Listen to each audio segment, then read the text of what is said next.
welcome. Normal American Show host Rob Noerr. That's it. That's all the time we have for you tonight. Thanks so much for joining. Thanks for the 10 bucks. Now, be a good show. 9:40, 20 minutes early, 40 minutes late. What's the difference? Who cares? We're here. We're going to have a good night, right? That's the plan. We'll talk about some things. You guys will send some super chats. I'll drink my Energy Rush water drink. I'll do some hand exercises. Rawr. You know, a good night. I'm happy to be here tonight. It's a weird one, right? Less depressing than yesterday, though maybe still depressing. I don't know. I thought, let's do a little shit talking. What do you think? Sounds like a good day for a little shit talking, right? Ooh, the Knight and the Bishop wants a rant. I got a lot of complaints. No, we'll see. It's great to spend some time with y'all. How sorry am I for shoveling some? I'm sore as shit, man. I really am. It's been a sore day for your boy Rob. But went and got groceries today and everything needed to happen. So son finally supposed to go back to school tomorrow. I'm single dadding it this weekend. The wife's going out of town to visit some friends, barring another blizzard. So I'm actually very excited about that. Now, Friday night, I think my son will be staying at his in-laws, but Saturday, Sunday, it's all me, baby. And I love Dad and Hank time, so we're coming up with things to do. Recently, now listen, I don't want to hear any shit. I'm going to start right here. Anytime I talk about parenting stuff, someone tells me I'm doing it wrong. I know I'm shit. I got it.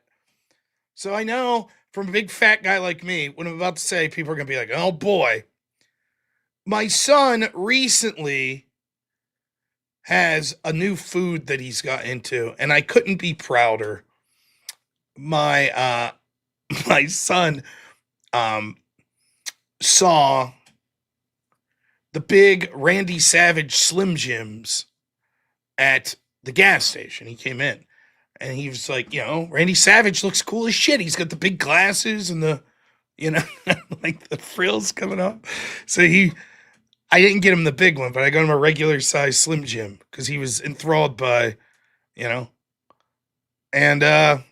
when you know it, he loved them. So we got some Slim Jims in the house. We're gonna watch some movies. I think he wants to watch like all the Despicable Me movies. So Slim Jim's Despicable Me movies sounds great. I'm pumped. It's gonna be a great weekend. I'm so excited. You have no idea. I'm so pumped. I love spending time with them. Plus, he got in a little trouble today. He was tossing some toys around and whacked his mom in the head. She's not impressed. So he's got to learn to calm down a little while we're indoors. The man's ready for spring. We're ready to go outside and play. But I can't wait. I can't wait for the weekend. So I'll still be doing my normal stream Friday night. Saturday, though, excuse me, I'll probably stream earlier in the day, like maybe at 10 a.m., and then be done by noon, and then that's going to be it. I'm going to be off until at least Sunday night. But man, I love these days when I get to spend with my son alone. Don't get me wrong, I love spending time with my wife and my son together, but there's something special about Dad and Hank days. Love it.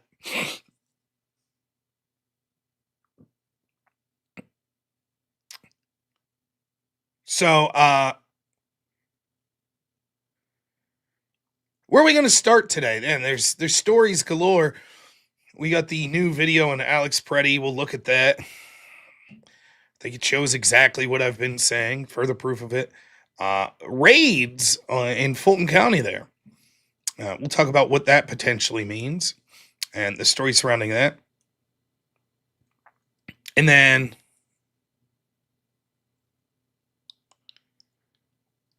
some other things that'll be going on as well. Who's Joe Rogan? Some dude. But yeah.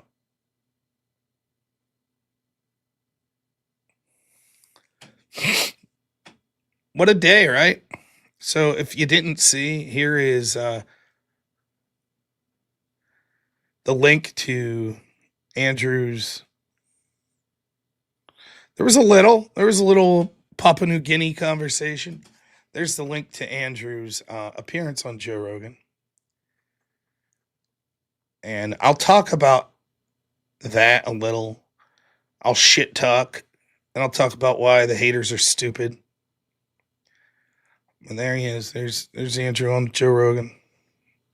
Play a little clip. Two academics recently at DebateCon, both of them are Ivy League graduates, right?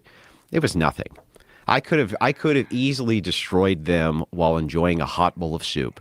It would not have, like, it was inconsequential. Why do you think that is? So there you go. I'm not gonna parse through the video or anything like that, but there's the link for you. Andrew failed to mention me. The bastard! Please, I need no mention.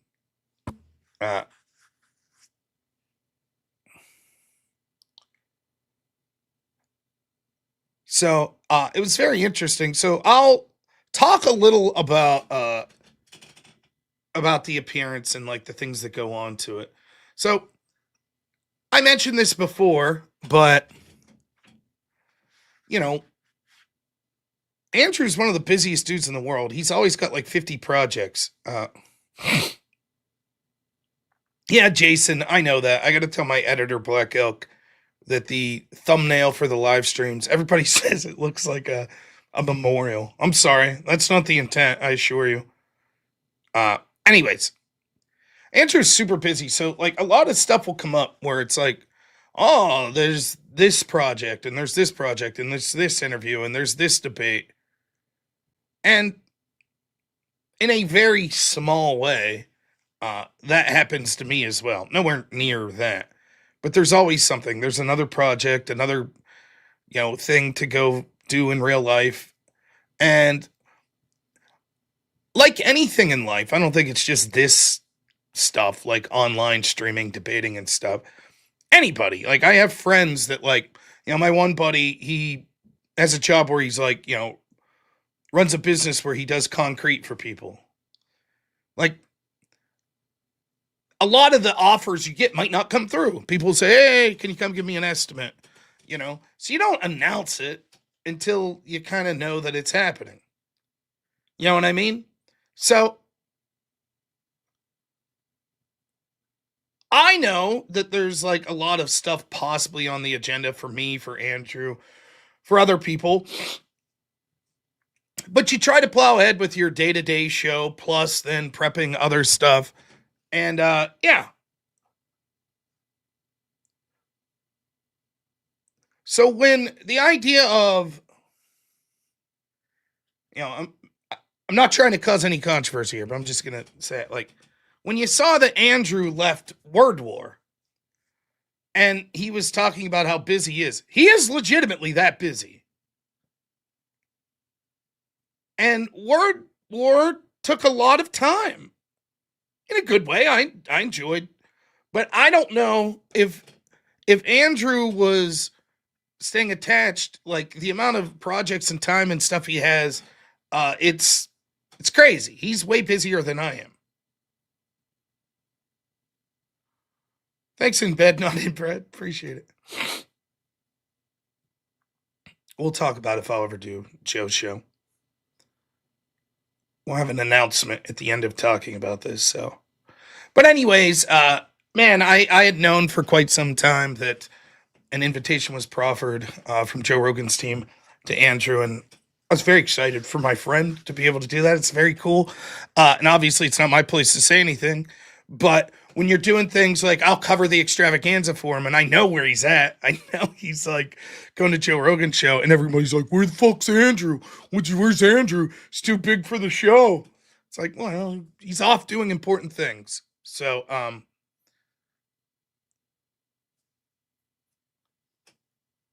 the performance itself, I thought Andrew did great. I really did. he had, if I didn't know Andrew, and I'll admit, I probably watch 2% of all Joe Rogan guests, and rarely do I watch it the whole way to the end. But the guests that I like the best that Joe has on are the ones that it feels like he's just talking with a buddy. Or when he's got like some weird expert in something that's like, I'd never heard it. Like he brings on the mushroom expert, and this guy's just telling you all these crazy stuff about mushrooms you've never heard of. I like that shit. And where it's like Joe's having fun too.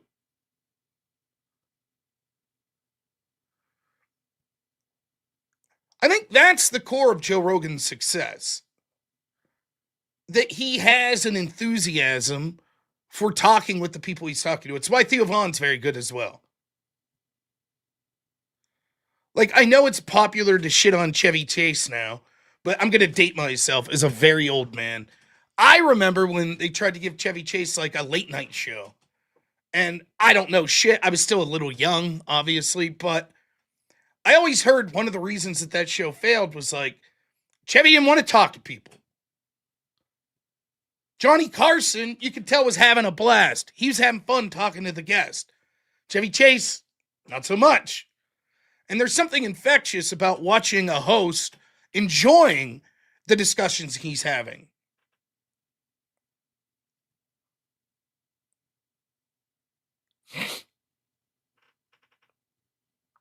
So, that's what I was really looking for. I wanted to see if Joe Rogan seemed like he was having a good time and interested in what Andrew was saying. And I think he absolutely was.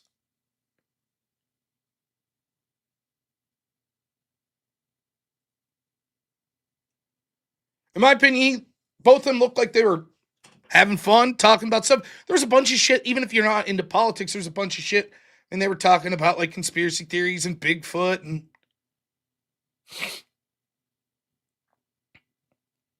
so I thought the performance was very well as far as like an entertaining thing.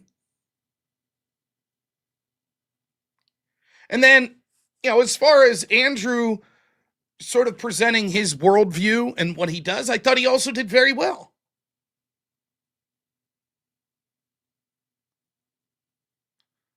I thought he made a good case for sort of Christian foundational values, a good case for the need for like right wingers to debate. I thought their conversation on the shooting there in Minneapolis, I mean, that was the first time Rogan's done a show since then and commented on it. So I thought it was all very good. And kudos to Andrew for that. He did a great job. And kudos to Joe Rogan as well. It was a great show. I think viewers, it's going to do well, which is a good sign for Andrew. If I just look on Joe's YouTube alone, about 425,000 views already. When you look at some of his past guests here recently, 1.18 million for the guy 5 days ago, then 300,000, 281,000. I mean, Andrew's already got more views on his episode than John Mellencamp did 2 weeks ago. So, pretty good. And it's only been 8 hours, so my guess is the viewership will go up.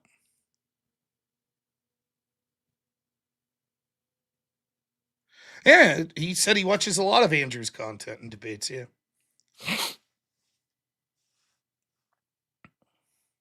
So, now this is boring though. So, what more is there to say? Congratulations, Andrew. I'm not going to, Andrew's still a fucking schmuck. I'll call the guy a schmuck, but congrats for real. Someone I work with, yeah, that's cool to see someone you work with, like reaching a big a big metric of success there, talking to the biggest podcaster in the world. Black Elk taking care of business and calling people ingrates. Well done, well done. But more importantly, it's nice to see my friend doing well. Do I work for him? Does anyone even know what I really do? Nah, you guys don't know.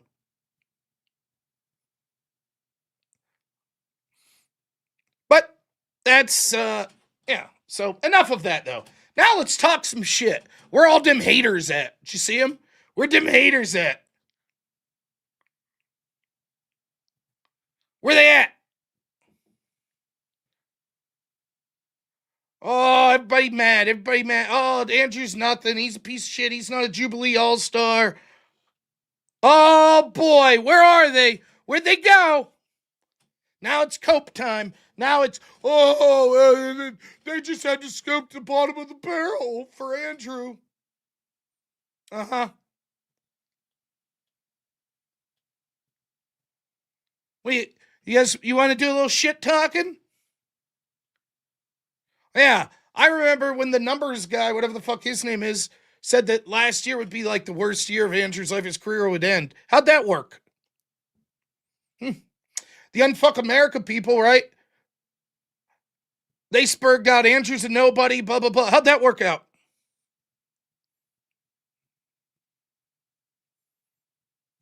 Yeah, Brian Shapiro. You think he's furiously texting Andrew?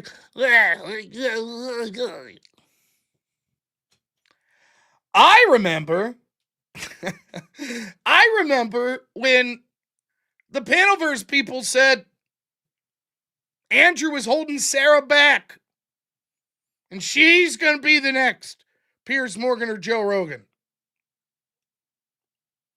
Mm-hmm.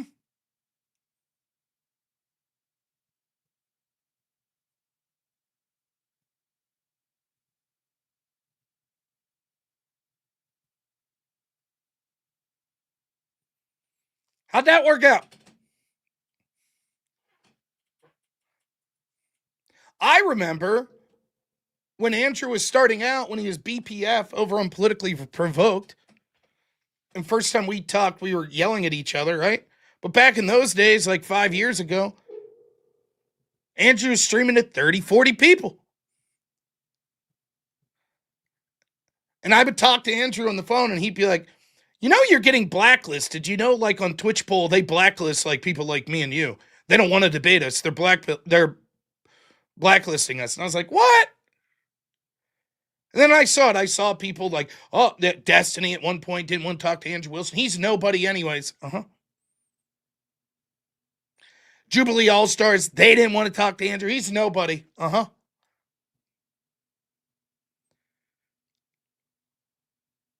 Oh, remember when he was on whatever there the other week and, you know, a couple months ago, and someone attacked his wife and he basically gave her the business? That was it. The whole internet said, this guy's career is over. Uh-huh. How'd that work?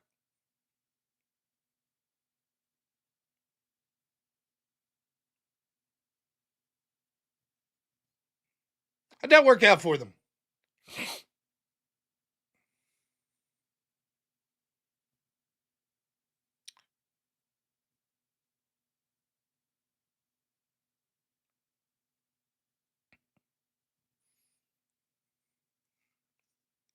So, I think what makes Andrew's a very good debater. You know, he's almost as good as me. Uh, what Andrew does better than anyone I know is he has organically built a community. I've never seen anything like that. And I like our community here. But the amount of work Andrew puts in behind the scenes and the size of his community, uh, go to a Crucible event. Like, even though it wasn't technically a Crucible event, if you go to like DebateCon, you just have to see it. Andrew simultaneously sort of built that community and yet doesn't come across as like too important in the community. Like if you were at DebateCon, it wasn't like just people following Andrew around. He was there.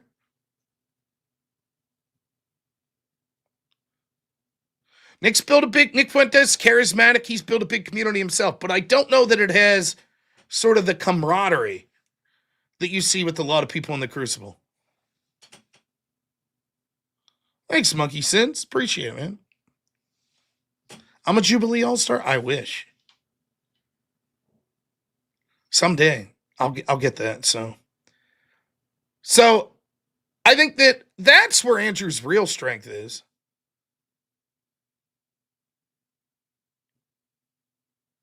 I think his real strength is coming across as a person who engages in his community and has fun. And then, yes, that's not enough. You have to be talented. You have to be a good debater. But that's the key. That's the secret sauce. So, anyways, it was a great performance. Fuck the haters. Let them steam. But that's it. It's just one thing. And I don't speak for Andrew, but I know what I think his mentality will be. Cool. That was great. Okay. Back to work. That's the way he is. Enjoy it for a day or two. Back to work.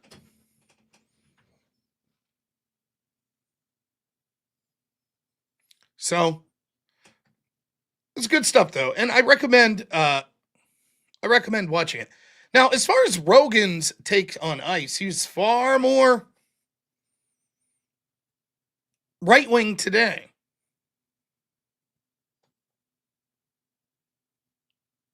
You will get to the Alex Pretti stuff and all that other good stuff. We will. So, but yeah, good stuff. And then the other thing I want to say to the haters, both the supporters of Andrew or the people, I mean, there are a lot of people that stream that are in,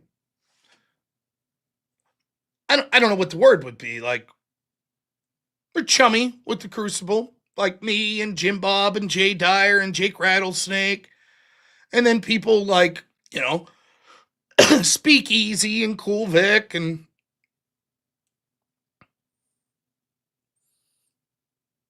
the Panelverse. Oh, wait, not the Panelverse. Not them. For them, it's like, and I'm included in that, it's like, cool. That's one step closer to us being on something like that. But also to Andrew's haters, that's actually very good that Andrew was on there. I remember when Destiny first did Piers Morgan. He did it before Andrew. And everybody was like, and then you remember at the same time he was doing Lex Friedman. Destiny did Lex Friedman. And he was debating Israel-Palestine versus, I forget this guy's name, some professor. And there was this big narrative. Oh, you know, why do we have some uneducated person? He doesn't even have a degree. Why do we have him? And I was like, are you people stupid? Like, most of the people saying that were streamers themselves or fans of streamers. And you're like, don't you realize, even if it's someone you really dislike, if someone in this sphere breaks sort of a glass ceiling, then that makes it more likely for other people to follow through. Destiny being on Piers Morgan probably had Piers Morgan checking out who are the people Destiny's debated. Oh, look, there's this whole online debate sphere. We should get some of those people, which eventually gets Andrew on there. Right?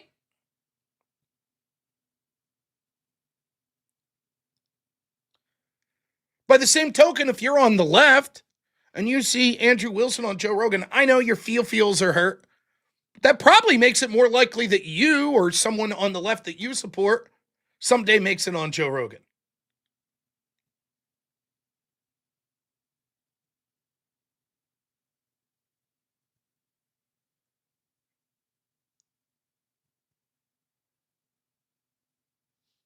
It sort of is like this, what we are involved with, not just me, but you, all of you that are watching. What we do is becoming more mainstreamed.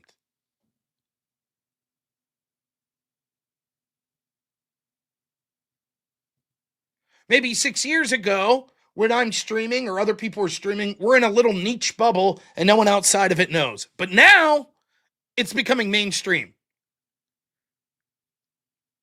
Biggest podcaster in the world, Joe Rogan. He has Matt Damon and Ben Affleck on, and then Andrew Wilson.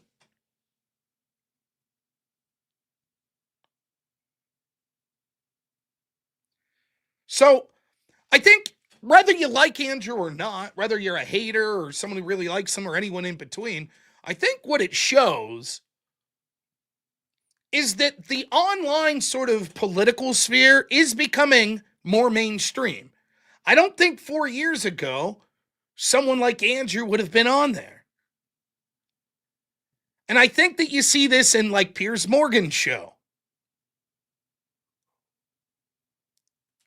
That's what I said when Destiny was on Piers. It's like, I watch Piers on Netflix with his like crime drama stuff.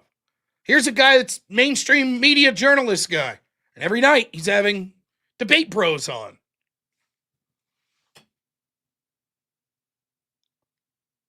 There you go. This guy's a hater. Well, there you are.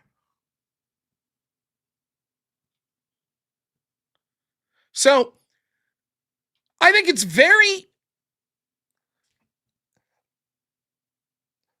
it shows just from an outside of just looking at Andrew perspective that there is a sea change. And we've said this for a long time, and I don't think like, today you just realize it, but it's another step in that. It's not that the mainstream media will no longer have any relevance. They're still considered more legitimate. They still shape the narrative, etc. But alternatives are getting stronger.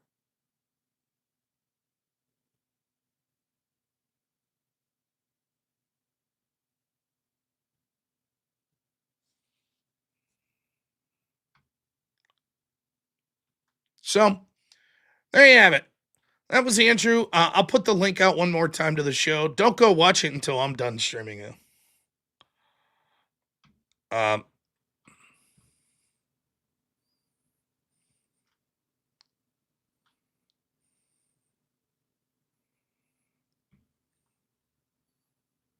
But there's the link to Joe Rogan's show with Andrew. So,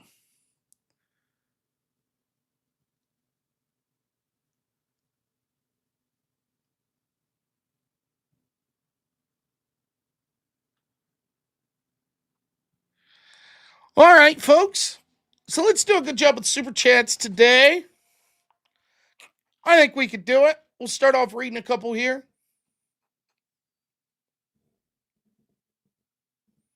GG, thank you as always, my friend, for the gifted membership. Now, I'm supposed to say, I don't know if my mod, Are We Not Men's on here. He's yelling at me. I'm supposed to, this is the last day that memberships are only going to be, what are they, $1.99? We're going to raise that to like $5. So this is it. It's a fire sale today. Get your membership if you don't have one. Stand Up Paddle Animal Rescue. Thanks so much. $10 says, for the goal, the content, the cause. Not one step back. Thank you. Naughty Germ, $5. Thanks so much as always. Has been sick lately. Come back to sleep. Have a good one. And chat. Get some water. Thanks, Naughty Germ. Get better, man. We'll be praying for you. Perry Incorporated, $5 says, I experienced pure masculine failure. Another man had to pull my truck out of the mud today. I'm literally sobbing. He's like, oh, man. Yeah. Especially a truck. If you have to get your truck pulled out. Ugh. Yeah. I've been there. Getting vehicles pulled out. It does. You just feel helpless. You're like, ugh. Jordan Lofgren, $5 says, I'm glad Orthodox Christianity got mentioned. Hope you get on there as well. It's a matter of time. Thank you.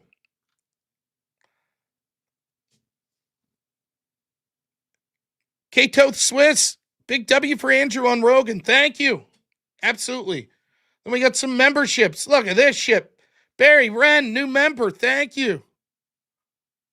Marcellery, thank you for being a member. And then AJC gets 20 memberships. Followed by the Great Gravios. 50 memberships donated. Damn. Amazing. Thank you so much.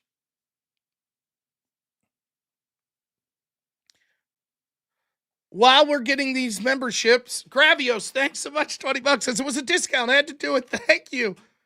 Thank you. I have a big announcement to make now that we got done talking about Andrew. Zach Yelpy, $5. Thank you. Says big day for Andrew and the crew. You're next. Thank you so much, Zach. And then GG gives 5 memberships. Thank you, man. So I do have a big announcement. I was going to wait to talk about this, but Yeah, I just got off the phone here earlier, and probably next week, I am going to be talking to Joe. So it's incredible. It's something that I wanted for a long time. And I just can't wait to talk to Joe. Gonna be amazing. Joe is my neighbor, this veteran.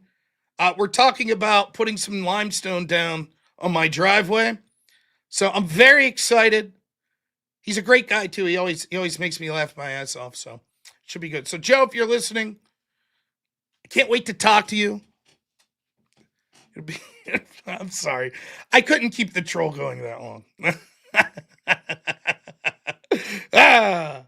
Oh, Joe Mama. No. No. I have no updates on me doing any big shows like that in the near future. I would like to get back on Tim Pool's show. I think I'll be able to do that here soon. And my goal is, once I get my computer, I'd like to set up some Piers Morgan's debates. And I think that is likely to happen soon as well. So, looking forward to that. But, yeah, here's the thing about success in that sense. I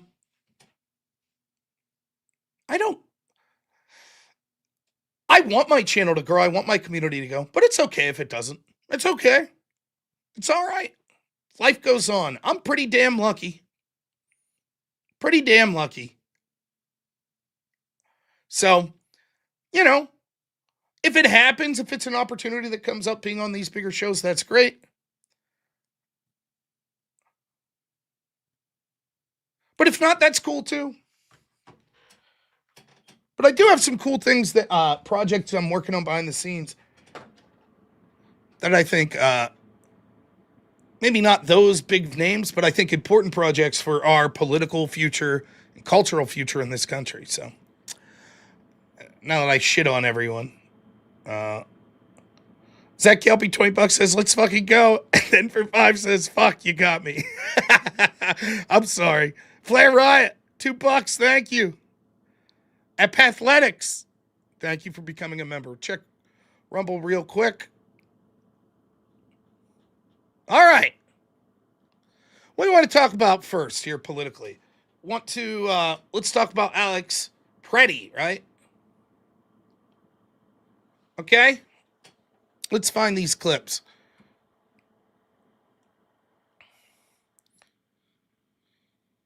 Now, I had said yesterday that CNN and others were reporting that Alex Pretti had a previous exchange with ICE or Border Patrol, and it resulted in a broken rib. And I said, sounds like he had some violent altercations before. Now, of course, the left's narrative was, oh, that's because these assholes beat his ass for filming. He did nothing wrong. It's evil ICE again. Right? That's what they said. And I said, I hope they had body cams on. Now, I don't know if the Border Patrol ICE people had body cams, but someone was there filming. Right? And we now have that film. Now, remember, the narrative was this man is a nurse. He's just an observer. That's it. He's just observing. That's it.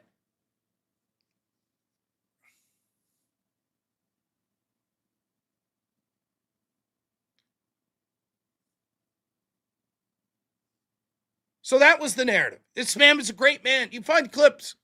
Let's see if I can find a clip. I hope I save this.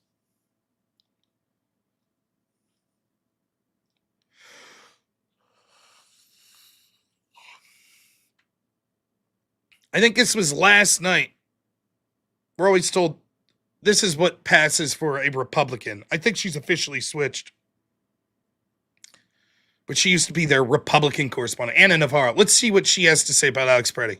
They chose to, they killed the wrong guy, right? Because this is like the perfect guy. Alex Pretti is the guy you would want to date your daughter.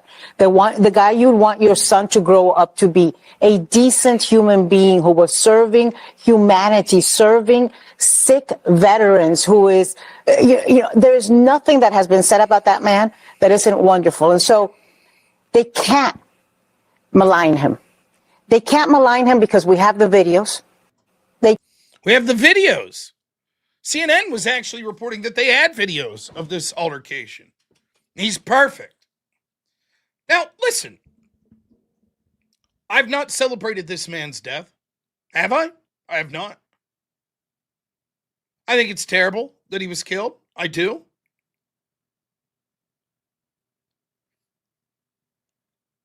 He was a nurse. A nurse is a noble profession, but so are most.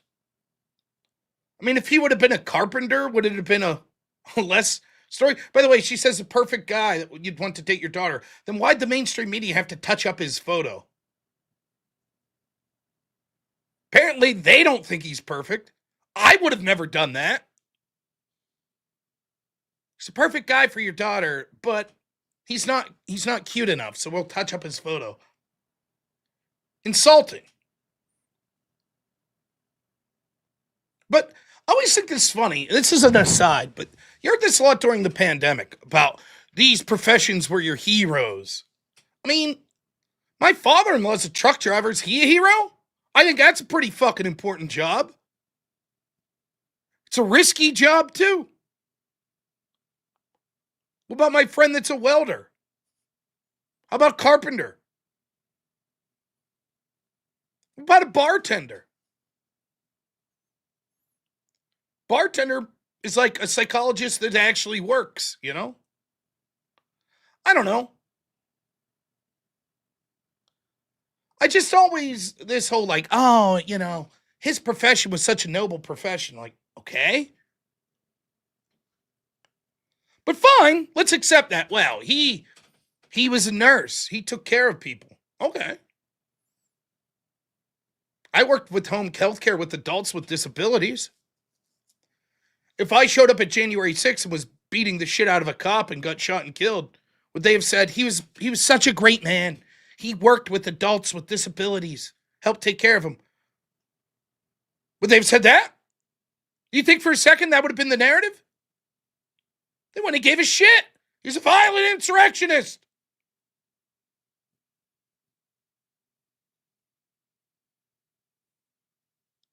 They wouldn't give a shit. No one would say that.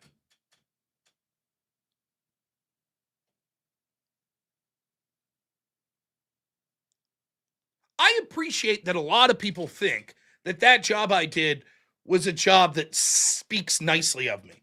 But let me assuage some of this. I did it for money.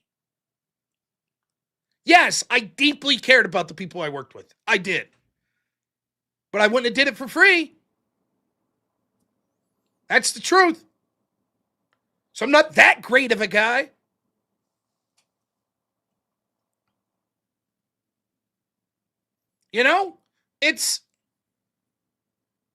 And just because I did that job, maybe I was shit at it.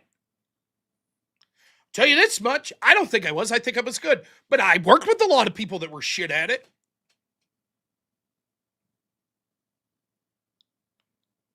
So it's like, the propaganda is so fucking thick. Oh, he was a nurse. Okay? Now look, maybe when he was a nurse, he was amazing. Maybe he was fantastic with the patients. Could be. Maybe he was an awesome neighbor. Could be. I don't know. I don't think it's good he died regardless. Even if people were like, it was a bit of a curmudgeon. He kept to himself. Still sucks he died. I understand the propaganda tools of painting the most sympathetic person possible. I get that. But, okay.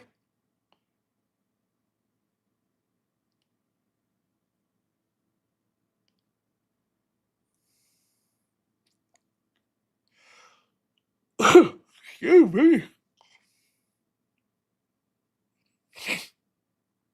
If he was a shithead, but I think the shooting was unjustified, then what?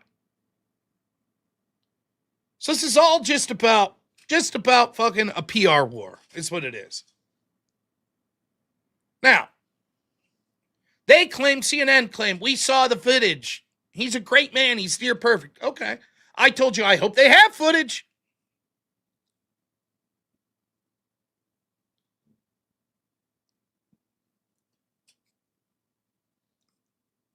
Because here's what I do know.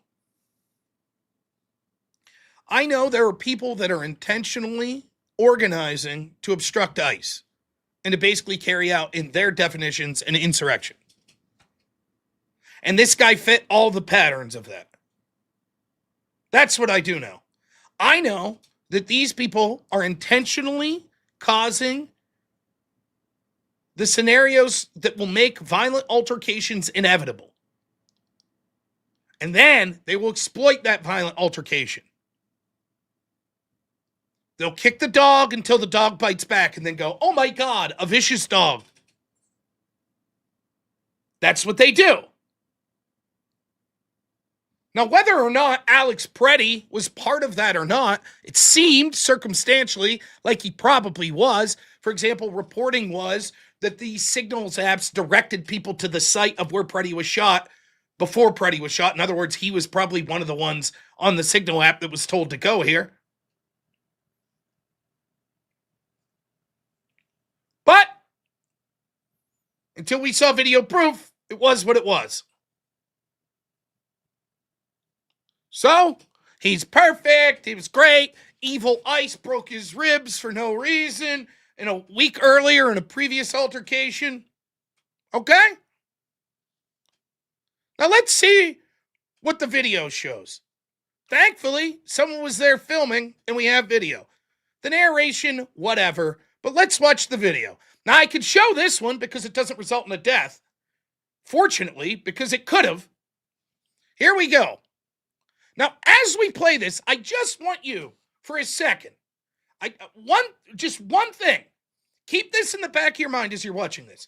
Imagine that instead of Alex Pretti, that this is someone like robnoerr, and that these agents are coming to arrest a pro-life person. Just imagine that. Okay? See if you think this situation would have played out the same. All right?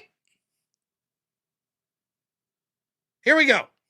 This is a moment the news movement filmed on January 13th in Minneapolis, showing a man who appears to be Alex Pretti interacting with federal immigration agents 11 days before Border Patrol shot and killed him. Our footage was analyzed by the BBC, whose facial recognition technology confirmed his identity to a 97% degree of accuracy. On the morning of January 13th, our team received a tip that federal agents were blocking a street at the corner of East 36 How do you think they received a tip? By the way, probably on the Signal chat, but here we go. and Park Avenue in Minneapolis. We arrived around 10:15 a.m. We saw observers.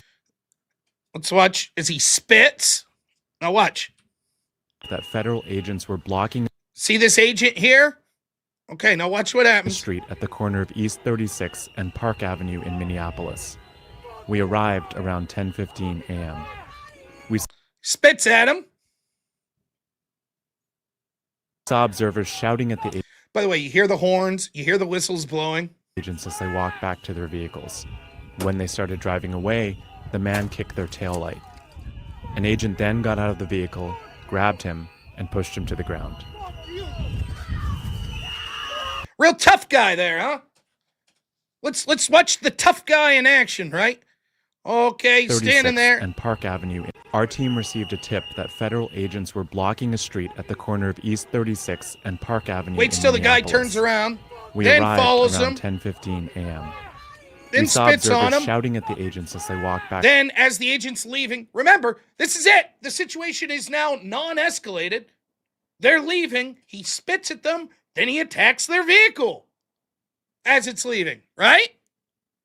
I thought it was all about just preventing them. Why? Seems like he's attacking now. Why? To their vehicles. When they started Tough driving guy. away, Now he's gonna kick the man him. kicked their taillight. An agent then got out of the vehicle, grabbed him, and pushed him to the ground. Wait. Huh. He don't seem so tough now. Now he's running away. What happened? Where's that tough guy? Where is he? Kick the dog. Then when the dog turns on you, oh my God. This is it. This is the strategy every time. What's Jordan Peterson saying? Push right up to the line where they're like, that's enough. Oh, okay. Then as soon as they turn around, push again.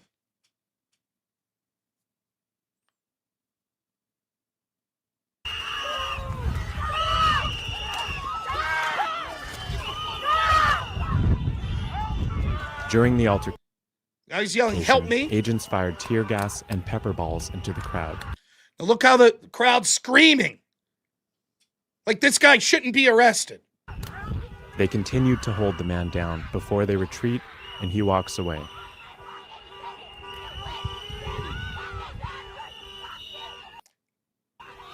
The man in Look at the ladies. He's horrible. Do you see these horrible Gestapo tactics? Do you see? It's so terrible. Oh my goodness. They're arresting this sweet, innocent observer. He's a nurse. our footage is wearing a similar outfit to what Pretti was wearing on the day he was killed. What appears to be a gun is also visible above his waistband. A gun appears to be a gun is also visible above his waistband. Pretti was wearing on the day he was killed. What appears to be a... There's the gun. So he's armed, attacking law enforcement as they're leaving.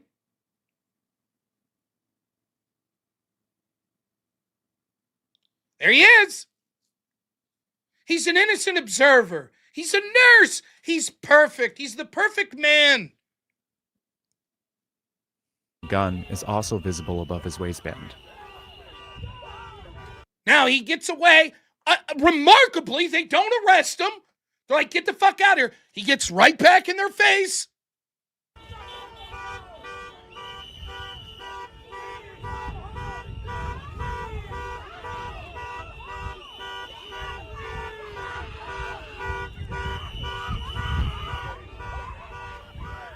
Here, he continues to stand at the scene.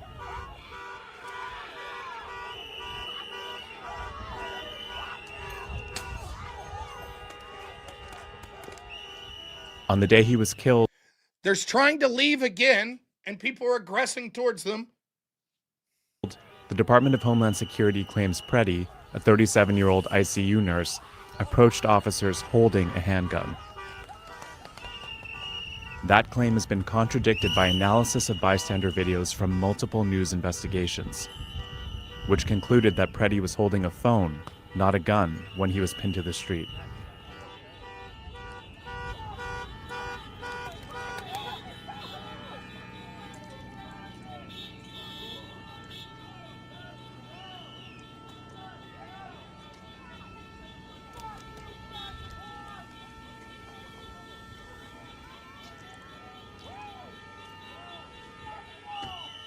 Shortly after the altercation we filmed here on January 13th, federal agents drove away.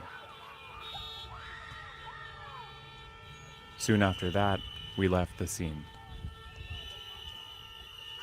Now, remember, I told you, imagine that was me or someone like me. Exact same actions I'm taking because they're arresting pro-life people. How do you think that situation would have played out? My ass would still be in jail. That's how it would have played out. Now, yesterday, I mentioned that allegedly there was an interaction where he got his ribs broke from police. And I said on the live stream yesterday, if only they would have arrested him then, he'd still be alive. Then I played the video of ICE pulling over this woman that was stalking them, running red lights, boxing them in. Remember? I played this yesterday. This was from November. And this woman screaming, I'm a mom, let me go. And I covered that video months ago in November. And I said, throw this woman in prison. Because if you don't, they're going to keep doing it and escalate.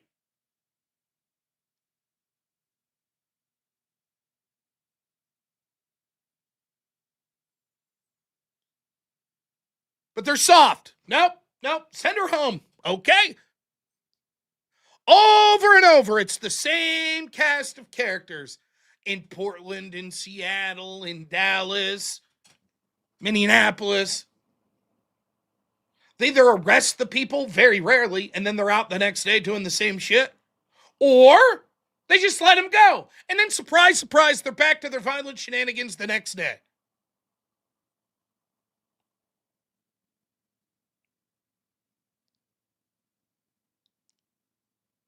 Alex Pretti should be sitting in a jail cell right now, waiting his hearing for assaulting police officers to obstruct them, for engaging in an insurrection, like the January 6 people. That's the treatment he should be getting. But now he's dead.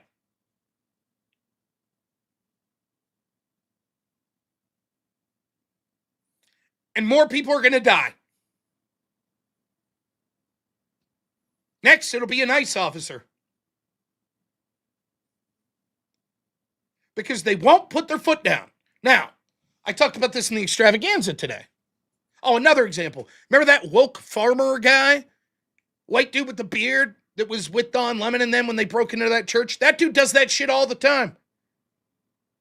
Gets arrested, left out the next day, doesn't matter. Goes to the next event.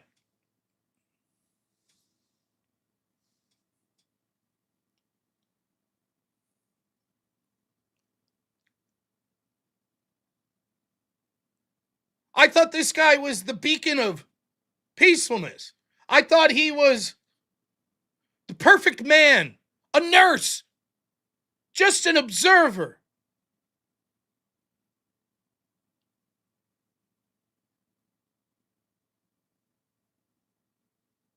That's all he was. He wasn't getting involved of ICE dealing with a woman. No, he was just filming. You can't just film now.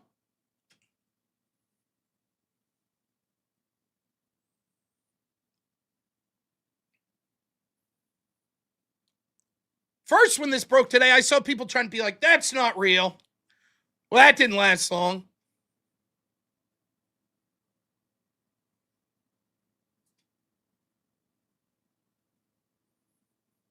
Now it's, well, he's a great guy. Now, let me steel man the left for a second.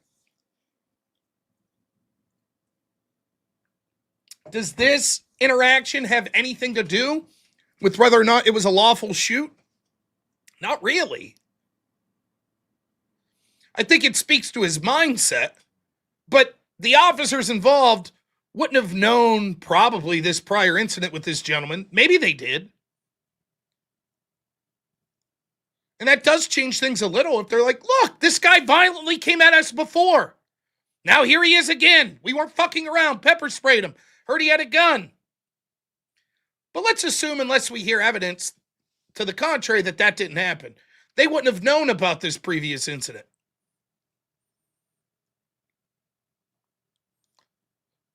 Their decision to discharge their weapon is based on the information that was available to them at the time. Post hoc, well, let's see what else this guy did in his life, ain't going to really change the circumstances of the fact. But what it does show is exactly what I said. And this is the most important part of the whole story.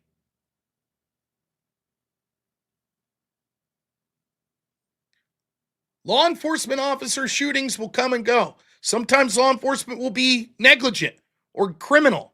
Other times, they'll be totally justified. But these people, the Democrats, these leftists, are intentionally setting it up to make these sort of altercations inevitable. It's just a law of averages. If there's a 10% chance of it getting violent to where there's a shooting, and you have the situation play out 300 times, eventually there'll be a shooting. That's all they want. They want Alex Pretti. They want Renee Good. They want them dead so that they can stand upon their corpses and say, see?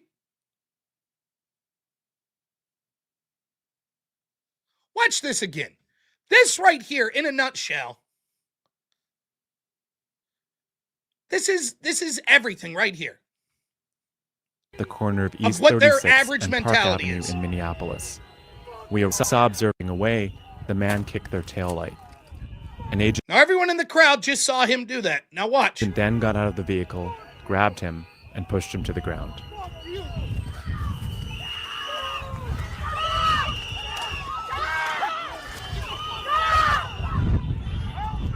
During the altercation, agents fired tear gas and pepper balls into the crowd. They continued to hold the man down before they retreat and he walks away.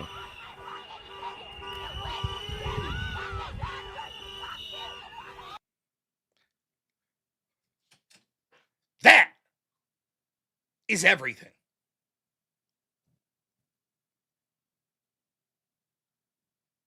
These are theater kids getting to live out their dreams. They wouldn't get to do this performance had Pretti not kicked out the taillight and officers not detained him. Then they wouldn't get to do this little performance. They want him detained. They want more harm. That's why the lady in the puffy jacket here, see, she's right there with the camera. Oh boy, yes, yes, this is what we want. Yes. Now we get to put on our little performance of outrage.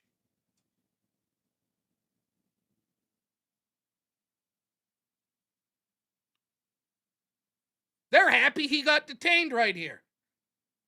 Just like they were happy when Renee Good got shot. Just like they were happy when Alex Pretti ended up getting shot. That's what it is. Now they have an excuse for their little performance.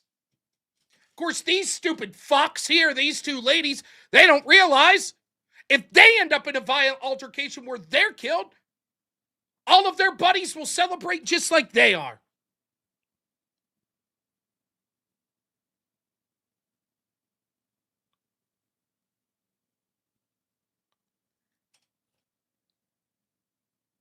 That still footage right there, that says everything.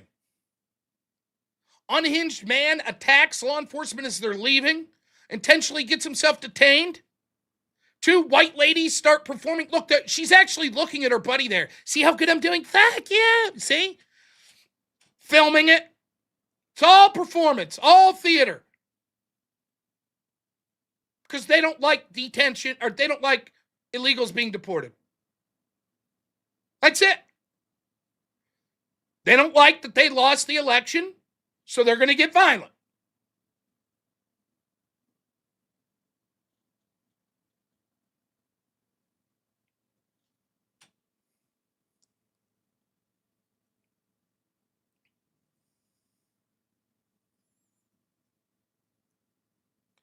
What would happen if a right-winger did that?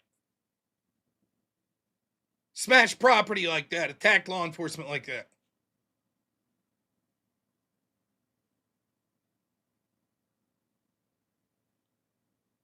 These are just observers, though. Listen, the whole left, they're just observers. They're just there filming, and thank God they're there filming.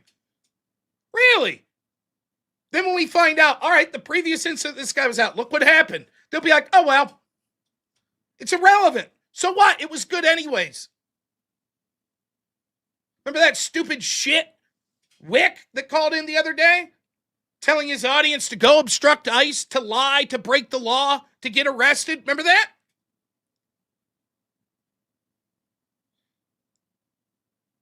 This is what they want. They don't give a shit. The facts are irrelevant. That's why they're out there clutching their pearls over the Renee Good shooting that was clearly justified. That's why they're saying, ICE, over and over, they're still repeating this story. ICE detained a 5-year-old. They're out there detaining 5-year-olds instead of going after violent criminals. What are you talking about? That's why they're out there yesterday and today going, oh my God, did you see this 8-year-old girl with sickle cell that died in an ICE facility? Yes, in 2023. They do not give a shit about these people. They are just corpses of which to stand upon so they can carry out their little LARP. So they can feel important. Because they're fucking hollow and they have nothing meaningful for real in their life. They're searching for some kind of meaning.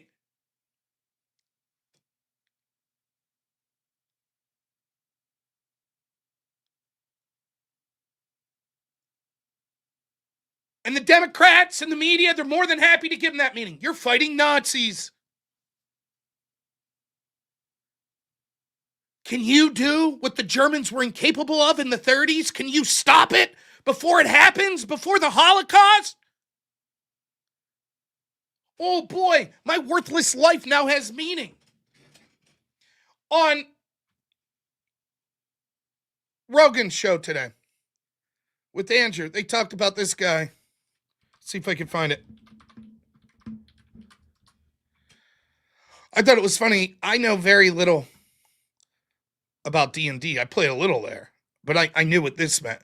But it's very funny to listen to Andrew and Joe Rogan talk about this. When combat starts, we all roll initiative. I'm going to say that again. And everyone knows what I'm talking about when I say this. When combat starts, we all roll initiative. These are fucking LARPers! These are the kids in school that were playing Magic the Gathering with me.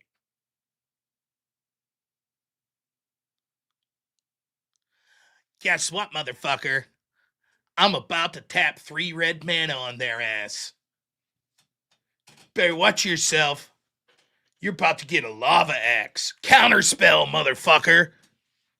What are you talking about? And by the way, I'm not sitting here pretending I'm some big tough guy. I'm not. But I ain't pretending. Guess what? Now it's time to roll initiative, guys. What a fucking joke.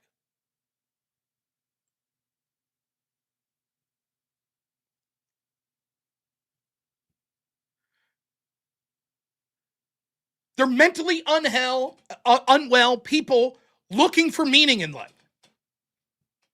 And these motherfucking people in power in the Democratic Party and the media and shithead streamers are sending them out there to put their bodies on the line, to break the law, to get arrested, to get harmed, to get killed. They don't know shit. They don't know anything.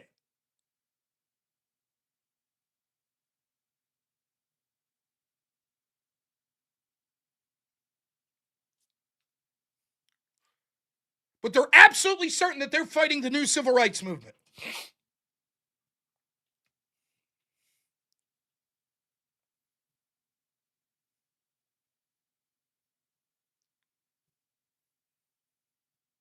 It will not stop until the people pushing this face the consequences. They must face the consequences. The precedent was set with January 6th.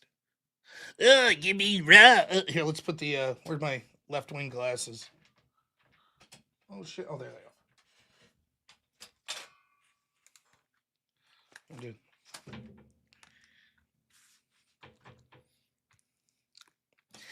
Rob, you mean, like, what about the insurrectionists on January 6th? And Trump pardoned them. He pardoned them. They're all pardoned. So I guess that's the treatment that these people should get.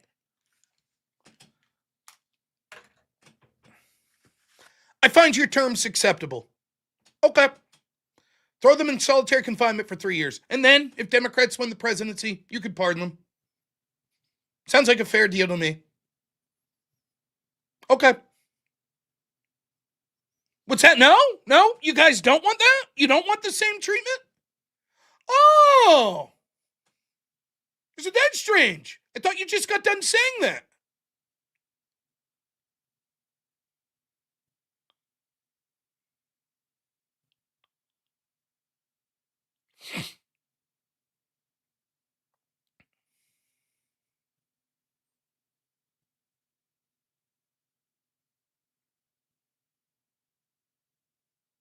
It's different. They set the rules. That Colorado court, Trump engaged in insurrection. Over and over, they said it. Here's their criteria for insurrection. An assemblage of people united for a common purpose. Here we go. Let's look.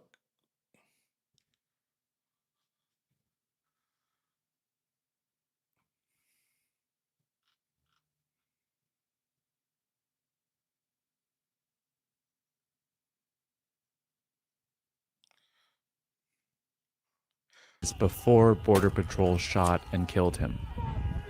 Our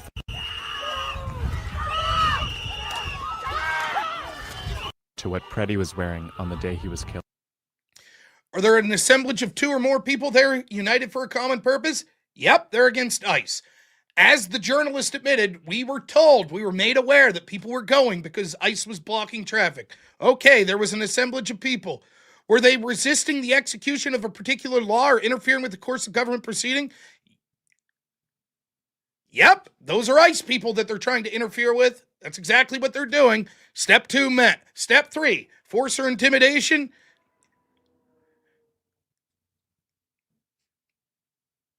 Park Avenue in Minneapolis. We saw observers shouting Does at that the look like agents as they walked intimidation? back to their vehicles. When they started driving away, the man kicked their Does that look like force? Looks like it to me. Step 3 met for a public purpose. Yes, it's not to free their friend Jim. It's for the public purpose of the law of removing illegals. Insurrection. An insurrection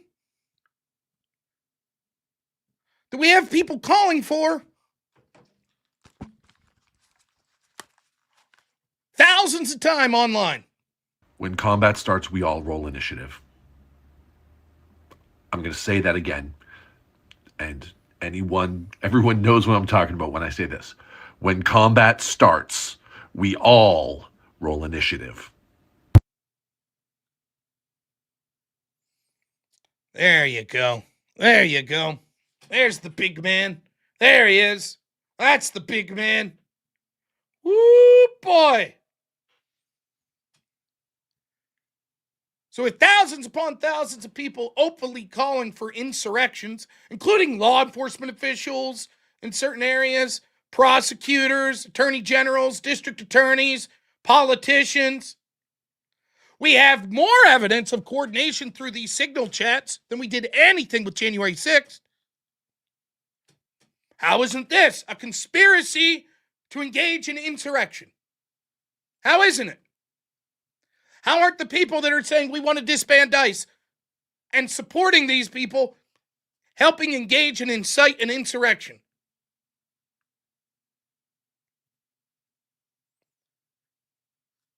That's the standard that was set with January 6th. There was no, well, wait a minute. This is going a little too far. They said, fuck that. Throw the book at everyone. Charge those motherfuckers in D.C. Throw them into fucking solitary. Fuck them. That was the precedent. People like me were like, wow, this is way too much. No, fuck them. Okay. If that's the standard.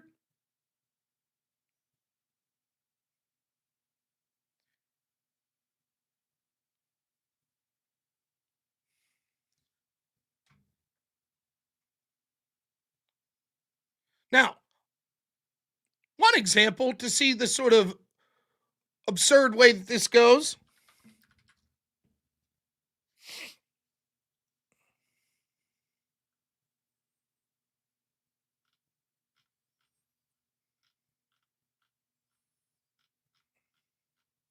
See if I can find this.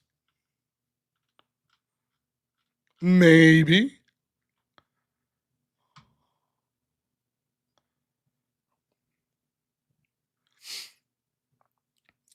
I talked to friend of the show, Pisco, about insurrection many times.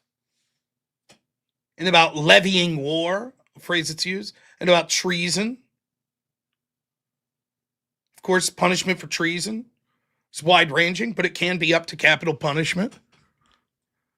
Thank you to my good friend Syrian Bot over on X. He puts this clip out of me talking to Pisco the other day. Understand, so often when I'm debating these people, I'm setting something up for the future.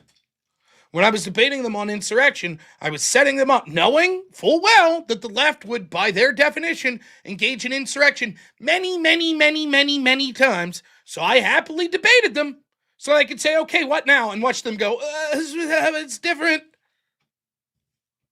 Watch this exchange. Just yes or no. Yes or no. Have you acknowledged that at some distances, shooting a person that's driving could cause them to change direction? Could cause, by could you mean logically? Yes. By could. Of someone changing direction while they're driving. I'm not sure. I don't have that intuition. This is not the right video. Apologies. That's a funny one too. But no, there's another one that I want.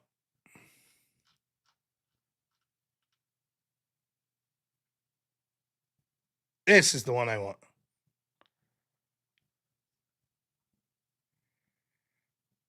I think levying war is insurrection. Okay. And what's insurrection? Insurrection is an assemblage. Now, do you hear how he's laughing? Because he knows, right? Treason's the act of levying war. Okay, and what's levying war? Levying war is insurrection. And what's insurrection? And he starts to laugh because he knows, yeah, I'm literally explaining to everyone right now why these people engaged in violence against ICE are treasonous. Listen. I think levying war is insurrection. Okay, and what's insurrection? Insurrection is an assemblage with a public purpose, using force or intimidation to resist the execution of a law of the United States. So in the you context of acknowledge American that there have been anti-ICE insurrections that have occurred here, right? Yeah, there have been. Yeah, there have And been, that's and according to you, that would That's a form of treason. all of Yeah. those people committed treason, and a possible penalty for It's a form of treason treason. is the death penalty, correct? It's a possible penalty. Yeah. Okay, and yet I think levying war is insurrection.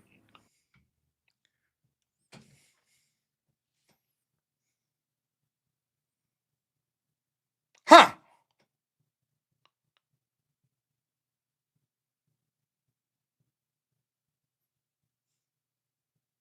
That's the truth. That's where they've got with their treatment of January 6th and everything's an insurrection, blah, blah, blah. Here we are. The people are engaged, not just in insurrection, but treason, for which one of the penalties is death.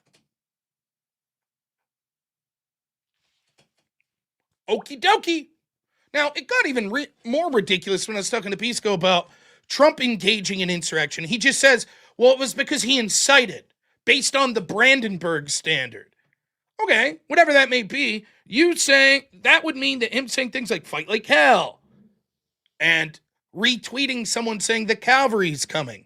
That was him inciting. But someone like Whick saying, go obstruct ICE, get arrested, is not inciting. Why? And he's like, the Brandenburg standard. Mm-hmm.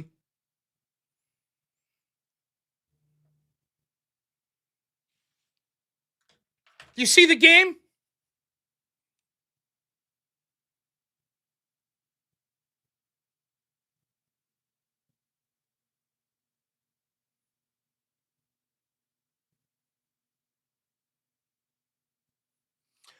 Wick just responded to this. He thinks he's doing great.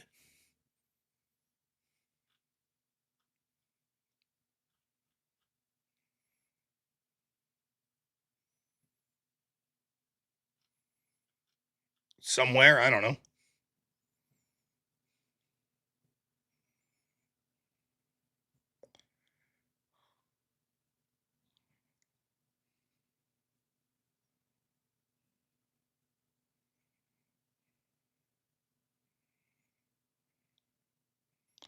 Here's the clip. I haven't even seen this clip. How many times does someone allowed to blow a whistle in your ear before you're justified in pushing them back? Okay, you can answer it quick. Sure. More than once, less than a million on the It's ground. more than one and less than a million. Yep, it meets your standard. Right? So she's justified in pushing. That was your standard. More than one and less than a million. You fucking Okay, idiot. yeah, W? You fucking moron. This is false. Now, Wick says, funny you have to edit out what I say, LOL. Flailing. This is great. If it was true that Pisco was laughing, they wouldn't edit out what I say. They know they got crushed and made to look stupid. Otherwise, they don't edit out my response. Hey, Wick Genius, I didn't edit it. It's a 30-second clip.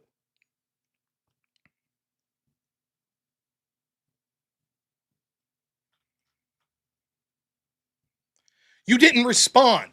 You responded in bad faith. And then when the bullshit answer you gave justified them shoving this woman, you just, when called out, and even Pisco was laughing like, wait, because here's what happened. He's like, they shouldn't be allowed to shove that woman. I was like, they're blowing a whistle in their ear. If someone kept blowing a whistle in your ear, at some point, would you be justified to shove them away? He said, yes, at some point. I said, when? And he smart ass says, more than one time, but less than 1 million. If they blew it more than one time, but less than 1 million, I could shove them away. Okay, they blew their whistle more than one time, but less than 1 million. And even Pisco's like, yeah, Whick, that meets your definition. And then Whick's response to this is just to ramble on. You have blood on your hands, you motherfucker. These people are evil. That was Whick's response.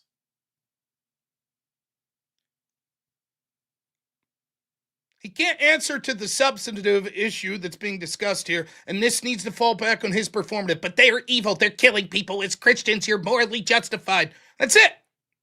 And he thinks he did great. I have never seen a Dunning-Kruger more than Whick.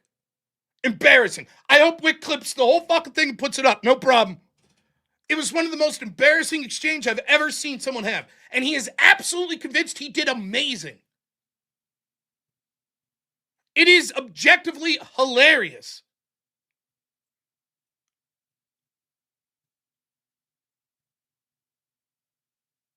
A man going on his channel, telling his audience to go out, obstruct ICE, lie to them, break the law, get arrested, but then saying, I can't do it. If they come to my town, I will, but it's too cold.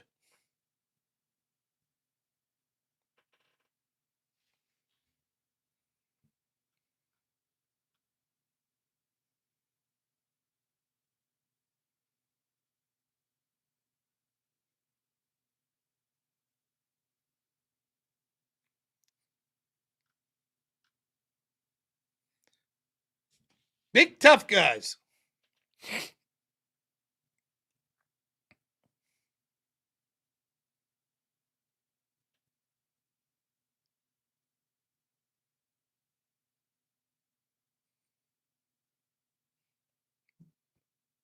What should happen to all these people is they should be treated in the exact same way they wanted others treated. That'd be fair, right? If they wanted people jailed and punished through the law for engaging in insurrection, like Trump for just saying what he said, then why shouldn't they be held to that standard themselves? Why not?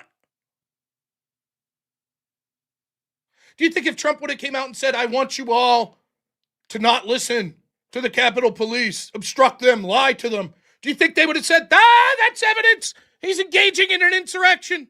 Of course they would have. But when Whick does it, it's different. And by the way, he's just calling for nonviolence. Except also, if he subjectively feels ICE is going too far, then he's telling you to intervene and stop them. When's that? Well, you make it up for yourself and have fun in prison or shot. He can't be bothered to do it, though. Yes, but Rob, if 3 ICE agents were sexually assaulting your wife, wouldn't you intervene? This is the stupidity that they want to put out. And by the way, I'll throw in my good friend Pisco there. This is how they always do this. The absurd hypothetical. Okay, if you say, yeah, if I saw them sexually assaulting a woman, I would stop. There you go. So now you know why we stop them when they're detaining people that are illegal. Same difference. Hey, Tony! What's up, my friend? Thank you for the raid.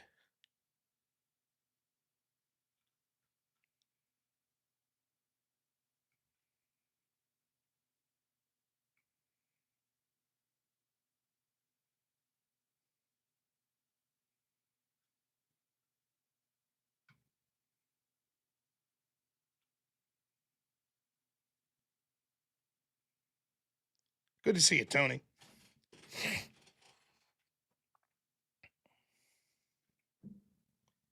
That's where we're at with these tough guys. telling people to break the law. Low IQ, dumb motherfucking wannabe moderator debate bros like Whick telling his audience to go fucking break the law and obstruct ICE. Now here's the thing. Whick ain't particularly an ideologue. He ain't that smart. He ain't a fucking big ideologue, anything like that. How do I know that? Because his ass is on the couch. He ain't out there getting arrested himself.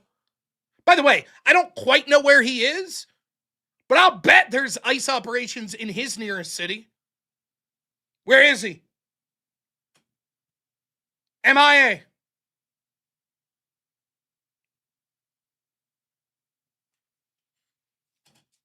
Tough guy. But here's the thing. Whick's an average person, and that's me being polite. So where's he get this idea?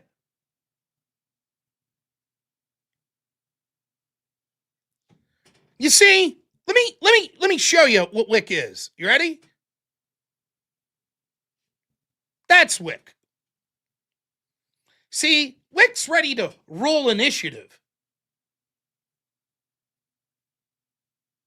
That's where he's at. You know when I said that it's a bunch of people without meaning in their life that are like social outcasts that are searching for something? That's Whick. That's what it is. See, he's got to be performative. That's what he's got to do. He's going to try to drum up some sort of attention. He was there. He'll tell his neighbor's fucking grandkids when he grows up, I was there in the winter of 2026. Oh yes, it was amazing. It was so scary. I was telling people to get arrested by ICE. I did it. I stopped Hitler. I did it. Like he's accomplishing something great. I wouldn't ever fucking even mention him if he was just out there like what I think stupid, but at least acceptable rhetoric in the sense of like, I think ICE is bad. I think they need to stop the deportation. Hell, even abolish ICE. Fine, whatever. It's not worth my attention. But to see someone actively telling their supporters to go get arrested. What the fuck?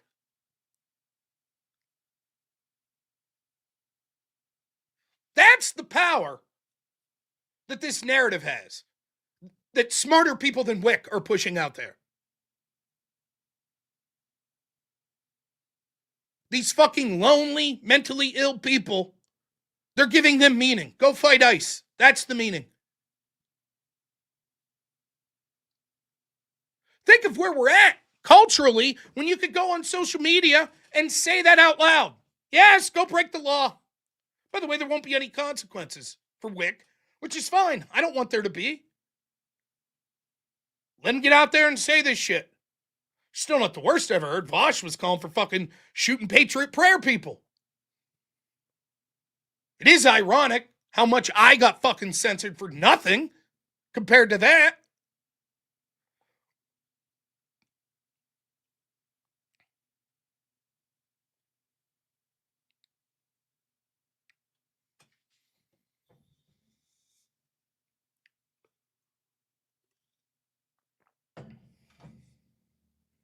But, well, who cares? Just one little person.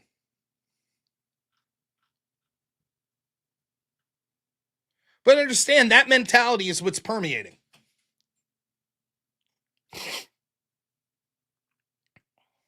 It's permeating everywhere.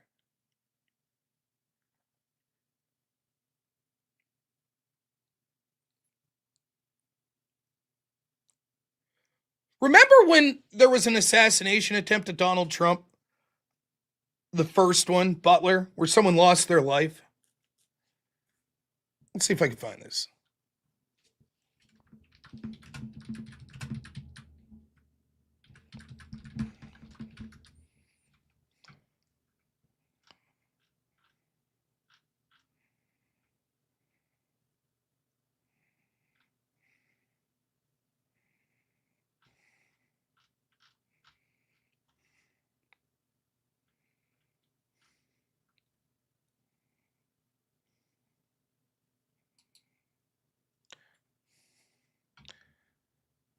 That's not bad, but I'm looking for the video.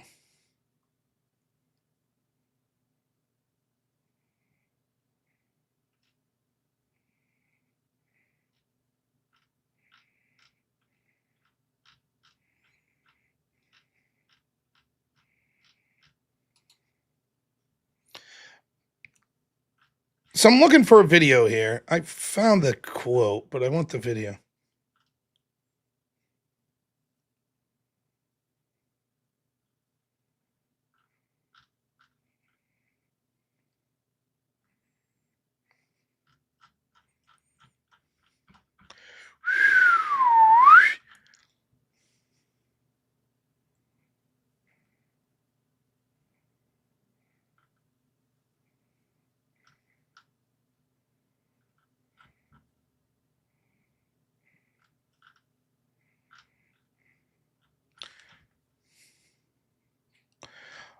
For the life of me, I can't find the video, which sucks.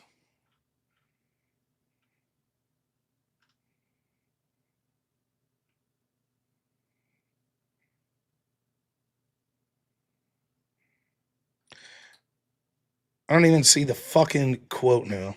All these articles suck ass.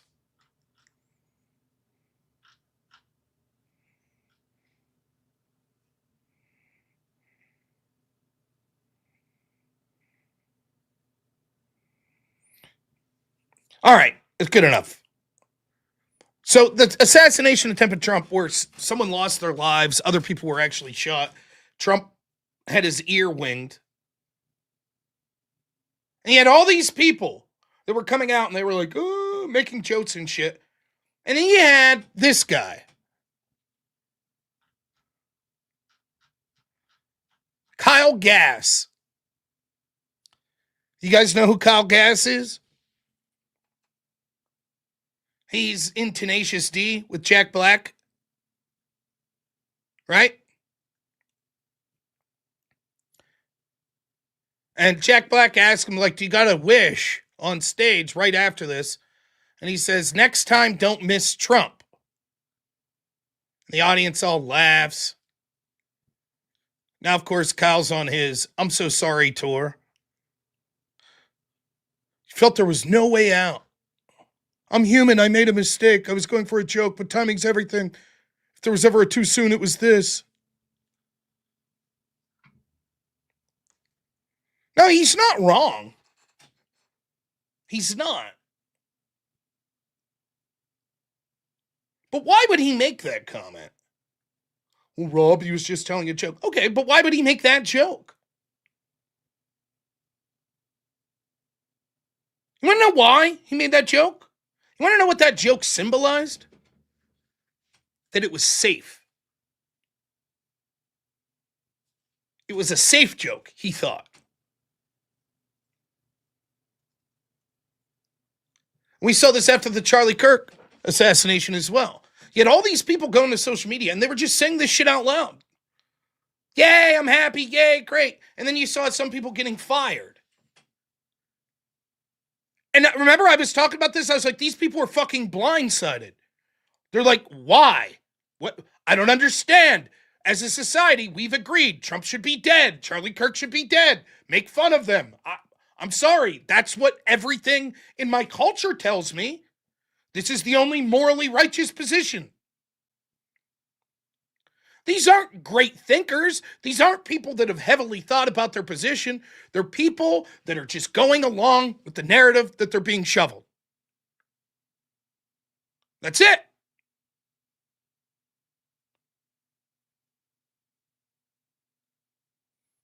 That's why Kyle said that. If Kyle thought, you know what, this could really fucking affect my career, he wouldn't have said it. But here's the thing. He didn't think it would affect his career. And why would they? Jimmy Kimmel could go on after the assassination of Charlie Kirk and imply that Republicans are doing something bad by trying to claim the shooter isn't one of their own, when he wasn't one of their own. He was a left-winger. And that makes Jimmy Kimmel the victim. You see, our culture and society is so fucked up with fraud and these left-wing bullshit, violent culture that when people actually, once in a blue moon, get any sort of accountability, they're rightfully shocked. Case in point.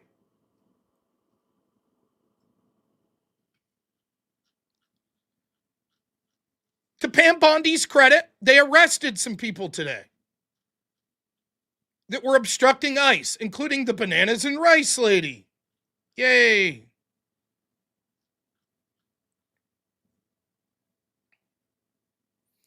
And they did what they should. They took photos of them, arrested. I want you to think about this lady for a second. Now, that lady doesn't look too happy. She looks like she was crying a little. And you know what this lady's thinking right now? Why? What are you doing? This is what we're all allowed to do. This is perfectly legitimate. We're allowed to call you Nazis and spit on you and stop you from arresting people. We're absolutely allowed to do that. I don't get what the problem is.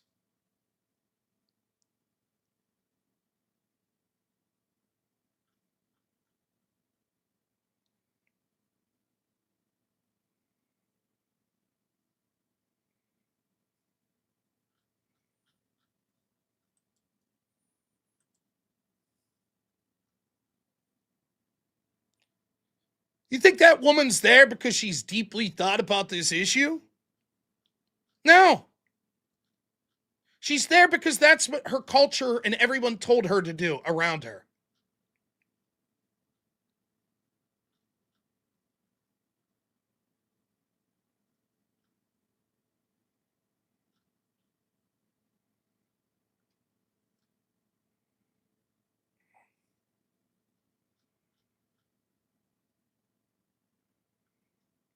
By the way, I'd be remiss if I didn't show you more photos.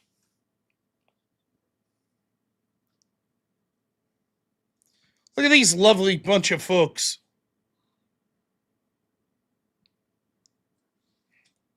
More. Arrest more of them. There she is, the bananas and rice lady. There she is. Get them. Solitary confinement for the fucking lot. Throw the book at them. Maximum punishment. RICO charges. Investigate every one of their communications. If they've ever talked to a fucking Democratic politician, subpoena all their records in secret. That's the standard. That's the standard, right? Oh my goodness. What if one of the law enforcement officers that were involved in this altercation 6 months from now tragically takes their own life? These people are in effect murderers then. Isn't that what we heard about January 6th? Isn't that the narrative?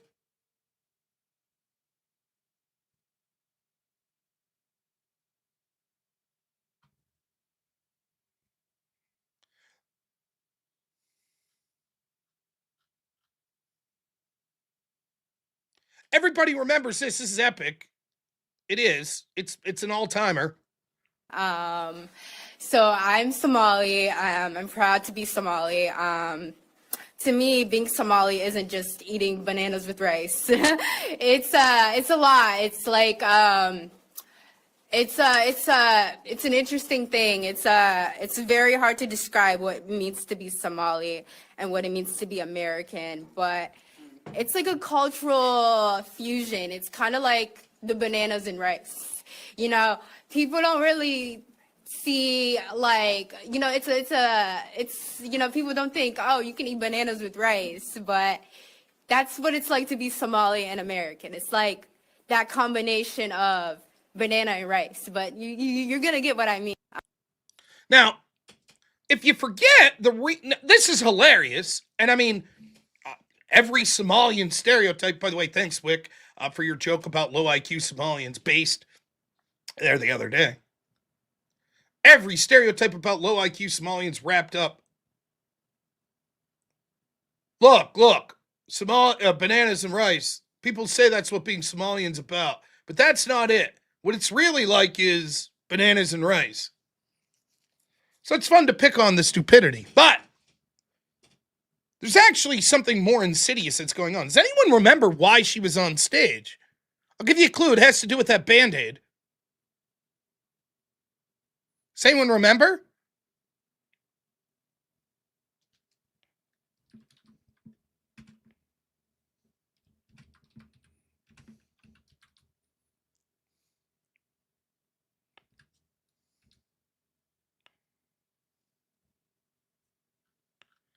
I don't know if I can find the clip. Everybody remembers the bananas and rice stuff. But here's why she was on stage. Were following these two men, and I was waiting for these two men to hold the door for me. And I told them, hey, can you hold the door for me? And I walked right in the middle. And when I was in the middle, ICE came. They came out of their cars. They asked me to see my ID. And while they were asking me to see the ID, they just decided it was nice to be racist and say really nasty things to me. And that man, he called me the N-word, and he called me that, and then he arrested me. They arrested me. It was multiple people. They used a lot of force to arrest me. I actually got a scab that was healing while I was in jail. But they pushed me hard. They used a lot of violence. My body still hurts. I got a concussion. It's really hard for me to speak because of that concussion. Did you remember that? That's why she was on stage. And then it turns out now she's being arrested for obstructing ICE. So, she's stupid. She said bananas and rice. She claimed a hate crime. That's why she was up there. The truth doesn't matter. They're going to have their violence one way or another. They'll just make shit up. That's why when you hear that CNN say, we've seen the video of Alex Pretti from the other day. He's peaceful. That's what they're reporting. Bullshit.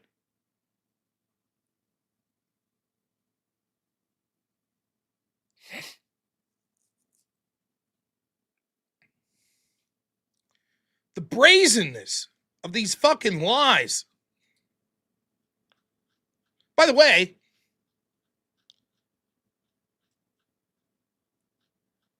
while we're on the subject, you remember this horrible crime that happened? That woman, have we gotten to the bottom of that woman who called her the N-word and beat her up?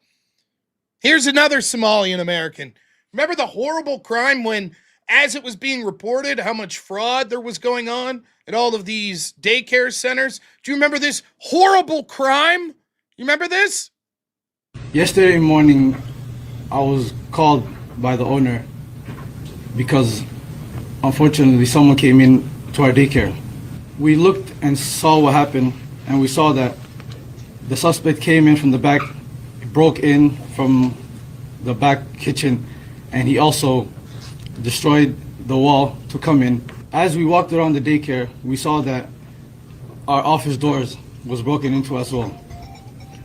We saw that, unfortunately, there was important documentation, enrollment of the children, and also employee documentation that was gone.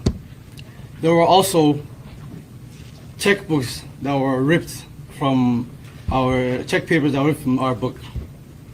This is devastating news, and we don't know why this is targeting. Those the shrewd burglars, those shrewd sons of bitches breaking in and stealing the very records that investigators will want to see. Not money, not televisions, not computers. Records. I really hope that guy finds this criminal. Somewhere right now, poor O.J. Simpson's up in heaven, still searching for the murder of Nicole Brown Simpson. And this gentleman, also on the hunt for these dastardly burglars that just stole records. Bastards.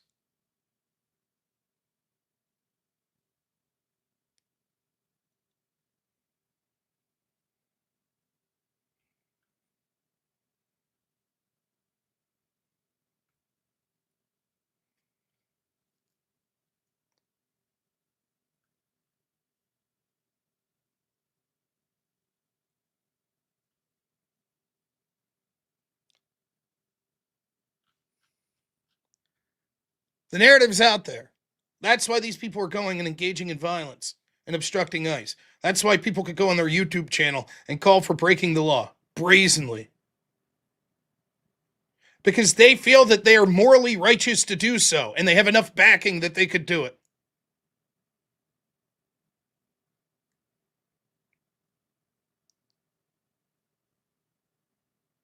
That's what's going on.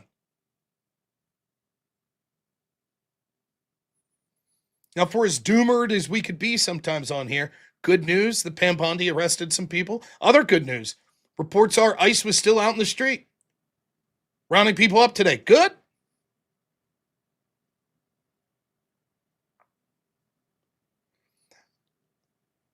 I'm going to go to the restroom real quick, and we're going to come back. I'm going to read Super Chats. Now, I know that Super Chat bar is going to be to $300 when I come back. I know it. I know someone will do it, or a host of you. Everybody sends in $50, we'll be good to go. We're going to come back. We're going to cover a little, maybe Trump doing good in Minnesota real quick. We gave the Glenn Beck version yesterday. Now I'll give you another version that someone put out. Did I see James leave? Who's James? I don't know what you mean.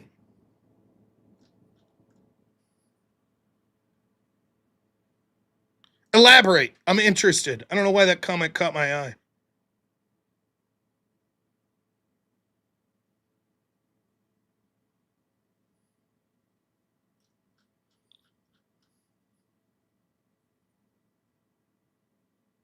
James O'Keefe. No, I saw one of his videos, but so let me go to the restroom, come back, read Super Chats. The bar's going to be at 300 when I get back. I know it. I'll be right back. Chair, get him. Get those donos, Chair. Ah.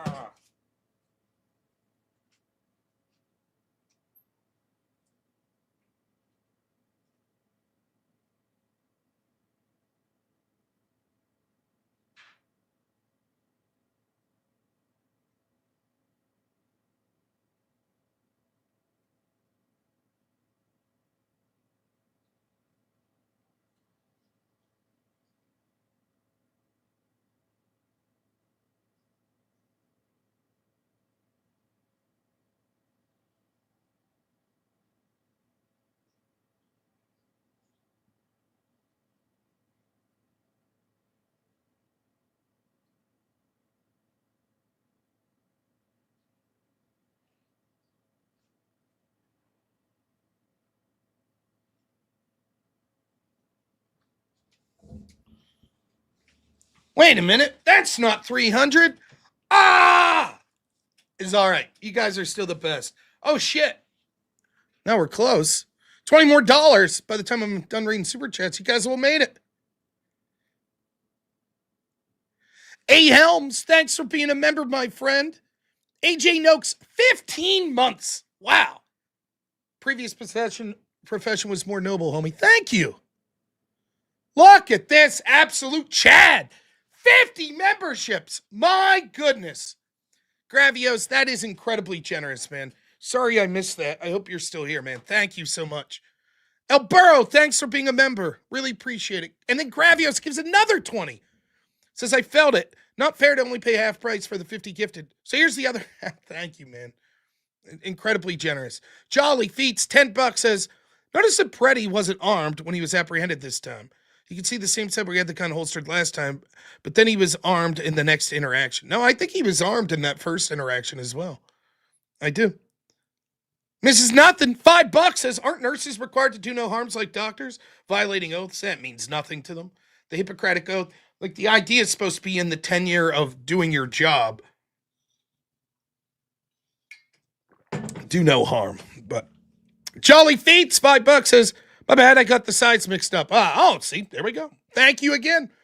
Perry Incorporated, $5, thanks, says, about to head out. As another reminder, the left baits out these incidents on purpose. Their people passing is great for them. It's a game. Totally nailed it. Perry for another 5 says, Pretti could be a white supremacist. They'd hide it and claim him anyways. If ICE or CBP gets a pass, they'll passively condemn it. They don't give a fuck. Yep. Bang Bang Lulu, 7 months, says Jerry Andrew. Rob, Go on ESPN next week. Rant about sports. Ryan Simnek, $5. Thank you so much, my friend. Gravios again, thanks. $10 says, what a nerd. Please don't look at my 20 commander deck. I haven't played Magic for years and years. Average Redhead, thanks for the gifted membership. Metal Stalfos, 7 months a member. Says, always appreciate Rob Stegan. Thanks. Thank you. Adam Barrera, thanks for being a member. Joseph Romano gifts 5 memberships. Blessings upon him. And then the great Shoreline Skirt, 50 memberships. Unbelievable. Thank you so much. Justin OMG, $5 says, the downfall of a liberal is accountability. Yep. Halfwood Gaming, $5 says, how long before I'm on Joe Rogan? I don't know, probably be a long time if I ever make it, but I appreciate that you guys think I'm good enough. It really does mean a lot. Thank you. Susan Griffith, $10. It has been too long. Thank you so much. Great to see you. Thank you for the donation. Ryan Johnson, $10 says, this is why we say not one step back. Give an inch, they take a mile. Absolutely. Flair Riot, $2. Thank you so much, says I appreciate your commentary. Thank you. Average Redhead, $2 super sticker. Pretty cool cat. Flair Riot, $2 says, I can't believe that chair used a slur. I did buy a racist chair. I'm sorry. And then look at this Chad. Unbelievable. $100 on top of everything. Thank you so much. This chair's my favorite part of the stream. It's got the best takes. Rob can't compete. It's true. Thank you, Gravios. It means a lot. Thank you so much. Vox Populi, $10 says, to the real talent. Truly holds up the host. Chair. Chair crushes it. GG for $2 says, last day, 40% off subs. Practically giving them away. Thanks so much. Yes, of course. Metal Stalfos, $5. Thank you so much. 19 Kilo Actual, $10 says share. How Mexicans say chair. Jesse, thanks so much. $20 says for the goal. Baxter, $5. Thank you so much. Average Redhead, member for 8 months, says chair for Rogan. Maybe. Now that's a possibility. It'd be pretty embarrassing if my chair made it on Joe Rogan before me. But much deserved. Adam Adamant, $20 says, here you go. Thanks for what you do. Thank you. Trolley Locks, $5 says, you need to stop spanking Brian Shapiro. Like my creepy hairless cat, I think he likes it. Over on Rumble, our great friend Bree, $5 says, what's up, Rob? Just got done watching Andrew and Rogan. Big win for the Crucible. I've been watching your show for a few months now. Keep up the good work. By the way, my handle rhymes with rye. It's not Bree. Bry. I'm so sorry. I should have read that before I read it. AJ Noakes, $10 says, I hope everyone gets trained CCW and they will know that Pretti did not follow training standards and the result was expected. Not hoped for, but expected. God bless. Yeah, it's very well said, AJ. You're supposed to de-escalate any confrontation. A person who's truly trained in concealed carry, they're going to back up. You won't see like road rage incidents. You're not going to see them posturing up at someone at the bar. They're going to leave. The idea is lethal defense if you need it. And if you put yourself in a situation where there could be some sort of violence, you make the chance of using the gun in a lethal way far more likely. William Elliott, $10 says, take this donation, Rob. Always good to see you fighting the good fight. Thank you, man. Appreciate it. Really do. Now, I'm sort of cheating. If you watch the extravaganza, you've already seen this clip.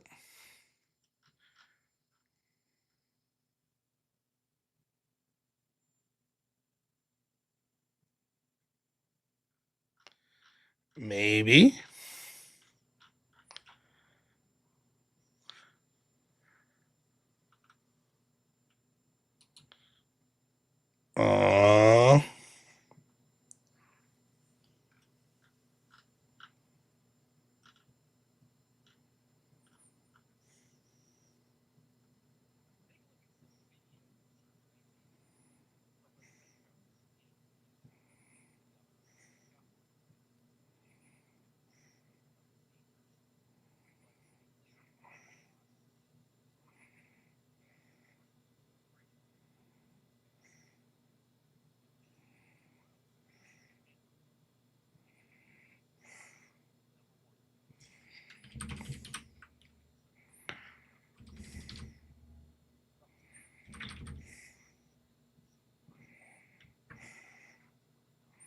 All right. I think this is what I want.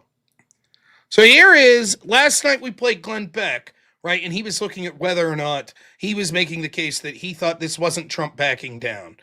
His adjustments, calling Mayor Fry, calling Tim Walz. I wasn't that impressed with Glenn Beck, who I like. I like Glenn Beck, but I was not that impressed with his defense. Oh, my goodness. Gravios, another $10, says us fat guys got to stick together in jolly camaraderie like pieces of caramel corn. Melted together, thank you. And then look at this. Texas, dude, $100 says, keep up the good work, Rob. Thank you. It means a lot. It really does. And becomes a member. Thank you. I didn't see the donation. What I saw was my wife say, legend. And I was like, thank you all. Thank you from the bottom of my heart. So I was unimpressed with Glenn Beck's defense, saying, oh, this is actually a good thing by Trump. I even did like Glenn Beck. I drew a little right, to explain it. Still like Glenn, but it's what it is. Don't agree with all of his takes.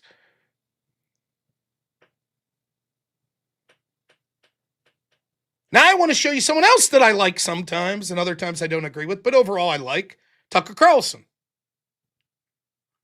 And I want you to hear what he says. And I think that his case is better.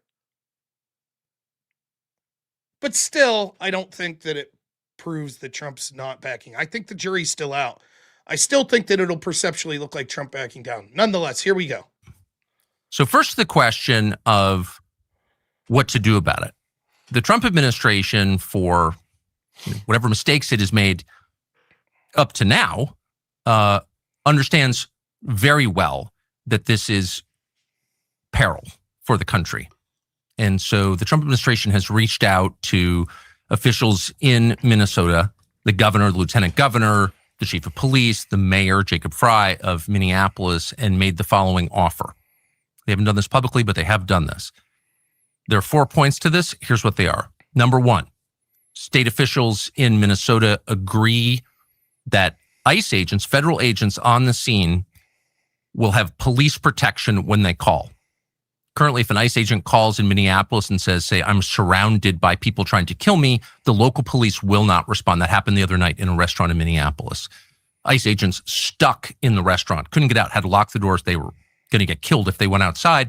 Called the local police, no response at all. Why is that?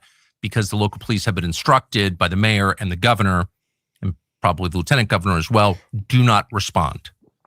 Now, this is also what it looks like is the case in places like Chicago. We covered this months ago, right? Where in Chicago, there was a call from ICE agents or Border Patrol, I think it was ICE, to 911 that they were being surrounded and smashed into by cars. And the transcript showed, let's see if I can find this. I've talked about this incident several times. Let's see if I can find.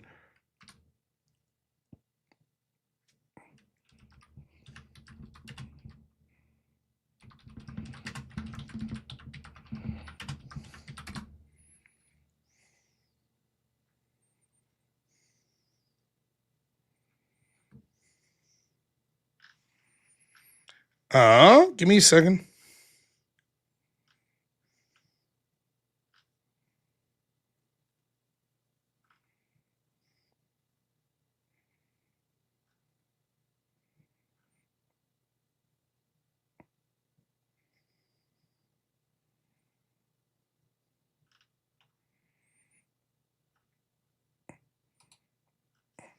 No.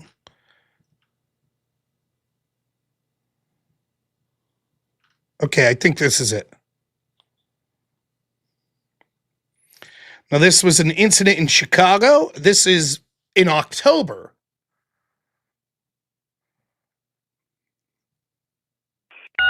All right, and 999, just to confirm, at 39th Place in Kedzie, they were saying that they were being surrounded by that large crowd, and they were requesting the police were not sending.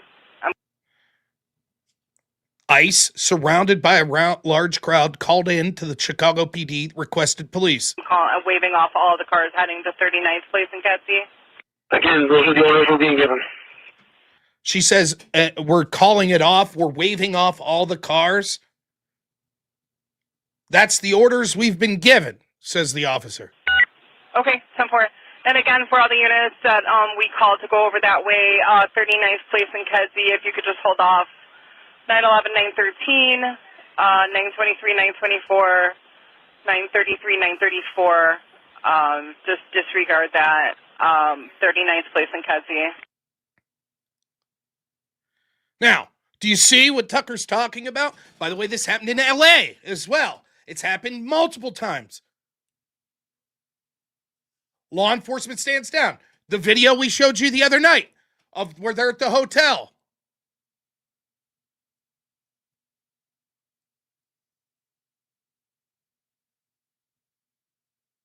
Let's see if I can find that one for you.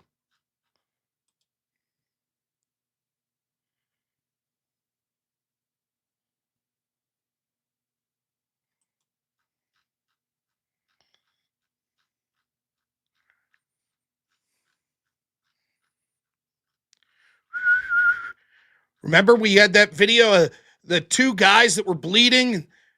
They were just security that were protecting the hotel that they were smashing into.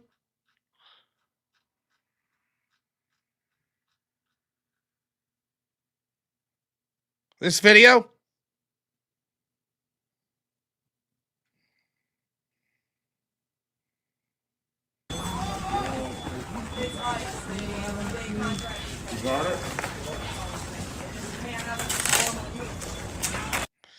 They were riding outside.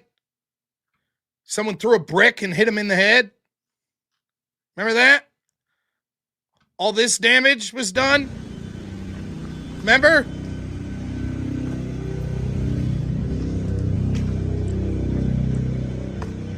I know it's hard to remember because the left gets violent every night, pretty much. So it's hard to remember the specific incidents. I know. I fall for that trap. It's hard for me to keep it all on track. Here's the brick incident where that officer gets hit by a brick.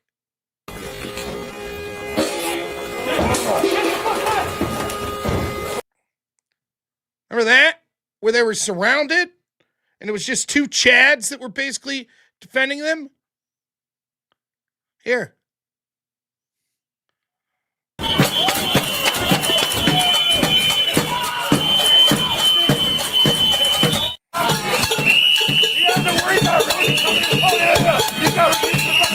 That, as these guys were surrounded. Remember that? I remember.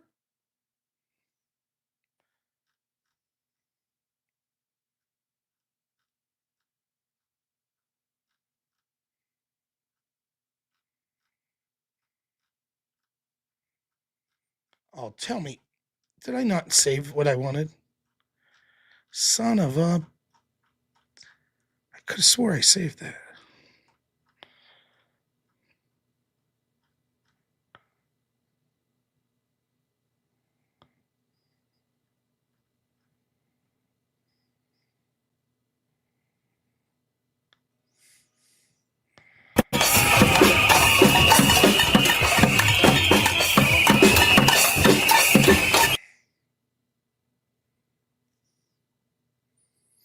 That's the incident.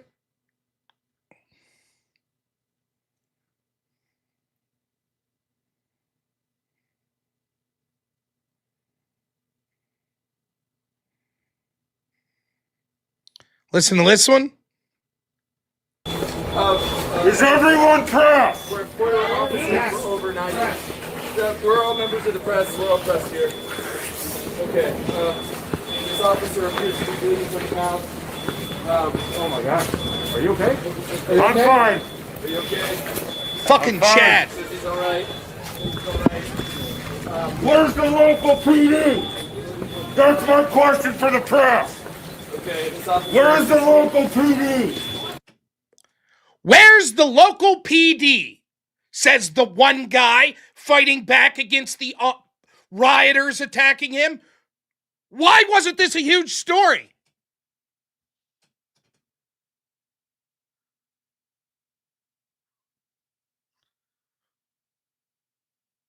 This guy isn't even ICE.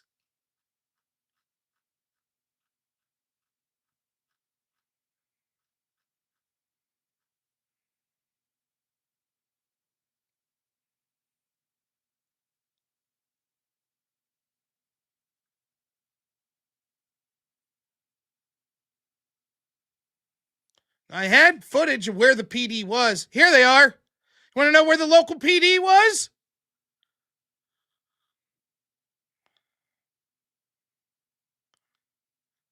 Here comes the cavalry, sir. Don't worry, we got you covered.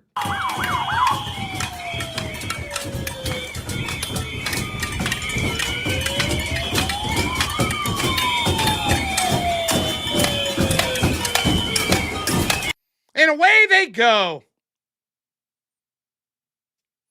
There was the local PD. Turning right around.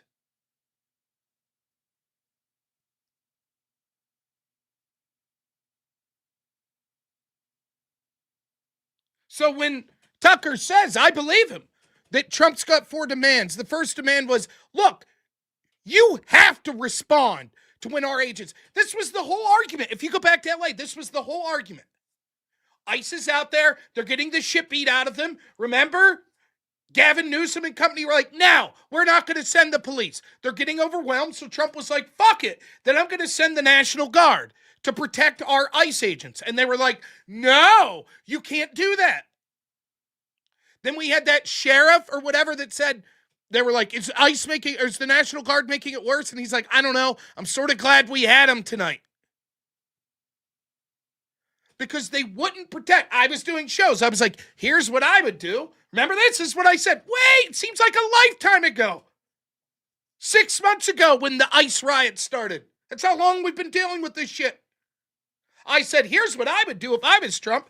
I would aggressively ramp up my deportations during the day. I would send ICE out there with the National Guard to fucking round up as many illegals as they can. And then at night, I would go back into the federal building, have ICE around that building, and let the city burn. Fuck them. Then we'll see if local police want to respond. So I believe Tucker when he's like, okay, first thing Trump wants is you can't just leave the mobs try to kill ICE and not have the local PDs respond. Now remember, one of the things we keep hearing about is ICE doesn't have training. They don't have the training.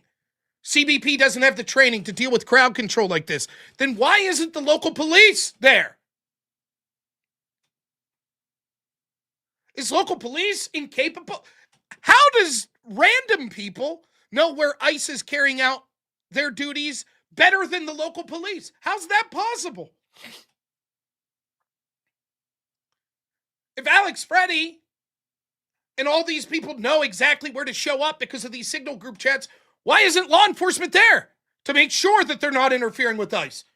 If they had a nice barrier there, fine, no problem. But no, they won't do it. They intentionally stand down. So that's demand 1, says Tucker. So American citizens in Minneapolis, if they work for the federal government and carry a badge, if they are agents of Donald Trump, do not have police protection. Number 1, you have to stop that. You have to respond to 911 calls from federal officers. Number 2, you have to do your best to protect them when they're off duty. You just saw it in the video we played. ICE officers stuck in a hotel surrounded by a screaming mob. No one will come to the raid. You can't do that anymore.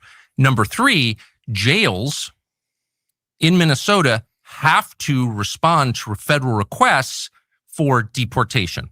If you have a convicted murderer who's an illegal alien or a child molester who's an illegal alien, and there are a lot of them, you can look their names up on the internet, and the feds ask, where is this guy? You can't just ignore them. You have to participate in federal law enforcement actions to that extent. Now, they'll say we do this with prisoners. Right, but the vast majority of these are in jails. So imagine some guy has an SA conviction and he's an illegal that they've been looking to deport. And he comes into jail on a DUI. And they say, oh, okay, you had an SA conviction. There's a warrant out for you, a detainer to deport you. Now you're in here an SA. They let that dude go. They give him bail and let him go. And so what Trump's team's saying, that's the sort of sanctuary city policy. The reason we're not this aggressive in other states is because they're willfully handing those people over. Why wouldn't you?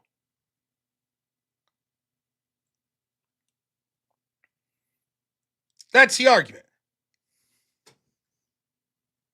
You don't have to deport them yourself, but you have to tell us where they are. And in exchange for those 3 things, the federal government will substantially withdraw federal law enforcement from Minneapolis and from the state of Minnesota. And at that point, crowd control, keeping riots from spinning completely out of control and burning down, say, your city, will be the job of local law enforcement. So just to restate, these are the 4 points. Number one, you have to answer 911 calls from federal agents. Number two, you have to do your best to keep them from getting killed when they're off duty. Number three, the jails have to tell us where the rapists are. And number four, if you do that, we'll basically pull back and allow you to keep the situation from spinning out of control on your own. And some federal law enforcement will remain to protect federal assets. The federal courthouse, for example, can't burn that down, and that's the job of the feds to protect it. That happened, and the response from officials in Minnesota was, no, we're not doing that. So at that point, you have to ask yourself, well, why? Why would a state refuse to protect American citizens from murder, refuse to give the names or whereabouts of murderers and child molesters, and refuse to use its own cops to keep riots under control? What could possibly be the answer? Because they want riots. That's why. Because they want the chaos. And this proves to you, if you're following this at home and trying to make sense of it all, where did this come from? Why did I shoot these people? This is proof that what you're watching is not a series of protests about immigration. What you're watching are the beginnings of a color revolution, of a kind of insurrection against federal authority. Now, that's exactly what I've been saying. Now, Tucker's claiming this was sort of the agreement that was hashed out by, like, Homan and them to Fry and company. I don't know if it's true or not. He's saying this wasn't what was made public, but this was the negotiation. But he's absolutely right on that end point. This all proves the Democrats want the violence. It benefits them. Now, a show that I like is Mark Halperin on Two-Way.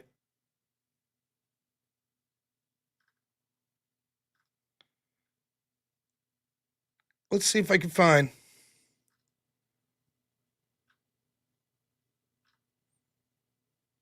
what I'm looking for. Mark tries to do, I got pissed after the Charlie Kirk assassination with him, but he tries to keep it down the middle. He tries to do like a sort of straight news show.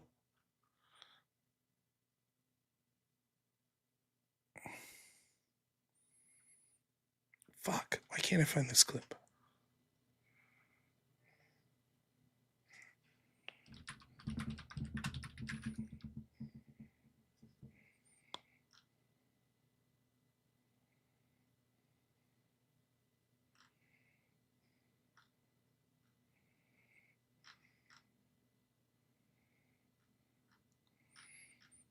Shit.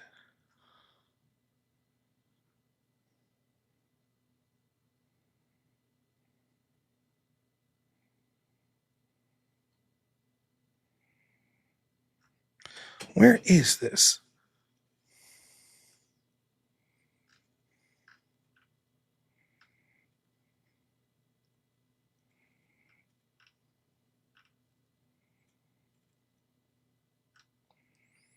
All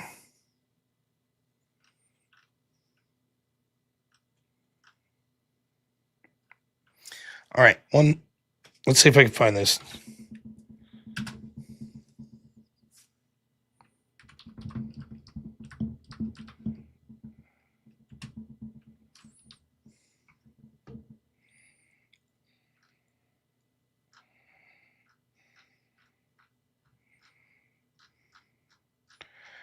Well, shit, I know I saw this and I should have saved it. Frustrating. I need someone, what I need is just someone to follow me around and,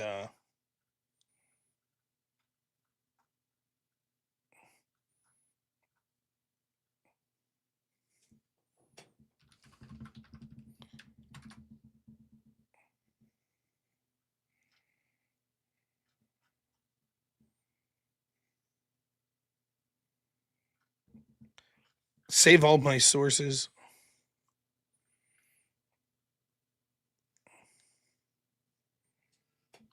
Give me 1 second. It's a good clip.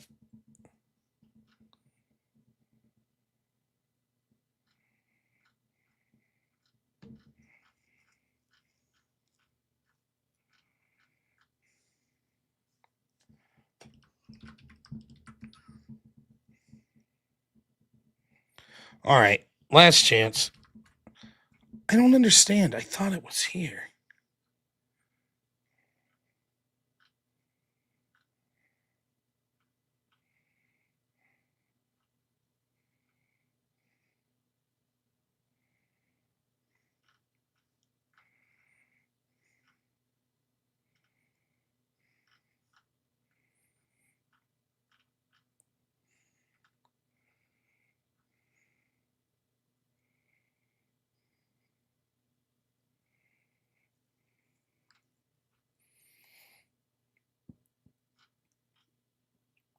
So there's this guy that goes on two-way all the time. He's like a Democrat. His name's Dan Tureen. So I'm going to look up his. He reminds me of Alan Combs. He used to have Hannity and Combs back in the day. He has that vibe very much.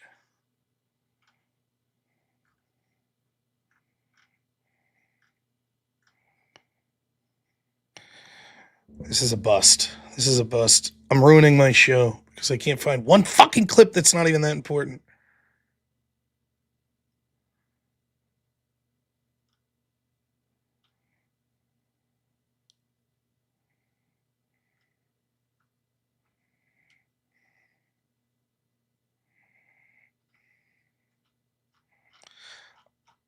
All right, well, you're going to have to take my word.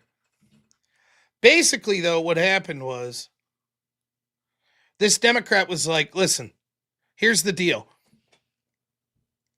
Mayor Fry can't just be like, no. He can't say no to these questions. He can't. He's going to have to cooperate to some degree.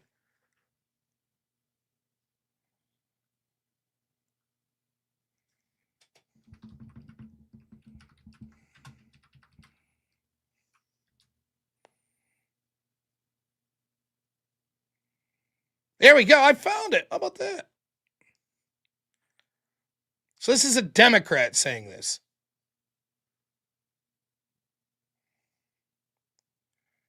Man, what a shot in the dark what I searched for there that this worked. Here we go.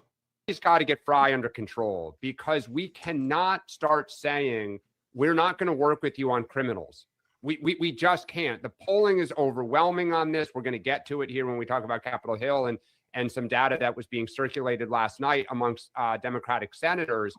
But Fry's got to be really careful, and Walz has got to get him. And frankly, Amy Klobuchar, who I know she suspended her efforts for governor, but most people believe will ultimately go and run for governor, needs to call Jacob Fry into a room and say, cool it. You're going to work with ICE on some capacity. We are not pro-criminal. He's got to get. Now, the reason that clip's so important is because that's a guy who's a Democrat. Granted, he's a squishy Democrat. He's not like a super radical one, right? But nonetheless, I've seen the guy enough. I watch Two-Way a lot. I watch Sean Spicer and Mark Halperin and Dan Turrentine there. I watch him a lot, so I've seen probably hours of his commentary. He's a legit Democrat. And what he's saying is like, look, Democrats better be fucking afraid. They may have won the temporary PR battle on the shooting of Alex Pretti, but if this is reframed, and this is what Glenn Beck was trying to say last night, and I thought he did a poor job of it. But if Trump's like, fuck, we fucked up. We can't win the PR battle right here. Okay, we need to regroup. Let's take one step back to stable ground and say, okay, we're going to plant our foot here. Just the rapists, just the murderers. And if the Democrats say no, and then that becomes the PR blitz, and you have Tom Homan out there every day saying, this is insane.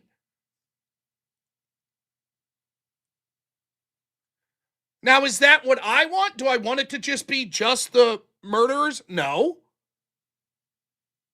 But if that's where Trump feels that, okay, we're in trouble with PR on this,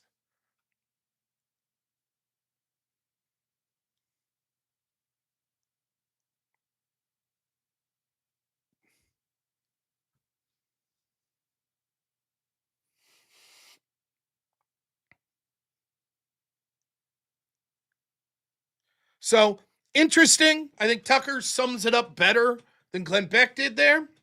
I like Tucker and Glenn. I know half my audience hates all of them. Look, what can I say? Not everyone could be as charming and as smart as me. That's why you're watching me, right? I'm no Tucker or Glenn. You're tuning into me.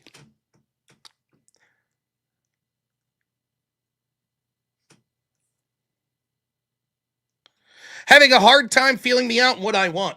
Every illegal in this country deported as quickly as possible. There, was that? I hope that cleared it up.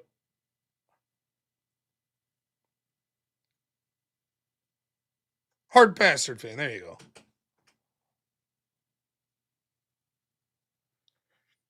The issue is this. We talked about this. Go watch the show yesterday where I talked about this.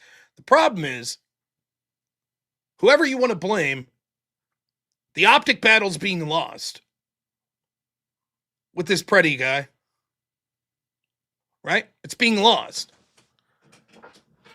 I think there's a lot of blame to go with Trump and his administration and sort of their inability to shape a narrative and to push it out there.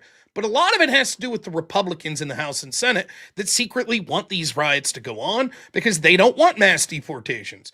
So they're just waiting for an incident that they could rally behind and say, see, now it's time to stop. Now it's time for dignity. That was what the whole show was about yesterday. Let's pass the Dignity Act.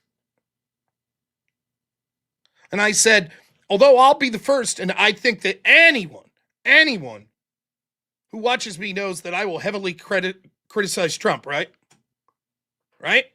Certainly. If you're new to the channel, half my fucking audience hates the fact that I just go hard after Trump, right? The old 10-hour diatribe. Yeah, I've certainly been doing that a lot, right? So I've been harsh on Trump. I said, I can't say definitively that he's backing down, but it looks like a back down. And for me, the big concern is this. You can't show weakness in the face of terrorism. If there is a back down now, that lets the left know the political violence works. And that's the worst thing. That's probably even worse than illegal immigration. But even if Trump did everything perfectly, given the grand scale of what he's up against, including major people in his own party that want to sabotage him, maybe if he did everything perfect, we would still find ourselves in this situation. Here's what I know. Nothing he would have done would have prevented the left from creating violent altercations. It was always going to happen, and they were always going to use that in a PR blitz. Now, I think there's still significant things worth criticizing Trump. But even if he would have been perfect, would the left still been able to pull this off? And we talked about it. It's a very difficult strategy to beat when you're an immoral garbage humans that want to sacrifice your own supporters to be and hope they get shot so that you can make them martyrs. That's tough to beat that PR victory.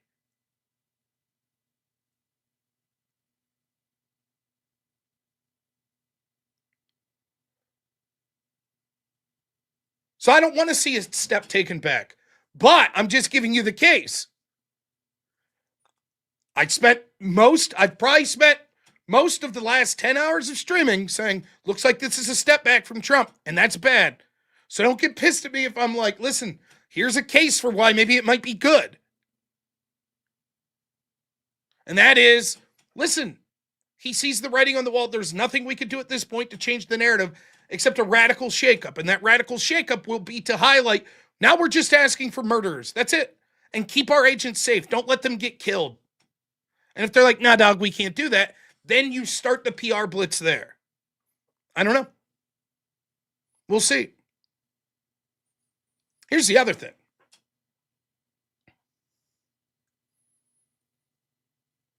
Here's the other white pill for you all, right?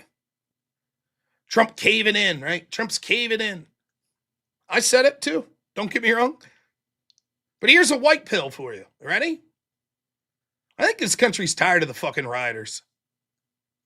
I think they're fucking tired of it. 'Cause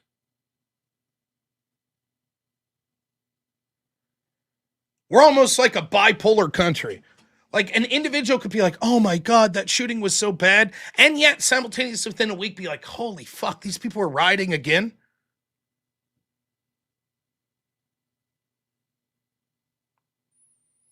And so even though there's like an immediate PR win, I think the George Floyd shit overplayed their hand. And people were like, are you fucking kidding me? Again? Again? We're tired of this shit. Maybe. So I don't know that this would have the effect that it would have 8 years ago. They keep going back to the well. Riots, violent altercation with law enforcement, sympathy. And the other thing is this. We did talk about the big, everybody's saying this is going to lose the midterms, this, that, and the other. What did I say the other day? What's the most important issue in the midterms? Even if you weren't here, can you take a guess? What's by far going to be the most important issue in the midterms? I mentioned this the other day on the show. Yeah. It's the economy.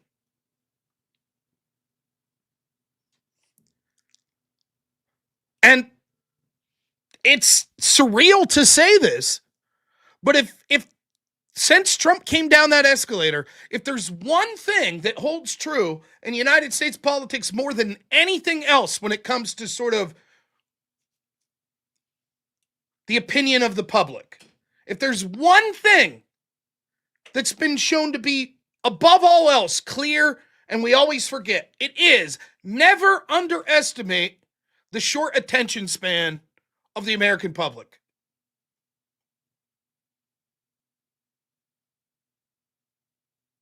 And it's something I fuck up all the time. All the time. Now, I still think there are things I like that Trump does and things I don't like that Trump does. And I'll criticize and support those as I see fit. But as far as the broader question of what will this do for the midterms, I still think the Republicans are going to lose the midterms. That's my opinion. But ultimately, something fucked up's going to happen in the next 2 weeks. You know it. I know it. We're going to be at war with Iran. There's going to be another shooting. There'll be more riots. There'll be an assassination attempt.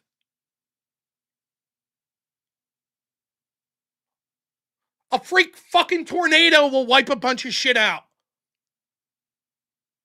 The stock market will crash.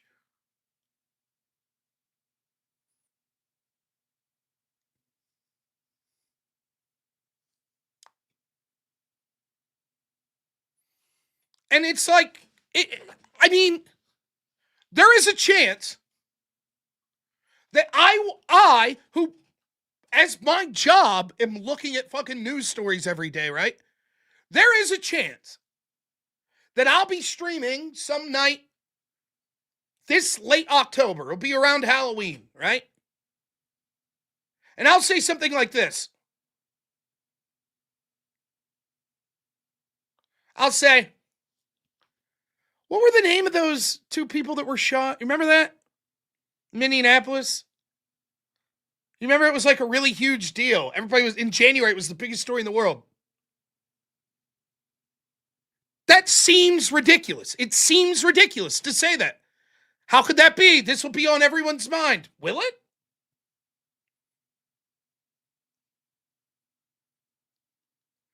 Andrew Wilson on Joe Rogan's show today. And Andrew's like, remember that guy that got in the building and he shot at ICE? He ended up killing 2 detainees. And Joe's like, I don't recall that. And then he starts talking about it. He's like, oh, yeah. No one remembers Charlie Kirk assassination. It's over. Yeah, we know about it, but it's over. The impact on it's over.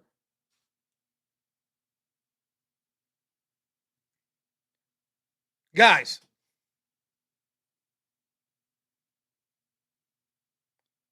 let me tell you.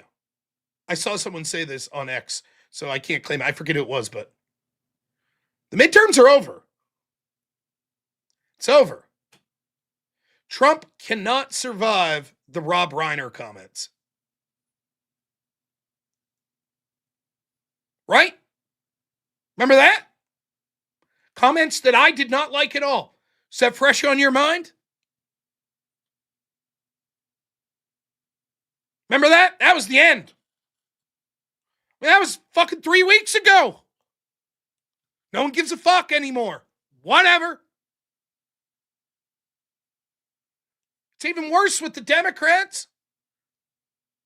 What's the guy's name? Jay Jones, the Attorney General in Virginia, who got elected. Talking about wanting the death of Republican children. No one gives a fuck anymore. Literally, there will be situations in Virginia involving ICE and prosecutions and shit, and that guy's going to be involved, and 95% of the voting public is going to be like, who's that guy?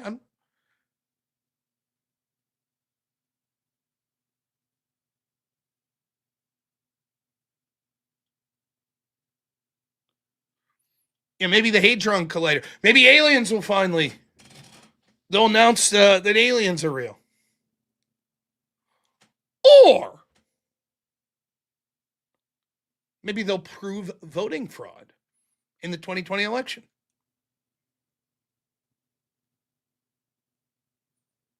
Then what would happen?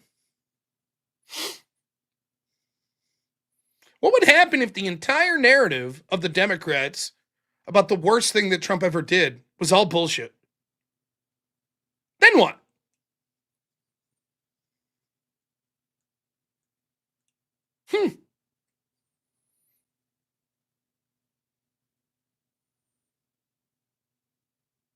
That might change the narrative. Or it might not. That's right.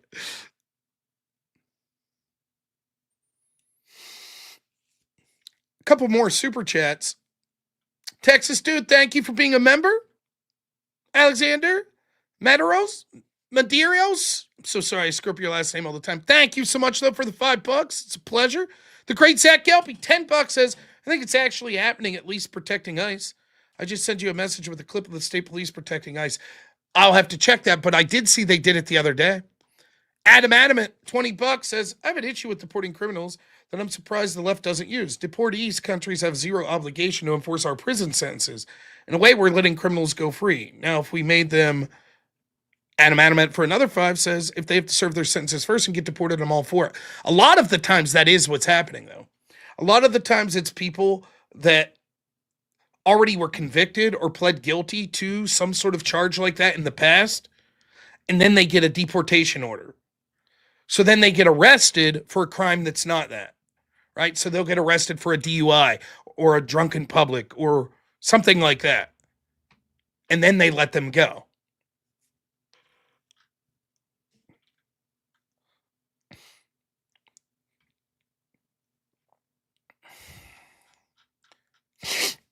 The election fraud stuff from the 2020, it's so, oh my goodness. I don't even know where to begin on this. I looked at a lot of stuff specific to Pennsylvania. I covered it for years here in Pennsylvania. So much of that knowledge has escaped me. I'll hear something once in a while and be like, oh, fucking right. I forgot we talked about that. But I didn't follow it deeply in places like Arizona, Georgia, Wisconsin.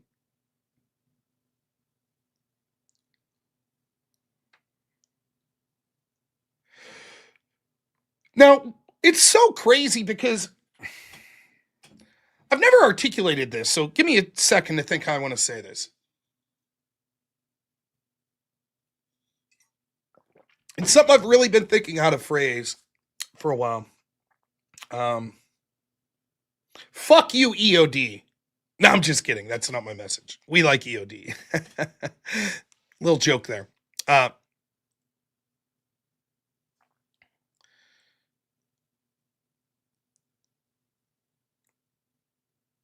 One of the effective propaganda strategies that I see is when truth is leaked out slowly and then it doesn't pick up.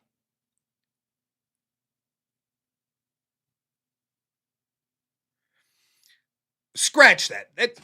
That's part of the truth, but let me here's a better way to phrase it. You know how the Democrats will do this strategy where it'll be like, we're just going to accuse Trump of 1 million fucking hoaxes. And then eventually they'll stick. You know what I mean? It's what they're doing right now with ICE. Well, this sickle cell girl died. That was 2023. Well, a 5-year-old was detained. Their parents left. Well, they killed Renee Good. It was murder.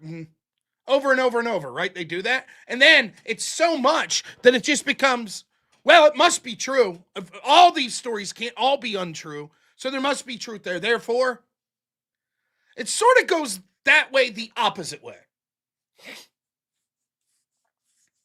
And so what happens is you can follow these cases like in Georgia. And I've watched some of the clips and they're damning.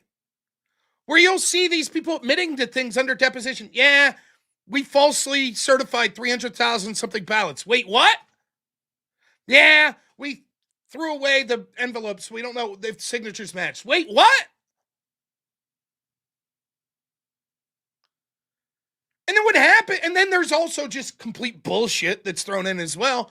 But what happens is the American people just go, whatever. And me too. Another story, great. I guess we'll wait and see if anything comes of it. That's what happens. Oh, there's a word for this, the illusory truth effect. There we go. Okay. I'm not well read, so.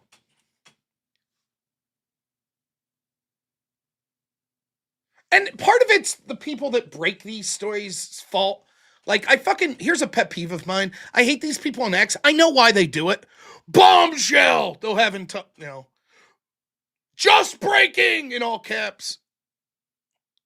And you'd sort of just, at some point, you roll your eyes. You're like, okay, yeah, let's see. So, what I'm getting at is, was there election fraud? I don't know.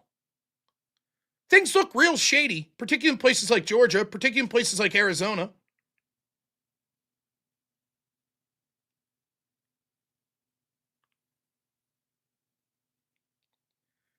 So the FBI got a warrant today to raid Fulton County. Now, apparently, someone tell me if I'm wrong, but this is my belief that this is true, and we could look it up if there's dispute on this. Judges have ordered election people in Fulton County to turn over these ballots, and they just haven't. Is this true?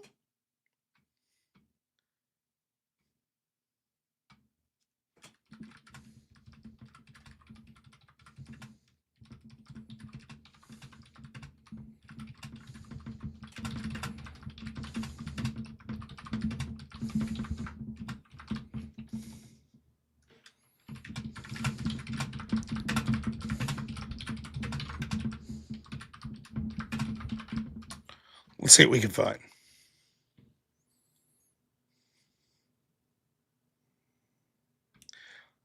Bullshit AI, grant you, but let's take a look.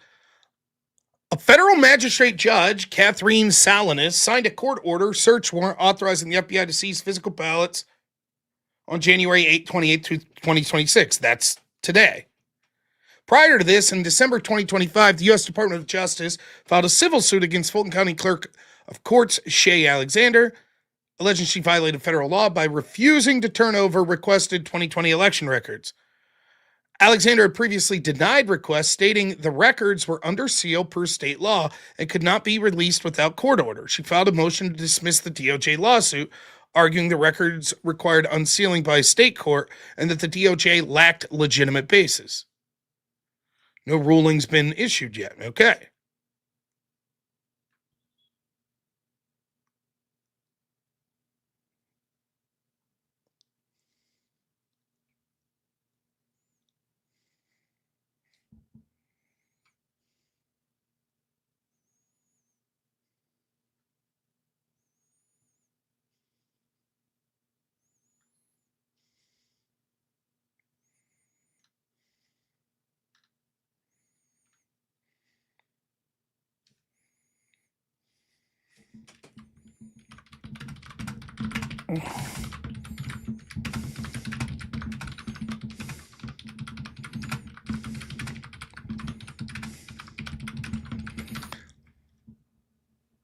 One second.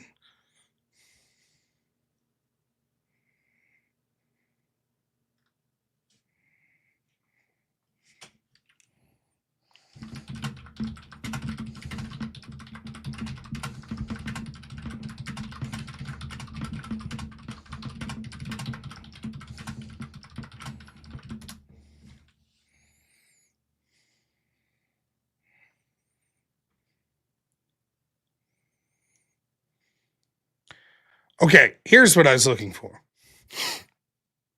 This is what I'd remembered. Prior to the January 28th raid today, Fulton County officials, including the Board of Registration and Election and Clerk Che Alexander, had refused or resisted compliance with state-level demands for access to the 2020 election records, leading to court involvement. The Georgia State Elections Board, which had a conservative majority aligned to the election integrity concern, issued subpoenas in late 2024 and again in October 2025, demanding all used and void ballots, stubs of all ballots, signature envelopes, and corresponding envelope digital files from the 2020 election. Fulton officials refused to comply initially. The Board of Registration and Elections responded that the court records were held by the county court clerk and were under seal per state law, requiring a court order to release. Alexander specifically stated in letters that the records are under seal and may not be produced absent a court order. Fulton County petitioned the state court to quash or block it with the subpoena. However, Fulton County Superior Judge McBurney ruled against the county in December 2025. He denied the petition to quash and sided with the SEP, and ordered the county's Board of Registrations to comply with the subpoena. That was in December. Despite the state court ruling, clearing the path for compliance, the records were not handed over before the federal raid.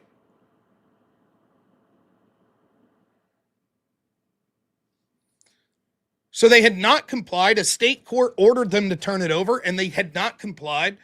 If this is true, and it may not be. Let's see.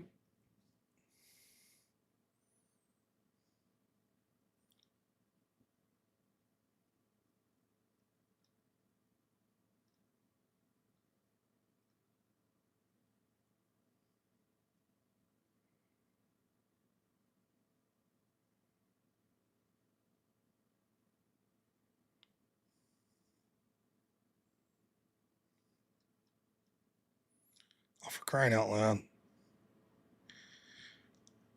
Let's not just be shitty and use just AI. Let's see if we could find an actual article.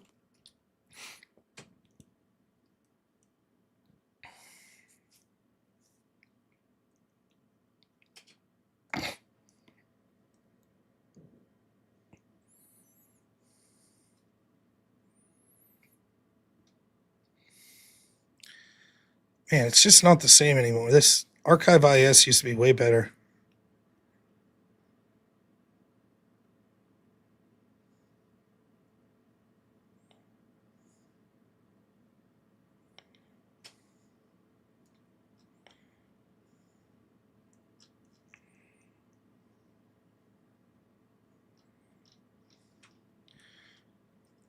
So here's the article. So this is from December 21st, 2025. Judge keeps alive subpoenas of Fulton County 2020 ballots. The state election board has sought the county's ballots for more than a year. So the actual state election board is like, can we see the ballots? Why would they not allow the state election board to see the ballots? Nope, can't see them, says Fulton County. Okay, so they take it to court. A judge has cleared the way for the Georgia State Election Board to obtain Fulton County ballots and other documents. Fulton County Superior Court Judge McBurney on Friday ruled the election board is well within its authority to request information it sought for more than a year. He ordered the county to provide an itemized estimate of the cost of complying with the subpoenas. The ruling's a victory for the board, which last year reopened an investigation into Fulton County's conduct. 2 recounts, including a hand recount of every ballot, confirmed Democrat Joe Biden's victory. Numerous investigations found plenty of problems, but no intentional misconduct. Members of the state election board and Fulton County officials could not immediately be reached for comment. Last year, the board reprimanded the county after finding it likely election workers had scanned more than 3,000 ballots twice during the 2020 election.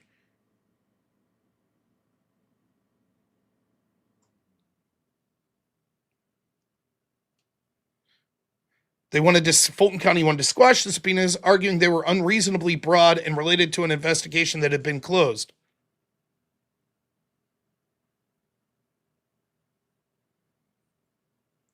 So it is true.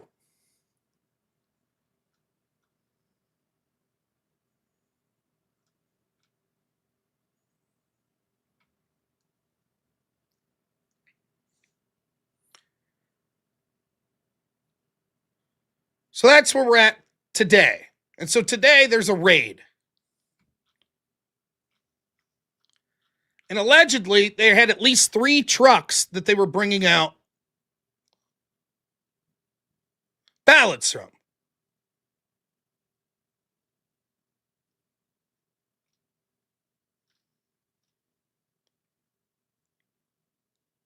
Here's some of the pictures from that, or video.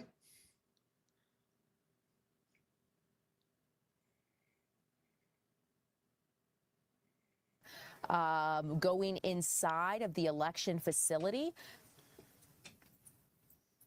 Our photographer was able to go inside. He was let inside and allowed to be up and close. As you can see, this is interesting because one of the questions we did ask Larry was if agents were restricting his access or asking him to back up at all. And he said that so far they've been allowing reporters to get up close to the situation.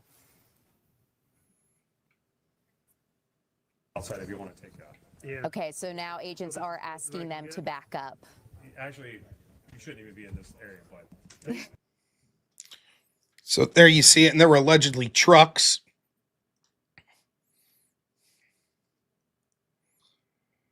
Here's Brett Baer talking about it. During a search of the Fulton County, Georgia election office. That search is said to be related to the 2020 election. Correspondent David Spunt has details tonight. Good evening, David. Brett, good evening. FBI agents are still on site at the records warehouse for the Fulton County, Georgia Board of Elections. The matter is sealed before a court, meaning details are limited, but we can report this is related to the 2020 presidential election. Sources tell Fox News that agents retrieved documents, phones, and computers after a judge signed a warrant. President Trump has long made Georgia, and specifically Fulton County, a target of his complaints relating to the 2020 election. Shortly after that election, Trump spoke to Georgia's Secretary of State, Brad Raffensperger, and said he needed 11,780 votes to win the state. At the time, Raffensperger said he felt pressure from Trump and denied any widespread election fraud. He continues to deny it to this day. Now, Fulton County District Attorney Fani Willis brought state criminal charges against then former President Trump and others in 2023 for conspiracy to overturn the election. But her prosecution, Brett, was eventually derailed completely after it was revealed she had an intimate relationship with the top prosecutor on her team, and it could have tainted the case. Late last year, a judge dismissed the case in its entirety. Now, Brett, last month, the Justice Department sued Fulton County, Georgia, seeking access to 2020 voting records after state officials allegedly failed to respond to a subpoena. Fox News has learned the head of the FBI's Atlanta field office was recently forced out in recent days, but it's unclear, Brett, if this is all related. Now, there's allegedly a warrant that's been released. I'm not sure that it's correct, but I'll show you what's been released. Let's pause, because this is what you're not going to hear anyone else in the country say. Did anybody watch the Jack Smith testimony the other day? Unfortunately, I got busy and we weren't able to really cover it. Jack Smith, special prosecutor that was charging Trump with the alternate electors scheme, all of these people, right? You remember?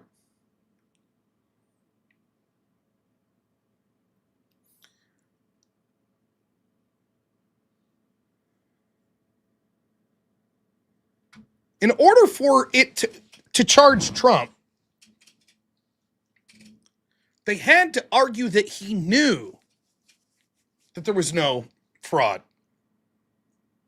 In order for him to have committed fraud, he had to know. For example, it's not illegal for him to challenge elections in a myriad of ways. Their claim was he knew that he lost.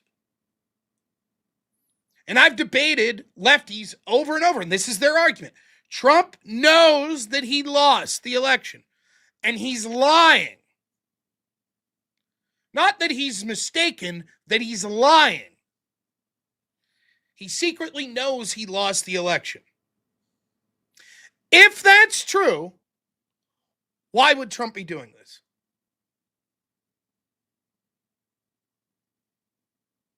Why would Trump, at this point, it's over and done with then. If he secretly knows that he lost, why keep bringing it up? Why not just say, fuck it, move on? The mere fact that he's so aggressively pushing it that his FBI is getting warrants. Doesn't this seem to suggest that at least the people in the Trump administration think that there's evidence here?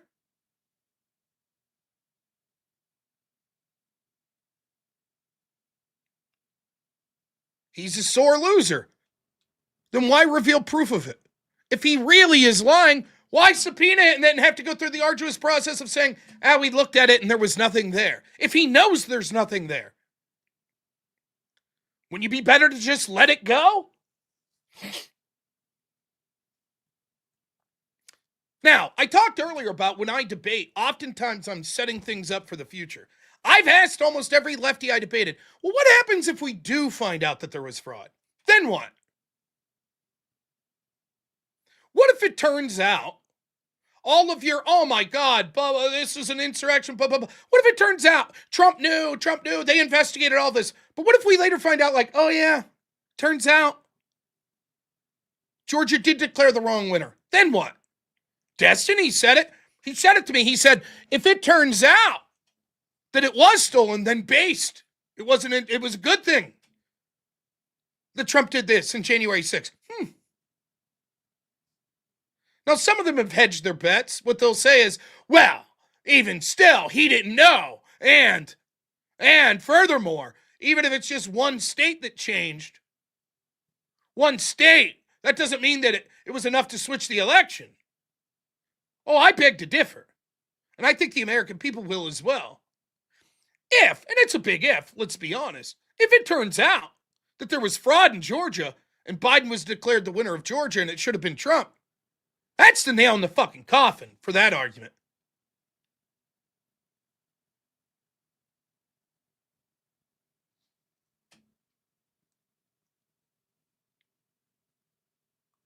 Nail in the coffin.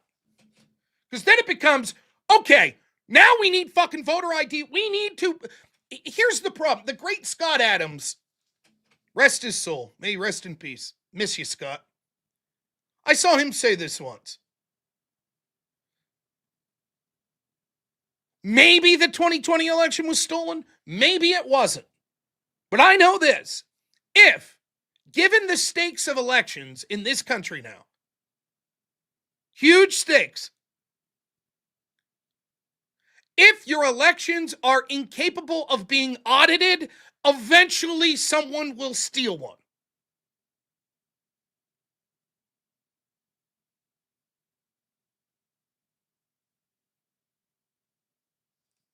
Period.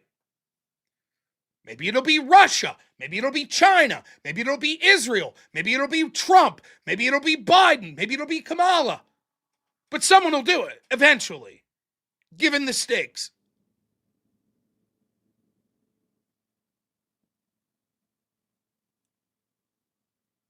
Why are we making it near impossible to audit elections?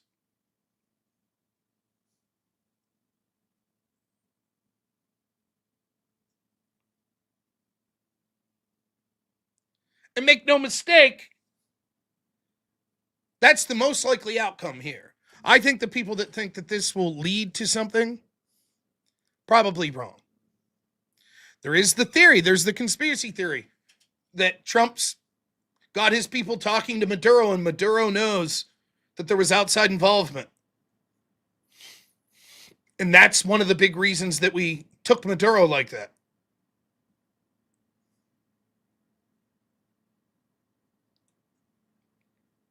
My state of Pennsylvania.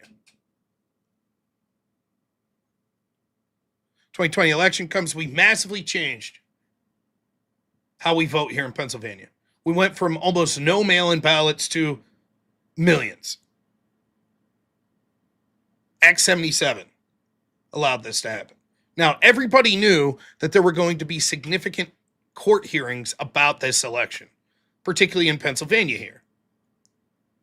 One of the big reasons was because the Pennsylvania Constitution seems to suggest that mail-in ballots probably aren't legitimate, except for in cases of extreme hardship, etc.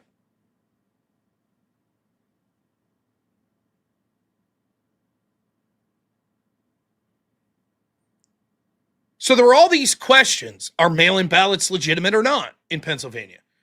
Then there were other questions. What do you do with ballots whose signature doesn't match the voter registration signature? There were going to be court hearings on that. What do you do with ballots that were dated before the election day, but received in the mail after election day? What do you do with ballots that were received in time for like the final count, but were dated after election day? All of these were questions that were going to be adjudicated. Everybody knew it. So the instructions went out to all of these election boards in all of these counties. You have to keep your ballots in separate piles.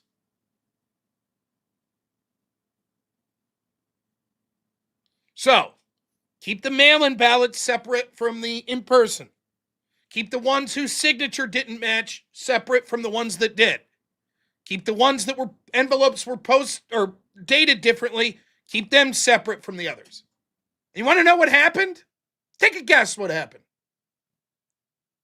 Just take a guess. How do you think that ended up?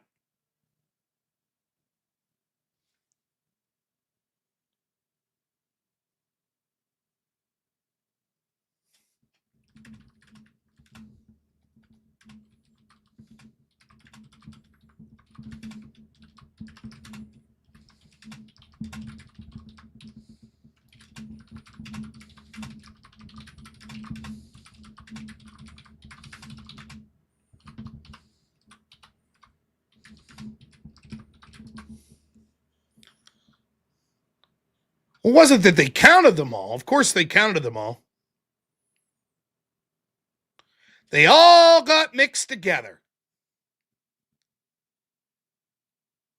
All one shit sandwich. Yep. And they said, oh, now what are you going to do? What if the court said, you know what? Yeah, we can't count the ballots that the post date was wrong. So get rid of them. And they would go, oh, we don't know which ones those were. Sorry, whoopsie.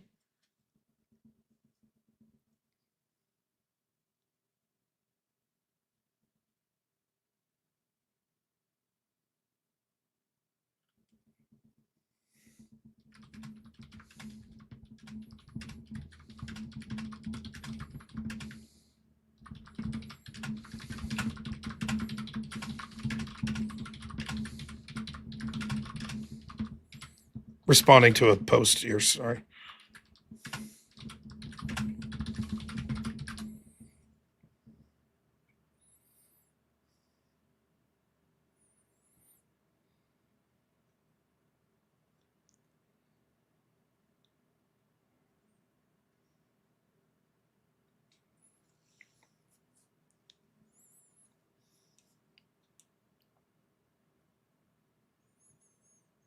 See? Right. A screw up like that wouldn't cancel a person's vote. How convenient. Yes. Of course. No way to audit it. Sorry, they messed up. Oh well, nothing we could do.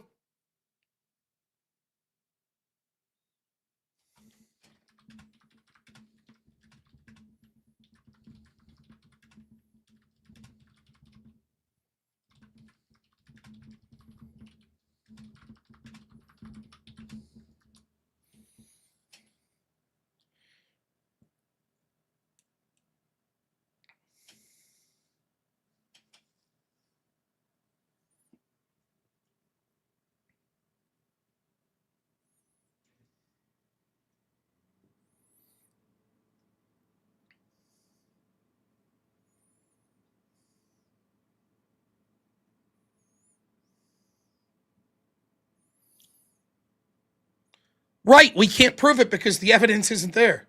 That's the point. Do you see? And this is the argument that Democrats make. So my prediction is what we're going to find out. The most likely scenario we're going to find out in Fulton County is they're going to say, whoopsie, we didn't keep things that we were supposed to.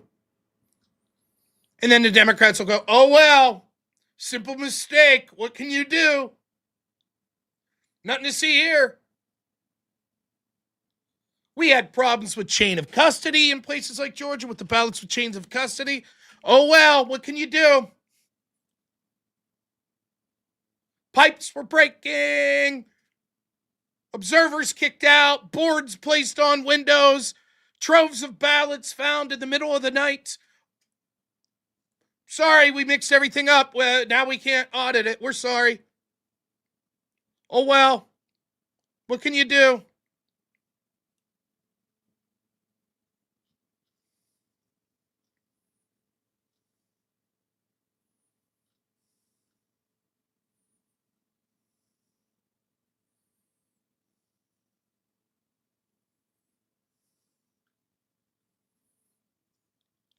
Let me give you an example. State moves to dismiss lawsuit seeking absentee ballot info. This is from Michigan. Michigan's Bureau of Elections is asking Michigan's Court of Claims to dismiss with prejudice Michigan's Fair Election Institute lawsuit demanding access to public information about Michigan elections. They're saying the state refused to provide summarizing the data, so they want to see the underlying data. Following the 2024 primaries, the BOE redesigned a standard report called the Entire State Next Election Voted List. Election data investigators were quick to notice the redesigned report was no longer providing crucial details about absentee ballots. MFEI investigators, wanting access to the missing data, submitted a Freedom of Information Act request on October 20th, asking BOE to provide copies of the underlying records referenced by the entire state next election voting list. In a motion for summary disposition filed in court Monday, the BOE claims it does not have the records requested. In a sworn affidavit, Deputy Director of Elections Adam Fracassi explained the basis for the denial. According to Fracassi, the election board is interpreting their request as documents that triggered the data entries populating the report. Patrice Johnson, the chairperson of the Fair Election Institute, says the information the state provided quoted sum totals. We are simply asking to see how things added up. Johnson said if they claim the answer is 4, we have the right to see that 2 plus 2, 1 plus 3, or 0 plus 4. Nobody would accept a bank statement that only gives totals. Fracassi, who again is the deputy director of elections, explains how the system works. Clerks enter data into the qualified voter file based on documents such as voter registration forms, absent voter applications, and absent ballot return status. The Bureau of Elections does not have access to those documents. According to Fracassi, the Bureau does not receive or maintain the records. Fracassi is saying that the records aren't at the state level. They are scattered across hundreds of clerks' offices. The motion to dismiss says it fails to identify any responsive documents in the Bureau's possession. We believe they're deliberately misinterpreting the Freedom of Information Act request.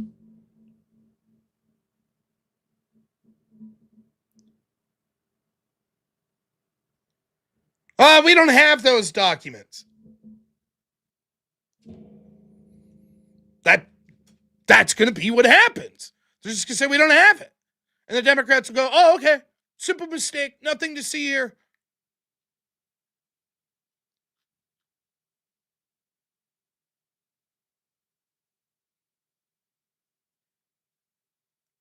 Here's the alleged warrant. Wrong story. Where are we at here? Here we go.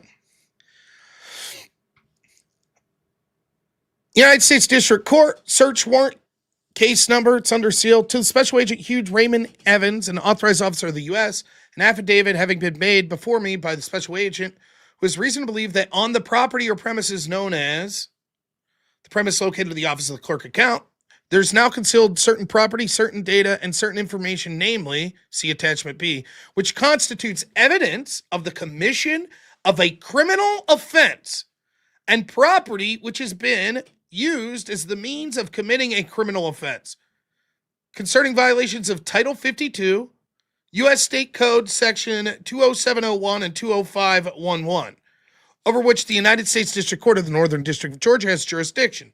I find there's probable cause to search and seize the property. Here's what they're looking for.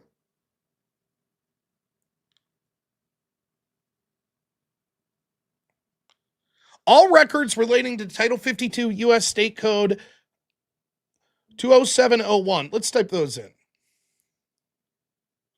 USC 20701. And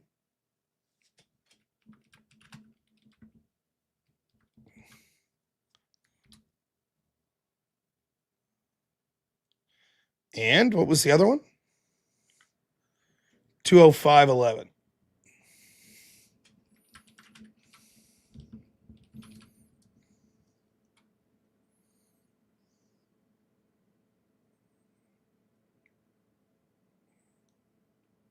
We'll continue here. So what are they looking for? All physical ballots, including but not limited to absentee, envelopes, advanced voting, provisional ballots, in-person election day ballots, emergency ballot, damaged or destroyed ballots, etc. All the tabulator tapes, all the ballot images, all the voter rolls. So that's the warrant.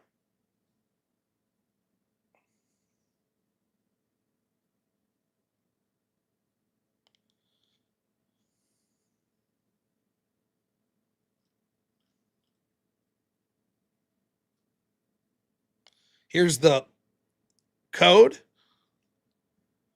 20701, retention and preservation of records and papers by officers of elections, deposit with custodian, penalty for violation. Every officer of election shall retain and preserve for a period of 22 months from the date of any general, special, or primary election for which candidates for office of president, vice president, presidential election, members of the Senate, member of the House of Representatives, or commissioner of the Commonwealth of Puerto Rico are voted for. All records and papers that came into the possession, registrations, etc. If a state or commonwealth designated custodian, specified place, then such records may be deposited with such custodian. The duty to retain and preserve any record of paper, etc. $1,000 fine, imprisoned by not 1 more year or both. Here's the other. A person, including an election official, who in any election for federal office knowingly and willfully intimidates, threatens, coerces, attempts to intimidate, threaten, coerce any person for, or knowingly and willfully deprives, defrauds, or attempts to deprive or defraud the residents of the United States of a fair and impartially conducted election process by the procurement of submission of voter registration applications or known to the person to be false, fictitious, or fraudulent, or the procurement, casting, or tabulation of ballots that are known by the person to be false, fictitious, or fraudulent, shall be fined in accordance with Title 18, which fine shall be paid to the general fund of the Treasury, notwithstanding any other law, or imprisoned not more than 5 years, or both.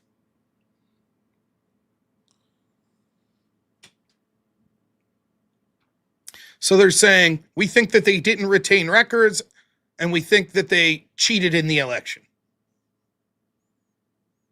That's what the subpoena is about.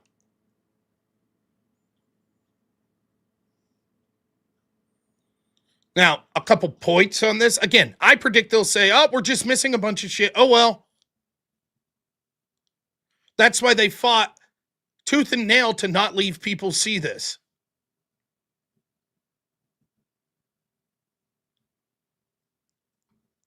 This is from yesterday. Now, this portion I hadn't followed, but I saw it became big today.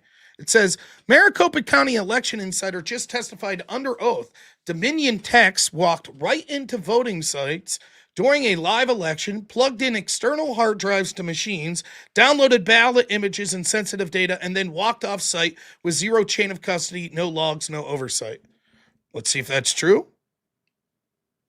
What's most important is I had an opportunity to speak to a gentleman whose name I will not mention here, but all I know is his first name, but he identified himself as a Dominion employee on contract to Maricopa County. What I observed was that the machines were optically reading the mail-in ballots, converting the paper ballots into an electronic image, and discerning the voter tabulation data into an electronic format.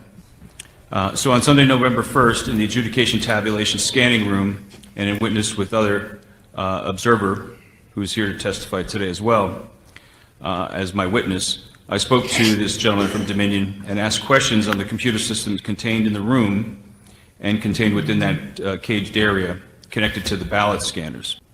On that day, I asked the gentleman how the tabulation data and scanned images were being stored and backed up. It's common practice in computer system IT administration to do regular disk backups or system backups in the event that some sort of failure occurs to that system. The gentleman stated that he would perform a manual daily backup of the system to an external hard drive attached to and within the secured computer bay glass cage as I described. The hard drive was in a rubberized orange case and easily visible. He pointed to it and identified it. I asked what software program he was using to perform the backups. He stated he was not using an automated backup, but inferred that he was doing a simple manual copy of data to this orange disk, as I'm referring to it here in my statement. Then he said he took and made a second copy of that backup, of that orange backup, and then he reached over to his cubicle area and demonstrated a new box of hard drives that were contained in there, and he was saying that he was making a second copy of that data onto one of those fresh hard drives. That then led me to ask him a common question, which was, is there a chain of custody, and where does that drive go? He was a little bit vague in his answer, but he said that there was not a chain of custody, and that the copy that he was making daily of the master backup was being taken off-site to another facility, and he was unclear to me how it was, but when I asked him if it was getting serialized or in any way secured, he could not confirm that, and basically said there was no chain of custody. Now, there was a lot of chain of custody issues. Apparently that was old from like 2020. There's a reason we have chain of custody laws, because it's very important to ensure the security of elections, and yet routinely violated.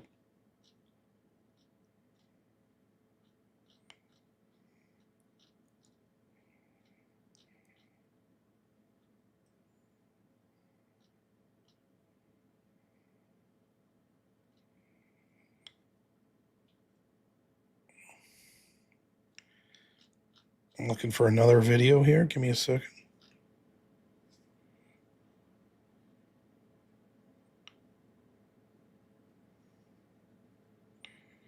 There was testifying that they had previously at a hearing as well. Listen to this.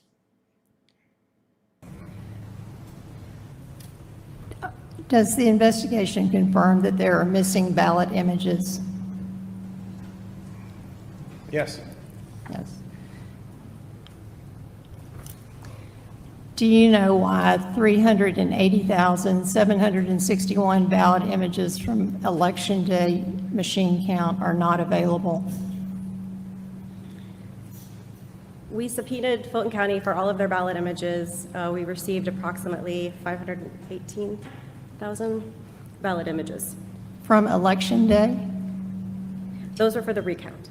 Those are from the recount, but we have no ballot images for 380,761 ballots from Election Day, correct? What was subpoenaed was the ballot images for the recount, because that's what this case was about, not the Election Day. Does Fulton County know why there are not 380,761 ballot images from Election Day? As with the investigators, we have not been apprised of this allegation. This is the first I'm hearing about it. I have no idea what the basis of that allegation is, and so we would have to we can't answer that at this time. Would Fulton County agree that every vote should have a ballot image? So they're missing, the recounters were missing 300-something thousand ballot images.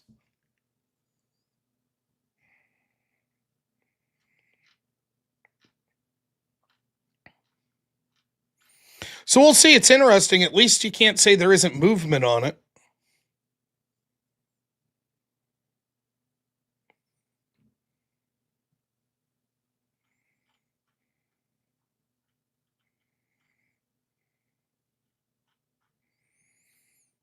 We'll see. We'll see where it goes. I think they'll be like, things are missing, and everyone will just say, well, then what can you do? What can you do?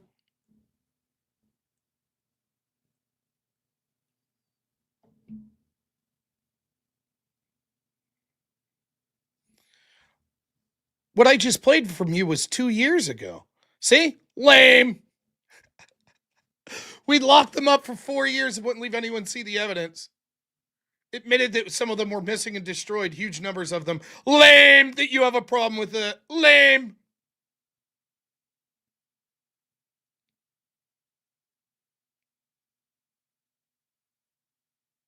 How about this? Any investigation into any Trump documents, let's let Trump's team hold on exclusively to the documents for 4 years after he's president, and then you could have access to them. And I don't want to hear you say, Trump probably destroyed records. We'd say, lame. That's lame. Lame.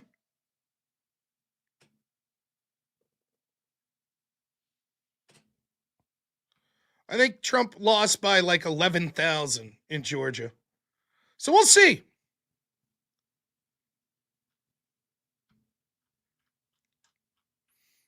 I think that they'll just say, look, there's missing evidence.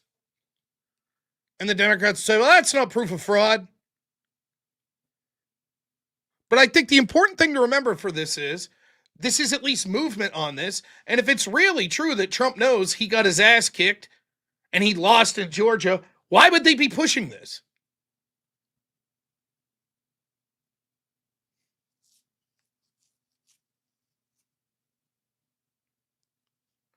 Remember, all the people that were screaming about, oh, this was all looked into. It was all looked into. Oh, my God, insurrection and blah, blah, blah. If it turns out, turns out it wasn't all looked into. What would that mean? What if there was, hypothetically, maybe there won't be anything. Maybe there never was. Maybe the evidence is destroyed. Maybe the evidence is there, but nothing will be done. But what if? What if it turns out there was fraud there? Now what? Bill Barr assured us all. He looked into all of it. Everybody credible said they looked into it. It was all bullshit. Could they have all been wrong? They didn't say, look, we need to look into this further. They said, it's done. No need to look any further. That's what they said. So what if it turns out, oopsie daisy, there was fraud? Is that just our bad? Like when 52 former Intel officials said that the Hunter Biden laptop was Russian? Our bad, our bad. Sorry, we helped steal an election. Our mistake.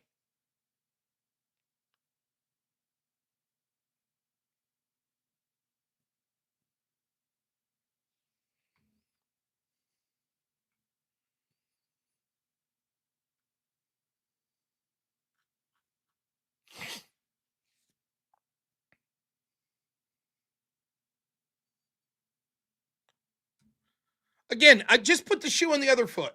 And again, maybe there won't be any missing shit. Maybe they'll be like, nope, we looked into it, we found it all. That could be. But look at how Patriot Pete. Trump wants to make changes that'll make it harder for Democrats to win or have their victory certified. Simple. How's missing evidence proof of fraud? Let's say the exact same thing happens. You know, you had that little line where it looked like Trump was winning and then you had the blue curve that went up. Let's say the exact same thing happens in 2028 with Republicans, right?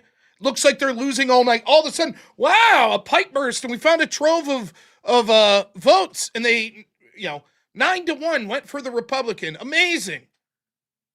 Can we see the evidence? No. Sorry, we lost it all. Anyways, Republicans win. You think people like Patriot Pete would say, fair enough, that's not proof of any wrongdoing. Fair enough.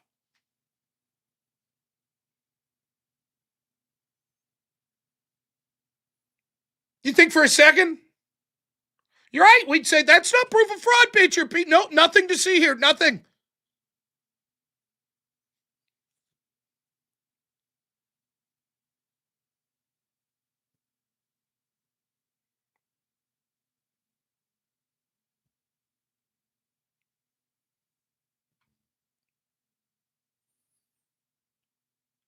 Some more super chats. Remember, we're going to push heavy. Not just super chats tonight. Remember, the cost of memberships will be going up as of the next show.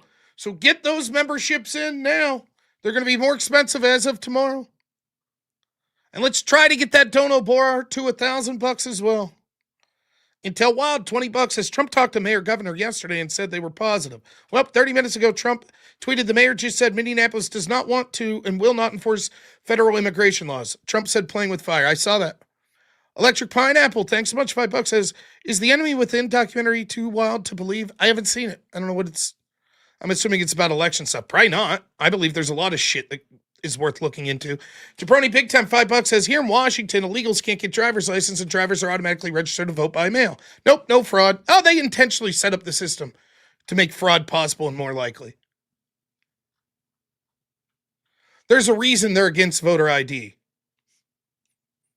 Simple.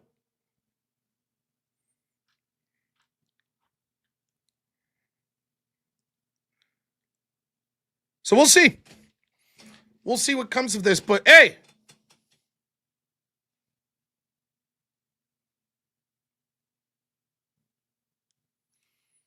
at least this is movement. And for, all the FBI never does anything. Again, I have no problem sharing your belief that nothing will come of this. That's probably the most likely scenario. But it's something. They moved on something. That's better than not moving, I guess. So.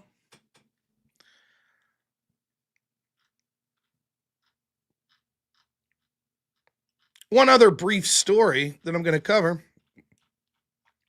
Remember, get those donos in, folks. Ah, crap.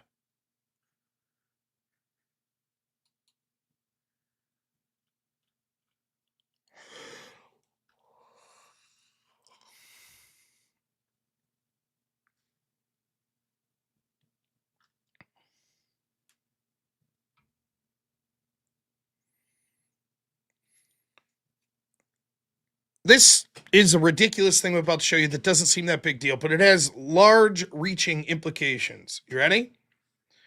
You remember this? Let's see if I can find it.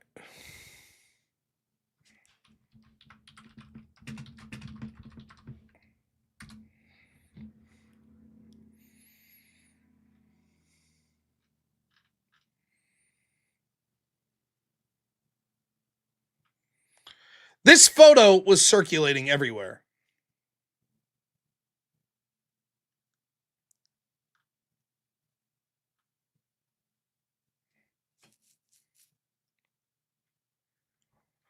And this was all over the mainstream media. Now, you'll notice that the officer here in gray doesn't have a head. And where his head would be is at another officer's hand.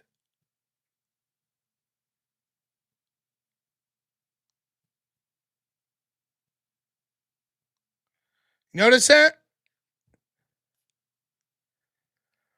That's bad enough that the mainstream media is doing that, but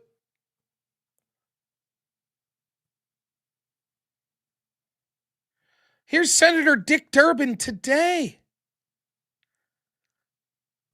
showing that very photo on the floor of the Senate.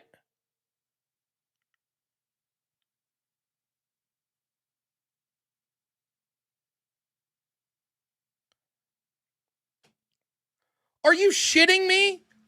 Now look, it's really bad.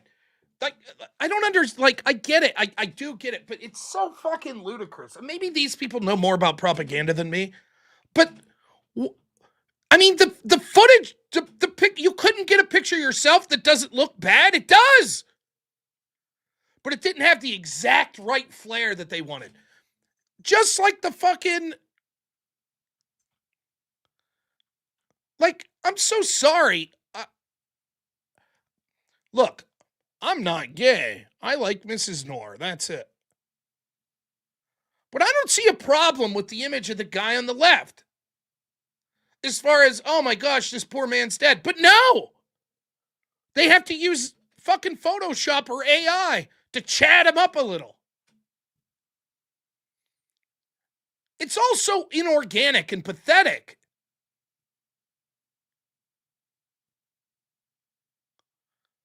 Just use the real shit. What's the issue here?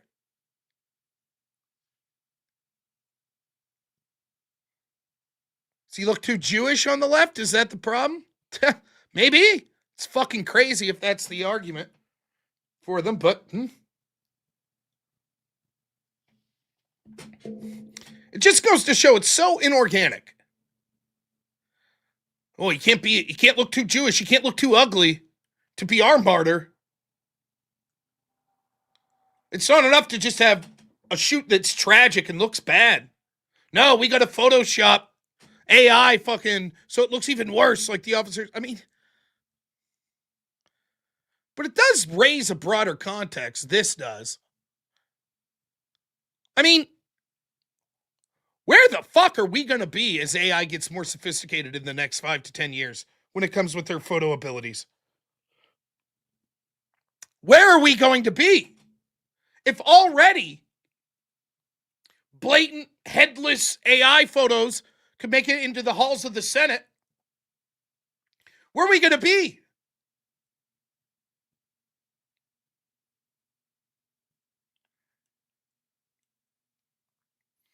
And the problem is, you could be like, wait, that's AI. But it's too late. Once people see it, they'll swear they saw it.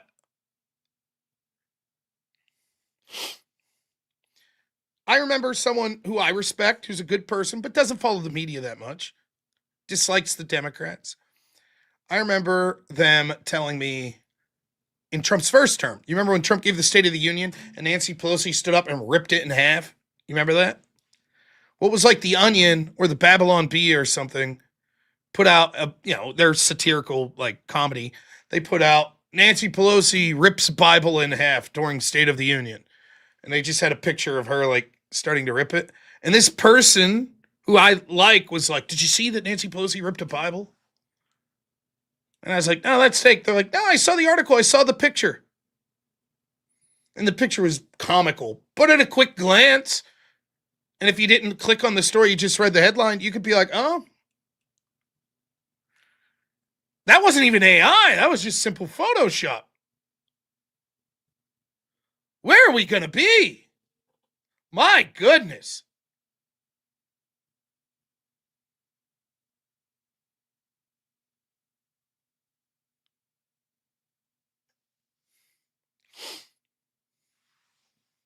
But I saw that and was like, holy cow, what are they doing? And there's no way Durbin didn't know that picture was fake. He knew it.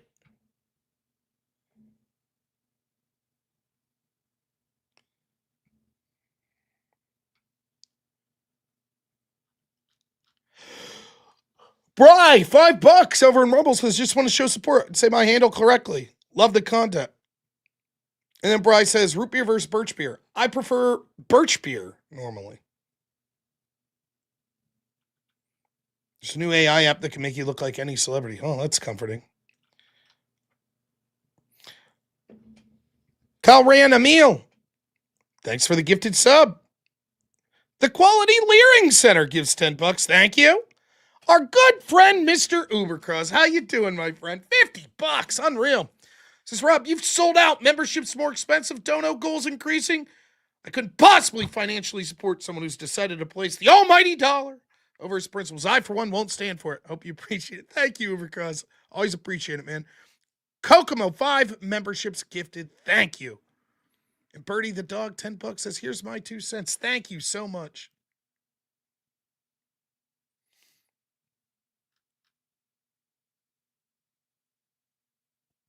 Yeah, it was a news organization, yeah. Absolute craziness.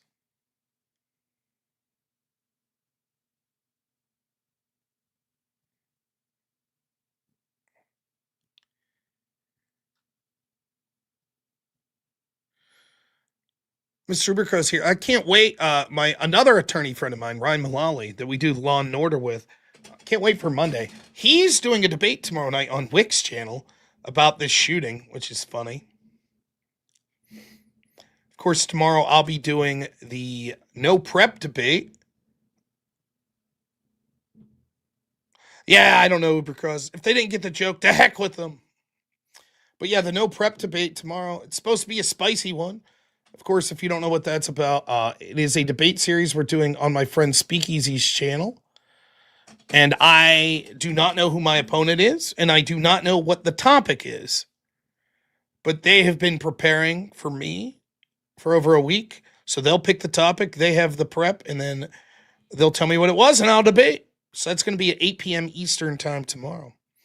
Should be good. Also, I'll be doing the extravaganza again tomorrow because Andrew's still gallivanting around the world. I don't know what he's up to. Him and Joe Rogan shooting baby seals or some shit. Chain smoking Marlboro Reds. Who knows? I guess technically today, Thursday. So.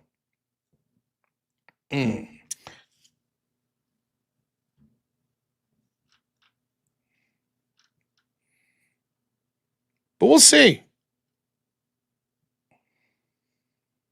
We'll see what happens with this election or the ballot stuff.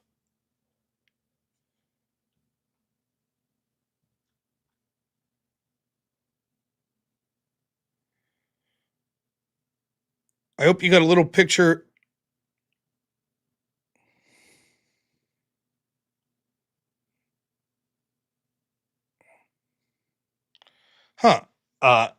Of what's going on with Fry. Cernovich just put this up. I haven't watched this yet. Let's try it. This is from that incident. Look at you! Pepper spray, bitch! Fucking something, motherfucker! Fucking fuck you guys! Fucking trash!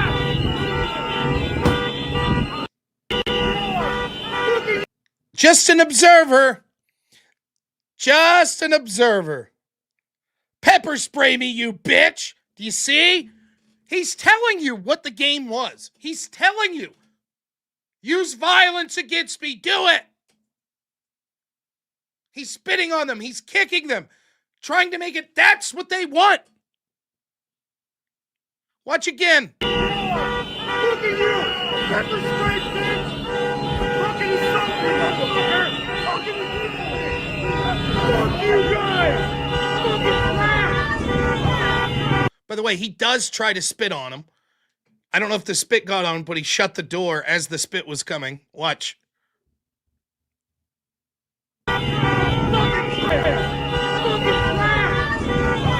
Oh, let's see if we frame by frame it. Because this was an argument I saw people making.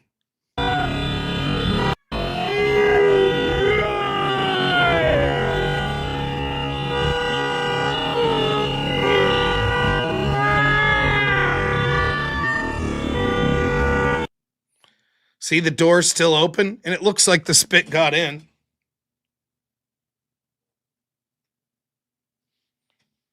This video's AI? Is that true? Holy fuck.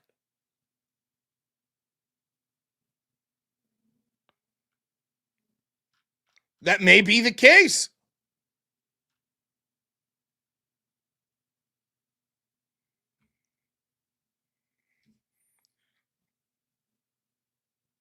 Look at you! Pepper spray, bitch! Fucking something, motherfucker! Fucking fuck you guys!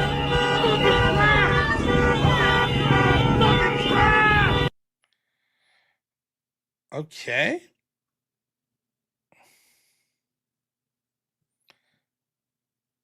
Watch the other angle of the same vid. The other angle's certainly not AI. Is that what you're saying?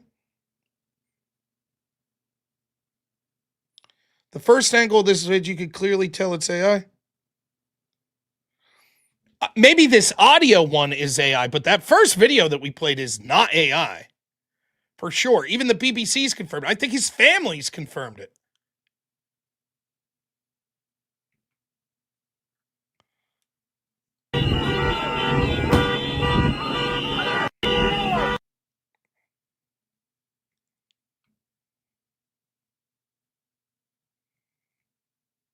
All right. You're telling me that this video is AI. This one. This is the one we've seen. I just want to be clear.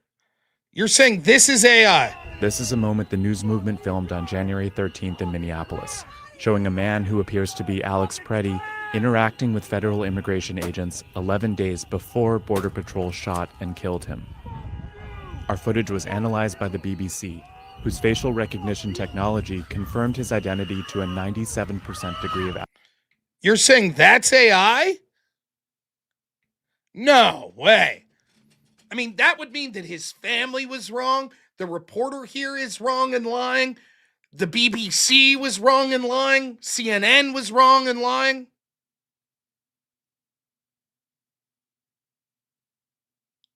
Wow.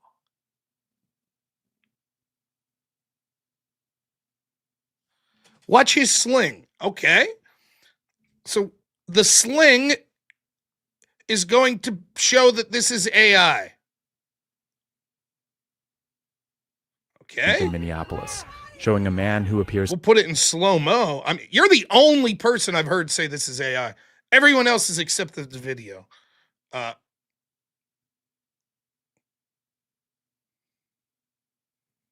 To be Alex Pretti. Recognition killed him. Our footage was analyzed by the BBC. This sling? What's wrong with it?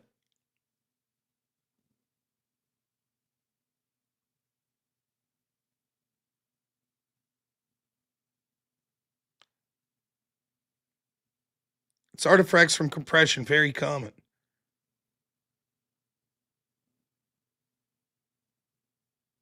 When he grabs Alex. See whose facial recognition technology.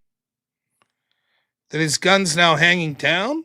That it looks like the sling came off? Technology confirmed his identity to a 97% degree of accuracy. I don't see anything particularly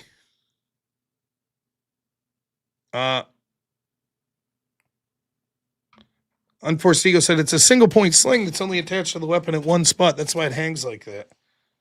Yeah, I don't know what you're seeing, man. No, I don't mind it, Paul Sonia. I thought you meant I'm 99.99999% sure that video is real.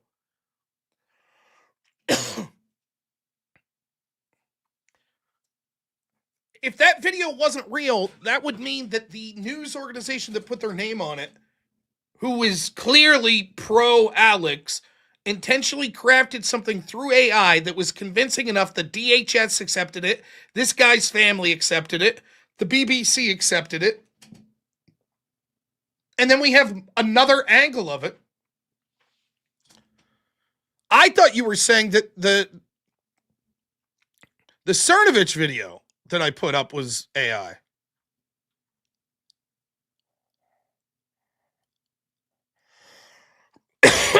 So let's go back one more time.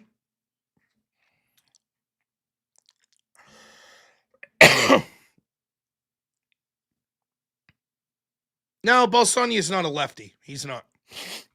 Balsania. Nope. Look at you! That's a straight bitch! Fucking something, motherfucker!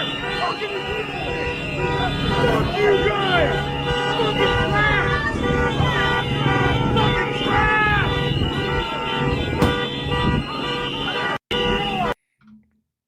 There he is. There's your observer.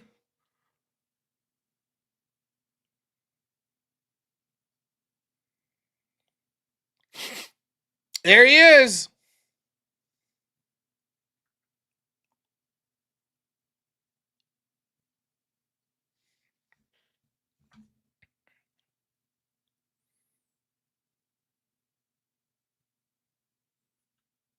He was armed while he's doing it.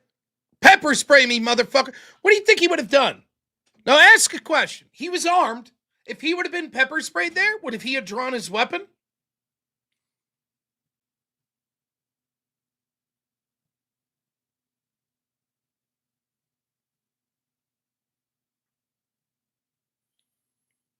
You think? Imagine not only obstructing police, spitting at them, which is assault, smashing their property as they are leaving, and then demanding to be pepper sprayed.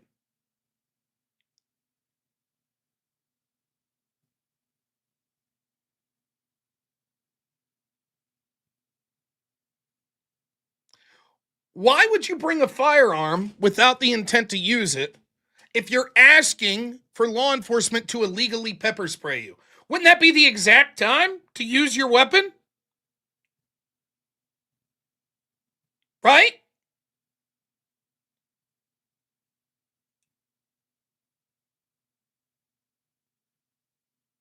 Second Amendment. Second Amendment doesn't give you rights to provoke an escalation. He had the right to carry a gun. He didn't have the right to commit assault while he was doing it, which he did. But this isn't a question of legal rights. It's a question of why would you carry a gun? Presumably it was like this. He's carrying a gun for defense. Because what if he's assaulted and fears for his life? So why would you then ask for law enforcement to assault you so you could fear for your life? When everything about concealed carry teaches you the exact opposite. You should go out of your way to avoid conflict, not intentionally ask for it to be escalated.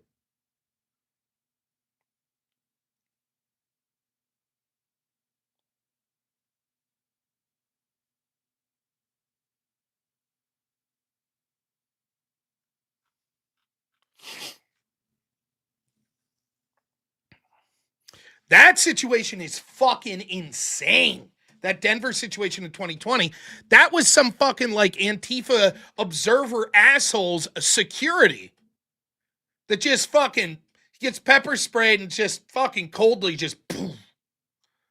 No charges.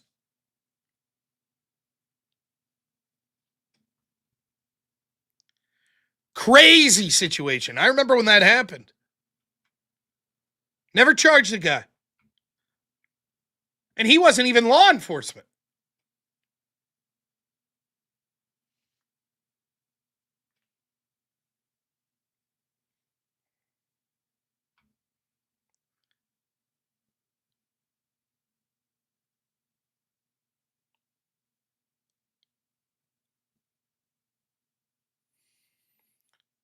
Absolute insanity.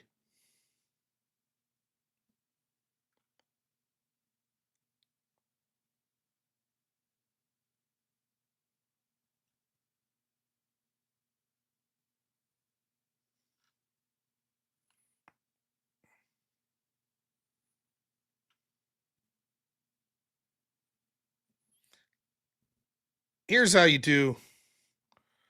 You ready? Caring for people was at the core of who he was.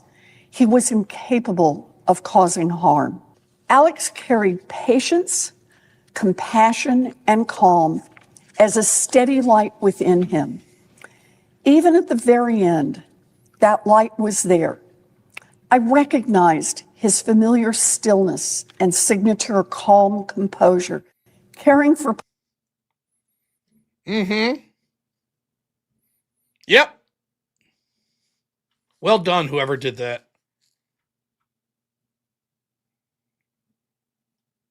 Here's another.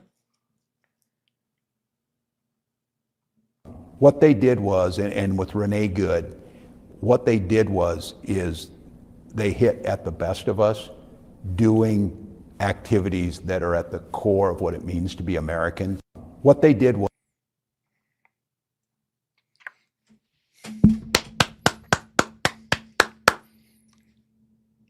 right?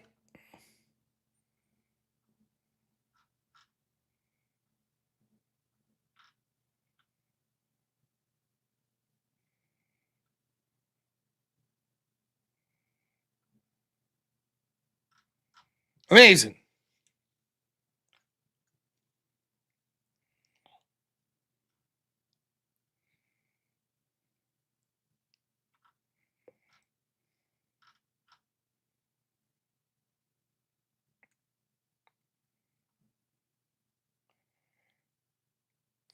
Now, did I call it or did I call? That this, it's just intentionally setting up the situation to provoke a violent response so that they could then have an excuse to riot. William Burns, thanks so much for the $5. Our good friend, Mr. Ubercross, again, thanks so much. $10 says, seeing your viewership grow has been fun. I listen more than I could comment due to life constraints, but I'm very happy for how life seems to be going for you. Congrats, man. Thank you. Means a lot, man. Thank you so much. William Burns for $5 says, that's assault, the spit, criminal destruction of property, kicking the car, and disorderly conduct. All in front of law enforcement. He asked for it while armed. And then another 2 from William Burns says, these people create the problems they then cry about. Yep. And Balasanya, $5 says, thanks for slowing down the vid for me. No problem, man. Look, I 100% guarantee you Balasanya is not some lefty. He's someone who legitimately was like, is that AI? Which is perfectly reasonable. So it is not, though, in my best estimation. I guess anything's possible, but Bry, $2 says, correct.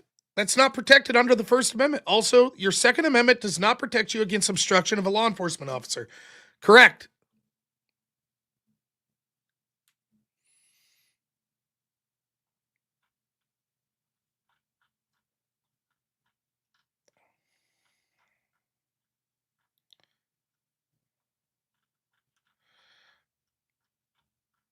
All right. Now,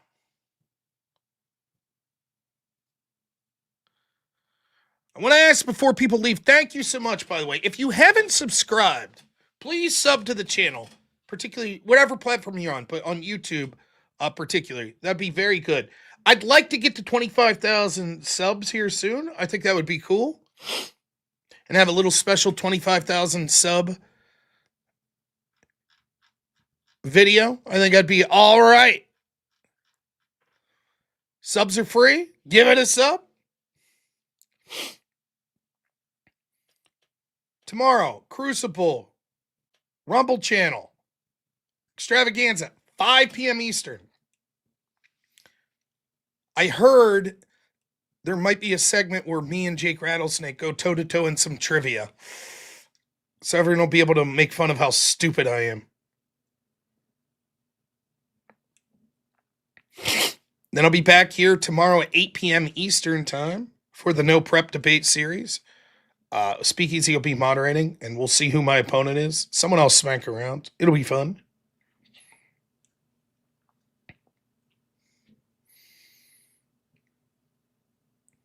I can't thank you guys enough. We're not leaving yet, but I just wanted to say before people head out, I can't thank you enough.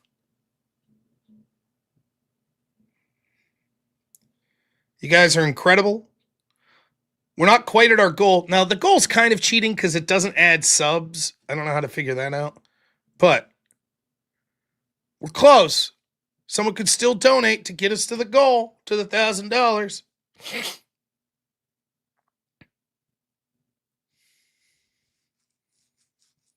Now, is our friend Wade Boggs in here? Wade, if you're here, say something.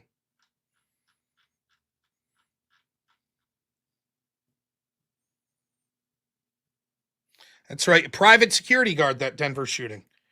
Hired by a local newscaster activist Kyle Clark, who's still prominent news personality. Yeah.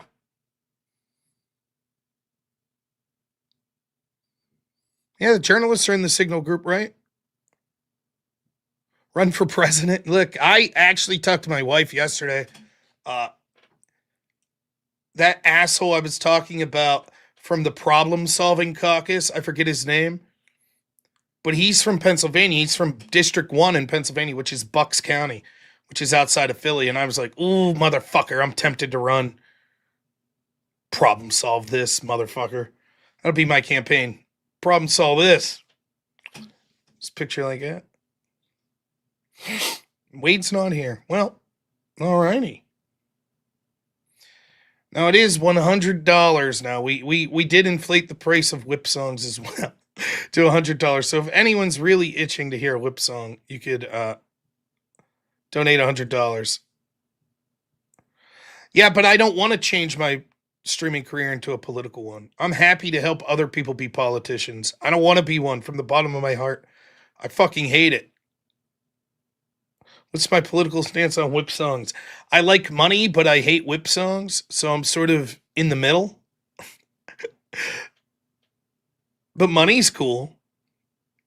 You know?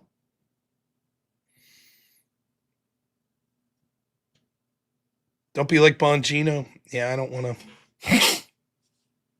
No, thank you. I'll stay right here. Thank you very much. If I felt that I had to run, I would. But it's like Elon Musk. Should Elon Musk run? Probably not. He could probably do more good as like a philanthropist billionaire. Right? Don't you think? When all the headache and the red tape of politics, when you could just be like, fuck it. I'll just do my own thing. Rick Mitsu, $10 says, losing that handsome Australian prick in trivia is an instant unsub, Rob. Don't let me down. I'll try my best. I'll try. Damn himbo. For fat men everywhere. I'm going to beat that fucking himbo tomorrow.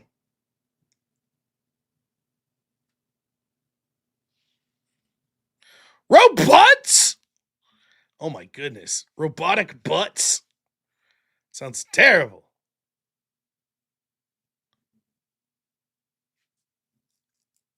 I don't know. Am I thinking productivity and not power? Who has more power? Donald Trump or George Soros?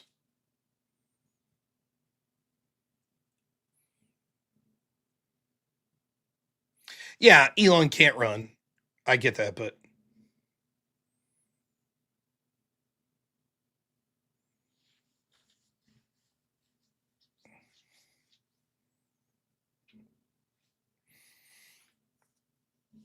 now, one more thing.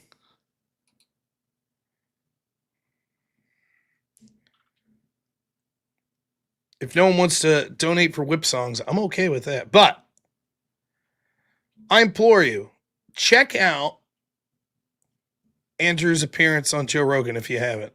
Check it out. Put the link there.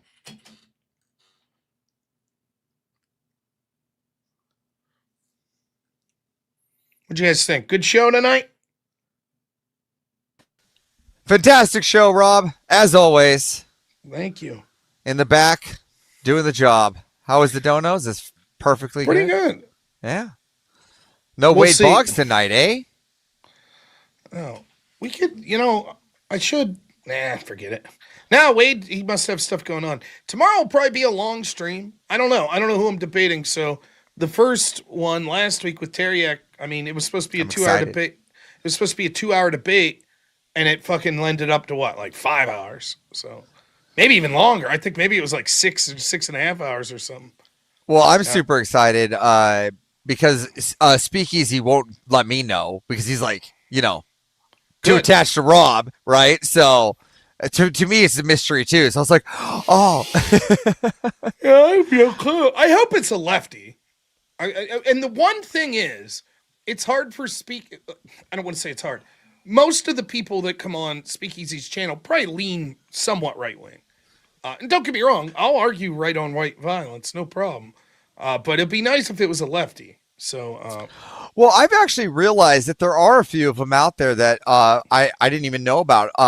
That's why I was late today getting in the back because I was over on Confluence's channel on his panel where he has like 3 lefties over there. And they're actually pretty intelligent guys or trolly guys. I couldn't tell the difference on some of them. So, yeah. No, that's good. I like debating. I kind of am excited to eventually get my ass kicked. I'm fine with that. Like for me, I'm not Rob. Those moments. So I get more out of losses in life than wins, right? So like I've told the story before, but the reason that I got so into debate was the first tournament I went to. We debated this team in round 1. They were from Catholic University. And they talked like this, and we didn't understand what they were saying. And I had this girl that was a partner, and she never debated before. And all of a sudden, she's bawling her eyes out, and she's like, I don't know what to do. And I'm sitting there like, what the fuck is this? Like, I can't understand these people. And there's all these, like, little weird rules of debate. And my partner's crying. And so we lost. And then round 2, we go in, and we debate a team that was like us. It's just talking normal. And I think we won. And then round 3, we debated this team from Liberty University. And my partner's, she's still crying, this fucking mess. And she's like, you know, oh, we debated this team round 1, and I don't know how anyone could ever beat them. They were just like talking like machines and blah, blah, blah. And these 2 girls that were debating from Liberty go, oh, who was it? And I was like, yeah, it was Catholic, you know, the name of the team. And they were like, yeah, we beat them last round. And I was like, oh, we're, and then it was just same thing. They're just speaking a mile a minute. And they're fucking like, all these procedural rules and shit. I have no clue what's going on. My partner's fucking crying and fucking just dicking around on our phone. And so I'm trying to win this round. I don't know what the fuck's going on, you know, and that's that, you know. And so the round ends and we lose. And this girl from Liberty comes up to me and says, don't worry, you're not the worst person I ever debated. So she told me. Okay. And so from that moment forward, I was like, you motherfucker. How dare you? How fucking dare you? And then we ended up beating them in a debate like 3 years later, me and my new partner. And I fucking walked. I know she doesn't remember it, but I was like, don't worry, you're not the worst person we ever debated. Motherfucker. I held on to that grudge for 3 fucking years. Boy, that pissed me off. That loss was probably more important in my life than any fucking victory I've ever received. I think there's something said about guys that strive to never give up and always want to win, right? Oh yeah, but like, so I kind of like, you know, for me, what'll motivate me to get better is eventually losing, like not just losing, to get embarrassed. Right when that happens, I'll be like, "Oh, you motherfucker!" I'll be waking up at 6 a.m. every day, like researching, like motherfucker, like, watching all of his clips. I'm gonna get him this time. I would too. That's how I am. I'm like very much like if I'm winning or if it's close or whatever, it's like going along to get along. But that motivation of like, God, I'm not gonna. I refuse to accept this. You know. So I hope that someone comes along and it's like, you know, with these sort of advantages. What's up, chat? Donald Rose. If I was game plan, I'm not going to say what my strategy would be, but if I knew I was debating someone and they didn't know the topic and I did, and I got to prep for it, I would have some unique strategy for that. I'd be like, okay, motherfucker, I know what to do, but I don't know if other people think of it that way. And maybe they're not thinking of it in a, like, we're just going to embarrass this guy. Maybe they're like, oh, I actually just have a topic that I want to, you know, which is fine. But I would, if it was like, Rob, if you win this debate, you get $1 million. You get to pick the topic. I'll guarantee I'm winning that debate. Guarantee it. It'd be like you. You'd be like, Orange Lanterns. We're gonna debate Orange Lanterns, and it's like, oh well, that's it. You're gonna win, right? Like, yeah. My debate was I walked him into, I guess, what I'm gonna call the Wall-E fallacy. We ended up that we are gonna end up at like Wall-E, where they're all just fat people on chairs. That one was fun. So, because at first he wanted to go into the singularity and how we were going to have chips, that they'll do all the work. And then we're going to be a classless, stateless society. So that was fun.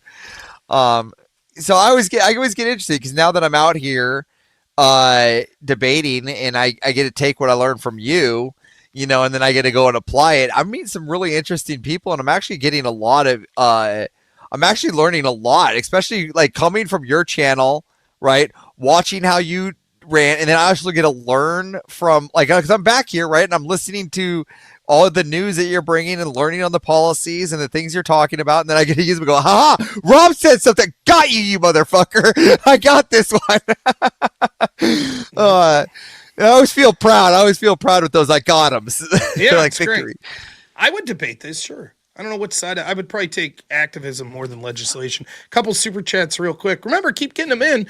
And we're last day for those cheap memberships. So William Burns, $5 says Brian Shapiro, the so successful radio host with big name guests, cried when he saw Andrew on Joe Rogan. Now, Brian's fucking super big time, man. He's super big time, you know. He's too big for Joe Rogan. Truth Revolt TV, $10. Based off the video of him kicking the vehicle and spitting, isn't it reasonable to think he brought the gun because he felt emboldened to take the next step to be looked at as a hero? Thanks again. Yeah, that's what I'm saying. If you're holding a gun, again, like, this is just logic to me.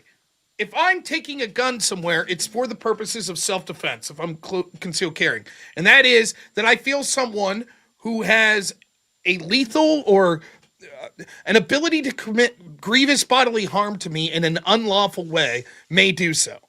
And so if I'm provoking law enforcement, which obviously would have that lethality, to assault me illegally, I'm trying to provoke an excuse for me to use the gun.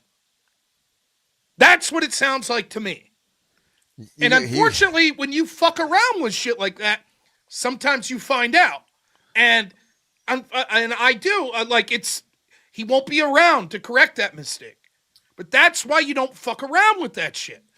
You know, and you just have to know that if you're carrying, you have to be extra cautious at that point. You have to be aware of your surroundings.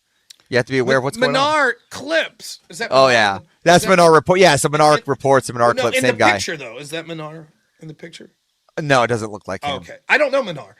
Would you debate Menard reports? He's the king. Sure. I guess.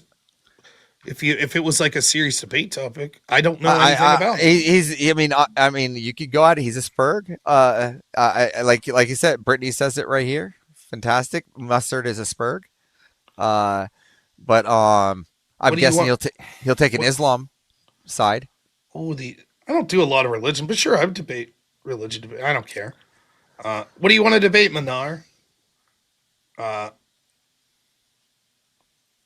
What would your topic be? Do you want it to be something religious? Well, he does approve. He did concede to having sex with his cousin over making out with his girlfriend in public. Crazy. So, yeah. That doesn't sound good. Intel Wild $5 says Line Brian would toss Joe's salad to get in his podcast. Really? He works at a restaurant or something? Does salad dressing? I feel like I got a little bit of baby spit up. My kid is just getting on me now. Like, skin it, dude. My son was on one today. Oh, he says I'm just a clip guy. I don't know if he's on right now. Probably some. Oh, happy birthday, Manar. Oh yeah, it is his birthday. I'm giving him a happy birthday. I did it on the panel. How is it? Manar, an older guy, younger guy? Younger. I think he's like early 20s, maybe. All right, happy birthday then. The early 20s birthday is a reason to celebrate. Now I'm 41. It's like fuck. Like it's not that I'm upset about the birthday. It's just like it's just another day. I don't give a shit. My birthday happens to be July 4th though, so. Well, that's a fun celebrating one. anyways. Yeah. Mine's like the worst. Mine's Memorial Day, so I got to worry about the people that died. I had a buddy that used to constantly try to get me to go to the strip club with him because his birthday was September 11th. So he'd always call me and be like, "My birthday's on the worst day of the year. You come out to the club with me?" I'd be like, "No, man. Like, I'm sorry. I'm sorry your birthday's a bummer." But yeah. That's a shitty one. Well, his due date was January 6th, 2021. So that would have been a good one. Well, Asia's mine is like almost right after Christmas. So it's like Christmas, birthday. It's like shit, double down. Yeah. All right, folks. Well, we're probably going to wrap it up. Who's streaming here that I can There's actually a lot of people streaming today. So, yeah, we have a whole list. I like the new thumbnail, Black Elk, that you put up. Nice. Yeah, I do. So we have Teriak, Unreasonable Man, Only Bill, Marte, and Confluence on my side. Mm-hmm. Abe Dinkus? Is Abe? Abe Dinkus? And Abe Dinkus. Oh, I had to hit the down arrow. And Abe Dinkus. Yeah. I try to in my head raid different people every night. So agreed, and I'm a mod over there, so I'm pro Dinkus. There you go. There you go. Yeah, I'm an unofficial mod. So the winner tonight with the last dono is going to be Intel Wild. What a champ! Unless someone wants to usurp, Intel Wild's going to be the winner. So yeah, tomorrow it should be fun over on the Crucibles Rumble channel. Looking forward to smacking Jake around. Jake did today. He was explaining how much and I'm using his words here. Jake explained to us how much he likes facials. He was talking to us on the extravaganza today. Apparently he's referencing cucumbers and other oils on the face. So good for Jake there. So, yeah. And Should be don't fun. forget, we do have after that the NOR prep. Yeah, the no prep debate. Oh, you want to play? No warning, no time. You said we're gonna push it. Walking cold, stand your ground, say what you believe. No script, no notes, no. And plus, I just wanted to see those forearms. Red actions drop. The room goes loud. No prep. I mean, he's just so rugged. Two minds into one stance brace. No prep, no prep, no prep. No topic, no opponent name. Just pressure, just fire, just debate. No prep, no prep. No warm up, no safety net. You showed up, now defend it. This is no prep debate.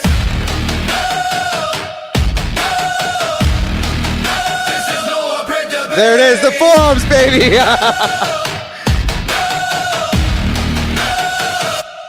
No prep. Fantastic. Ain't fun. Oh, look at this. I chummed him in. Brennan Bell says $10. I win. Congratulations. But no, Intel Wild for $5. Says, please go see Elvis. Epic Elvis Presley in concert next month. Where at? My aunt would love that. I should call her up. She would love to go to that. Zach Gelpy, $10 says, oh shit, it's Everest. Hey. And then What's Intel up, Wild, Chad? $20 says, I finally won. A winner. All right, everyone. This is Intel Wild's a winner. I love this fucking chat. It's a great chat. Very good. Oh, on Porstigo. $10. Oh shit. Oh boy. That sounds like Imagine Dragons, Cody says. Yeah. Shit. Sad that guy died. Let's see if we can find clips of that guy. It's one of the that's an all-timer, right? From The Wire. And how every time he says it, he just gets longer and longer. The last episode that he's on. Because it starts off, he's like, shit. And then the last episode he's on, he's like, shit. Like the writers of the show knew. They're like, we got a bit here. Fucking roll it. Yeah. It's good shit. Good shit. Yeah. Oh, Intel Wild, $5. Winner. Wow. What, are we getting chicken? Oh. Oh. Wow. Oh. Everybody wins. Our boy Jungle, who finally made it home safe after a 3-day extravaganza with the airport. Jungle. What a Chad. Dude, I was praying for you and your wife, Jungle, to get back. That's like, look, I know you at least had a nice place to stay there, but my goodness, this getting stuck traveling sucks. So, man, Jungle, thanks as always. And I am so happy that you guys are back home safe. Amazing. We always care about you, Jungle, and we're glad you made it home safe. I think that's an instantaneous victory, I think. Oh, look at Mr. Ubercrow's different degrees. $51 says, anyone done more than the 51 I did before? I feel like I win, but I don't know the rules. Well, Ubercross, talk about Jesus, never mind. Yeah. He took it. Oh, there it is. Yeah. Oh, me and you are both diving. We're both excited to hit die lose. Wow. Man. Crazy. And then in comes Wade Boggs with 1,000. No. Wade Boggs. Oh my gosh. I was still like, someday, you know what we should do for 25,000 subs? You know what we should do? No donate. If once we get there, a show, no donations. None. We're not going to, like, people can still do it, but we're not going to read them. We're not going to count them or ask for them. And we're just going to watch the entire live stream of the night that Wade and those fuckers made me play the whip song like 78 times in a row. I'll just sit here miserably and watch that whole fucking episode. That'll be the 25,000. Just like, there it is. The peak fucking insanity on this channel. Yeah, dude. Hey, actually, this guy actually paid to get me off of the panel today, but I love him back too. It's a good guy. Bobby So, Bobbitt. yeah, good guy. Has anyone checked in on the Andrew haters? Like, has anyone streamed about being angry that he was on Joe Rogan? No, I mean, I haven't really seen any of those. I think all the streams have just been like excitement that he's on there for our boys. Like everyone's like, he's been on Joe Rogan. We're at the peak of our hype. That's it. Next, Joe Rogan, and then maybe someday Jubilee. Maybe he could reach. I don't know. I mean, maybe Jubilee. I know what Mr. E wants. Mr. E is very verbal about what he wants. So like, but Jubilee. But Mr. E wants Kill Tony. That's what he wants. Oh. Yeah. I didn't know that. Yeah, that'd be cool. Well, we just had Danny on from Kill Tony on the extravaganza. Yeah. Last week. He's on there all the time. Yeah. So we know what Mr. E wants. He's very verbal about it. So I didn't know that. Well, maybe you should have more discussions with Mr. E then. Thank you, Urban Squatch. Thank you. I enjoyed discussions with Mr. E. I would happily have more discussions with Mr. E. Jungle again becomes a member again. Says thanks for thoughts and prayers. Yes, we did it. Thank you, man. And I'm glad to hear it. But yeah, I'm kind of excited. I hope someone spurgs out and puts some live streams up or some videos bitching about Andrew. That'll be like manna to my veins. I'll be like, yes, there's something good to listen to while I'm doing like house chore. I love that shit. So, well, you know who would be good at finding that? We could put Emmett on that, and Emmett will just go digging for it. Get him. Yeah.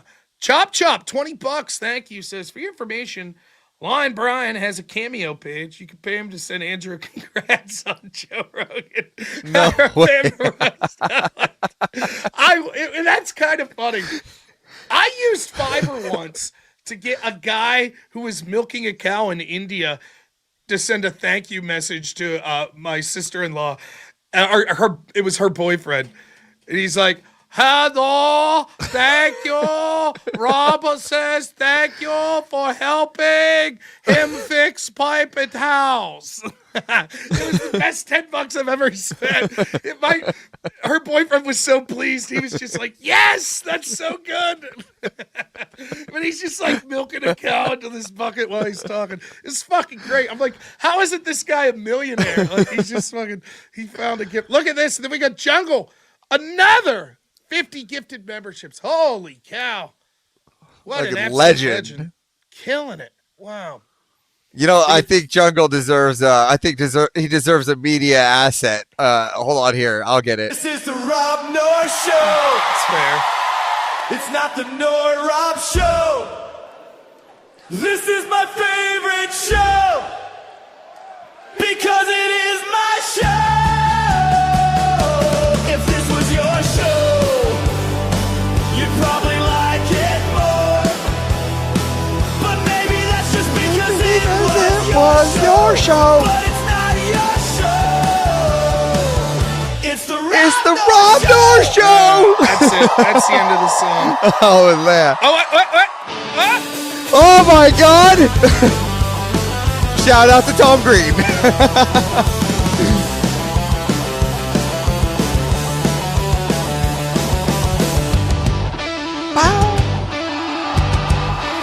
That's my favorite part. It's not the Noah Rob Show. This is my favorite show. Because it is my show. If this was your show, you'd probably like it more. Maybe it's because it was your show, but it's not your show. It's the Rob Noah Show. We did it. Unreal. Well, I think Jungle wins the week. Like, is that fair to say he just wins the week? Crushes it. What a great guy. Crushed it. Where there's a whip, there's a way. There definitely is. Man, I can't wait for tomorrow. I guess today. I'm going to get some sleep, do this no prep debate, do the extravaganza. And then I got a big weekend this weekend, I was telling people, where it's Dad and Hank, where my wife's going to be out of town. So I get my son. So I'll stream Friday night and then probably Saturday morning. And then by noon Saturday, it'll be me and my son until Sunday night. I don't know. I mean, there might be a special with a high enough dono, a Hank stream. Is that what we're hearing? No. Oh. Hank will not be on stream. There's too many psychopaths out Oh, there. now, yeah. It can't be like the old days. Now, we do record videos. Me and Hank record videos because he's interested in what I do, but we don't upload them anywhere. It's just for our enjoyment. So, like, he'll sit here in the chair and I'll hit record and he'll tell you about, like, a triceratops or something like that. But, yeah, I don't. Okay, then I got it. A simulated stream of Hank of what he would have done, but you act as Hank. Yeah. So you'll just talk as dinos. I could try that. Yeah, Blasterbot will love it.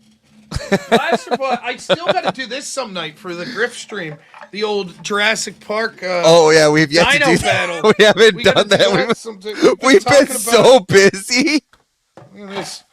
I got to make sure. Nasutoceratops.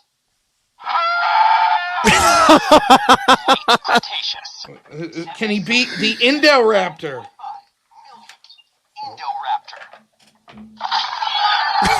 All right, let's battle them. Here we go. Dino Jewel. Nasutoceratops. I like the first guy. I think he'll beat the Indoraptor. Dino Jewel. Begin. Here comes a charge.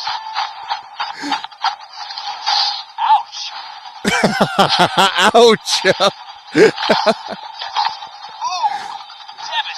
fight. It's like I'm actually And there. She escapes. That was close. Indoraptor. I lose. I lost. The Indoraptor won. But my guy lived. He ran away. Oh, there you go. Oh, that's who Brittany was when we played before. So yeah, we'll get that grift set up someday. Oh, quiet over there. It's gonna be yelling at me all night now. It's great, man. My son loves that toy. I bought that thing 3 fucking times because I bought it once for him. And I bought one for me. I bought one for me, and then he came up and saw it, so he took that one too. And so now I had to buy a third one. So Dude, if we could just great get toy. It's like $30. Pick it up, man. Your kids will love it. It's awesome. I need like 30 cards of those. Like just so many options. A pack of the little raptors. That you remember the Lost World one of the little guys? We need like 100 of those versus 1 T-Rex. It's a great idea, man. What a cool toy.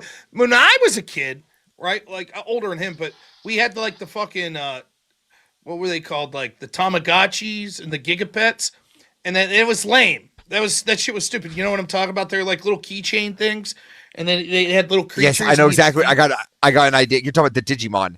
Well, these weren't Digimon. These were Gigapets. I know I know about Tamagotchi ones too. But hold on. If we could come up with a wheel, like a dino wheel, right, and then we can use AI to simulate the two battling, right?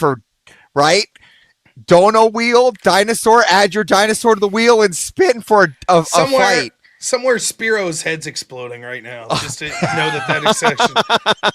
But no, the Gigapets or the Tamagotchis, I always thought they were lame until when I was in like 3rd grade, they came out where you could connect them and fight them. So you could get like, instead of like just little guy that you were feeding and cleaning up, now you could like train them. And then you just, every day you have it do some stupid little game, like you'd hit it. Yeah. And then you go to recess at school and you'd connect them and they would fight your friends. That shit, kids love that shit. I just want to fight shit. That's great.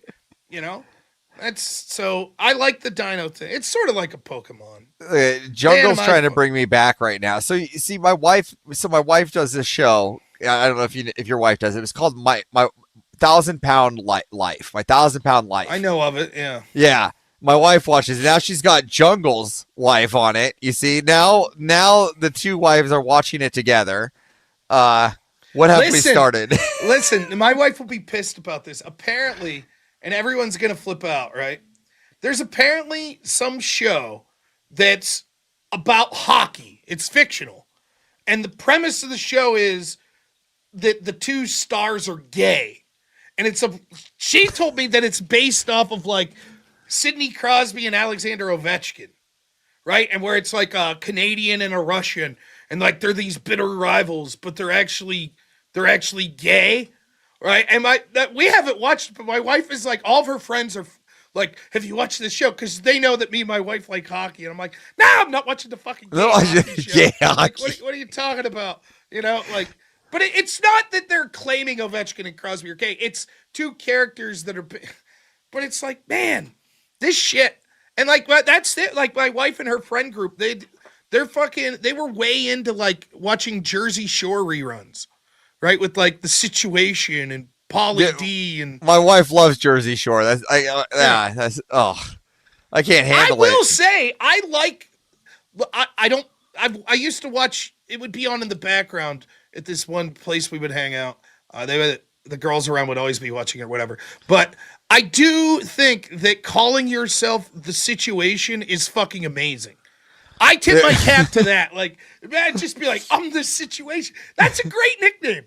You know, it's just like, no, it's not even my nickname. That's just who I am. It's just The Situation. It's like, dude, what right, is it? You know? There's another one she watched. It's called Breaking Amish. Have you heard of that? Yes. I can't handle this stuff. It drives me crazy. They do the dumbest things. And my wife is all fascinated because they're fascinated with the faucet. It's like a faucet.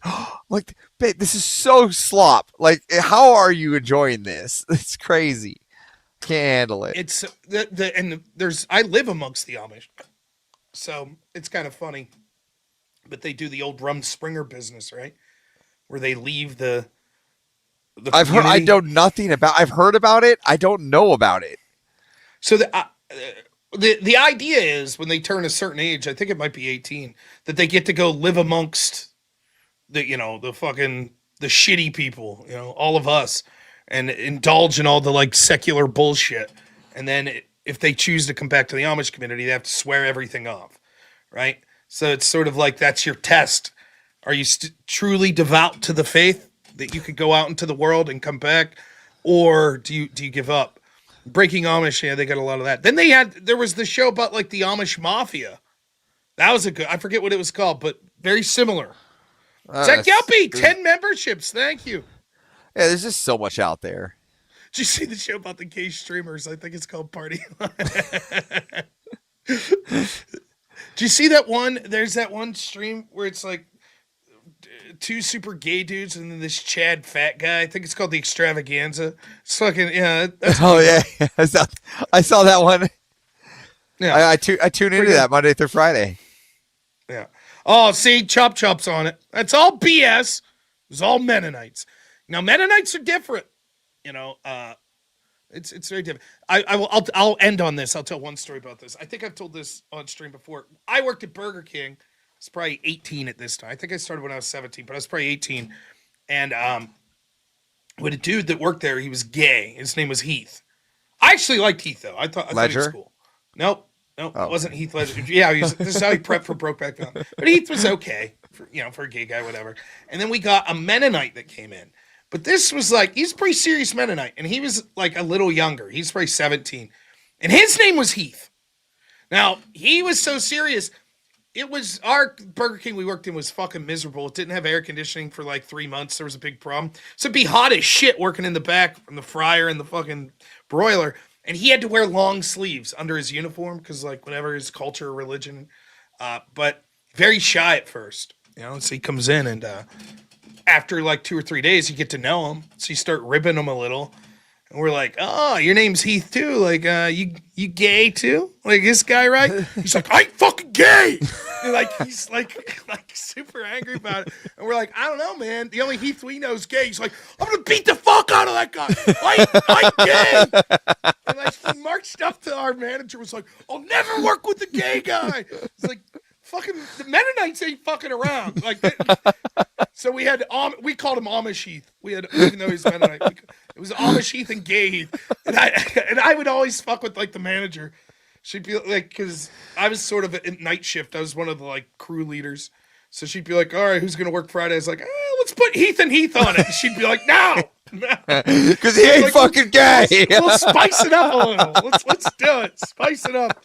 It's fucking great. But yeah, I sometimes wonder what happened to Amish Heath. I know what happened to Gay Heath. He passed away, unfortunately, of just unrelated illnesses to being gay. Oh, that's unfortunate. Yeah, he's an alright guy. He really was. But man, fucking Mennonite Heath not having it, man.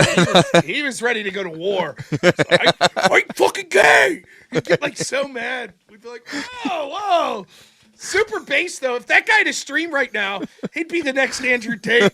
Fucking Mennonite stream, just red pill Mennonite. Like trad like for us. We ain't fucking gay here, you know. Yeah. Can you imagine the audience? Send them to Fresh and Fit, man. Can you imagine just some fucking Amish dude on Fresh and Fit? Like, who are all these thoughts? Get the fuck out of here. How dare you show that much ankle? Yeah, this is disgusting. Great. Shame. I'll reach out to Myron. I'll be like, Myron, get some fucking Amish dudes on here. What are you doing? They'll light it up, man. It'll be great. All right. So who are we rating? Abe Dinkus. I think he's still streaming, so we're gonna rate over to Abe. Man, thank you guys so much tonight. What a great night. I had an awesome show. It was a little more upbeat. I think with some of the stories, it was a little less depressing, so that's good. And I was in a good mood all day after having watched Andrew on Rogan. It's fucking amazing to watch a friend of yours like sort of achieve basically the pinnacle of like streaming success, getting on the biggest podcast. It's amazing. So I'm super excited for him. Can't wait to talk to him. And then be like, why didn't you mention the extravaganza? What's up with that, Andrew? Yeah, make sure. Why didn't you mention that show? Why didn't you do that? Make sure to mention that Avarice says, congratulations too. On the behalf. Whip Wheel songs. Why didn't you mention that, Andrew? What's up with that? Seems a bit selfish. Wasn't throwing that up. No, he did great. And I heard that he played a Whip song. Yeah, the other night in his show, the bastard. He took the Whip song. Wait, hold on. Does that go? I think we have it. Is there a backwards here? Hold on. Do you see a backwards? No, there's no back arrow. I don't know what to do there. No back arrow on the depiction. So. Texting a friend. Yeah, is it Andrew? Tell him about the whip wheel? No, it's not. It's someone else. Oh, okay. Well. It's someone in the chat right now, though. I'll leave you guys. Is it? Yes. Jungle. My lips are sealed, But it was a fun show. I hope you guys had a good time. So remember, 5 o'clock, Crucible tomorrow, Extravaganza, me, Jake Rattlesnake, Mr. E. Who knows? No prep. One of these days, there's going to be like a legitimate like crash out for one of us three. There's always like tension. Like one of these days, Mr. E's going to be typing, and Jake's head's going to fucking explode. Yeah, Jake of the typing. It's going to be great. It'll be awesome. So tune in. You never know. It's funny because now here's the meta behind this. When I talk about these whistles blowing in the cops' ears, and eventually one of them is going to lose it, you'll get to see that in real time when Jake loses his fucking mind because Mr. E's typing in the background. So tune in for that. I'm just saying, from someone that has been in a rattlesnake headlock. It's no fun. It's no fun. Put you in a headlock? Yeah, did you not see that? Oh, down at the Bacon. Yeah, down at the Bacon. Headlock. Jake, with his little short shorts. Yeah. Was it fun? Well, that's what happens when you call out his short shorts. He puts you in a headlock. It sucks that he really is strong. You know what I mean? Because you'd like to just give him noogies and be like, but you can't because he's also fit. So it's like, fuck. Hey there, you little guy from down under. Yeah. Yeah. When did I go on Tim Pool's show? A year and a half ago. Something like that. I did the morning and the evening show. So, well, I'll let you do the outro again. It was a pleasure to be here, right here on Normal America. Thank you, everybody in the audience. It's good to see you guys. Bandit, Chop, Brittany. The list can go on and on and on. Those are the ones I see now. So enjoy. Thanks, Avarice. We appreciate it, man. To all of you, thanks as well. Thanks to my editor, Black Elk, too, who changed the thumbnail so I don't look like I just passed away and it's a memorial. My luck, I'll pass away now, and then he'll have to go back to the fucking memorial-looking thumbnail. That'd be a shame. Anyways, thanks, Black Elk. Thank you to everyone who donated, particularly big donors. Jungle, it's great to have you back. I'm glad that you made it home. Really am. Everyone else, thank you so much. Seen some old friends. Zach Gelpy, Mr. Ubercross, everyone else. You guys are amazing. Thank you to all my mods. Thank you so much to everyone who chatted, who subbed, and everyone who just watched. You guys have been the best. We're going to raid over to Abe Dinkins. I want you to take just a moment, as we always do here, and say a prayer for Charlie Kirk and his family. It's on to a different battle. Now we see the left being riotous and violent against ICE officers, Border Patrol, etc. But don't forget, they assassinated Charlie Kirk. They mocked his wife. They mocked his family. That is who they are. Never forget. So prayers to Charlie Kirk and his family. We'll see you all tomorrow, 5 o'clock, Crucible's Rumble channel for the extravaganza. Right back here, a couple minutes before 8 o'clock p.m., we'll be starting the No Prep debate. So we'll see you all tomorrow. Thanks so much, everyone. As always, have a good one. Only in America is it possible to say, you know what, I don't like the way the country is going, and to do something about it. Take that risk. Take that leap of faith. Stay involved. Trust God and act obediently. Romans 12:2 verse. That God will use all things, for good for those who love him. It's bigger than you. I want you to remember that. It is bigger than you. It's bigger than me. You are here to make somebody else's life better, the pursuit of liberty and freedom. You know what gives me strength? The hundreds of thousands of you that say, Charlie, keep going. 1 Corinthians 5 and 15. So that's all pretty amazing evidence, not just intra-biblical evidence, but extra-biblical evidence that Jesus Christ was a real person. He lived a perfect life. He was crucified, died, and rose on the third day, and he is Lord and God of all.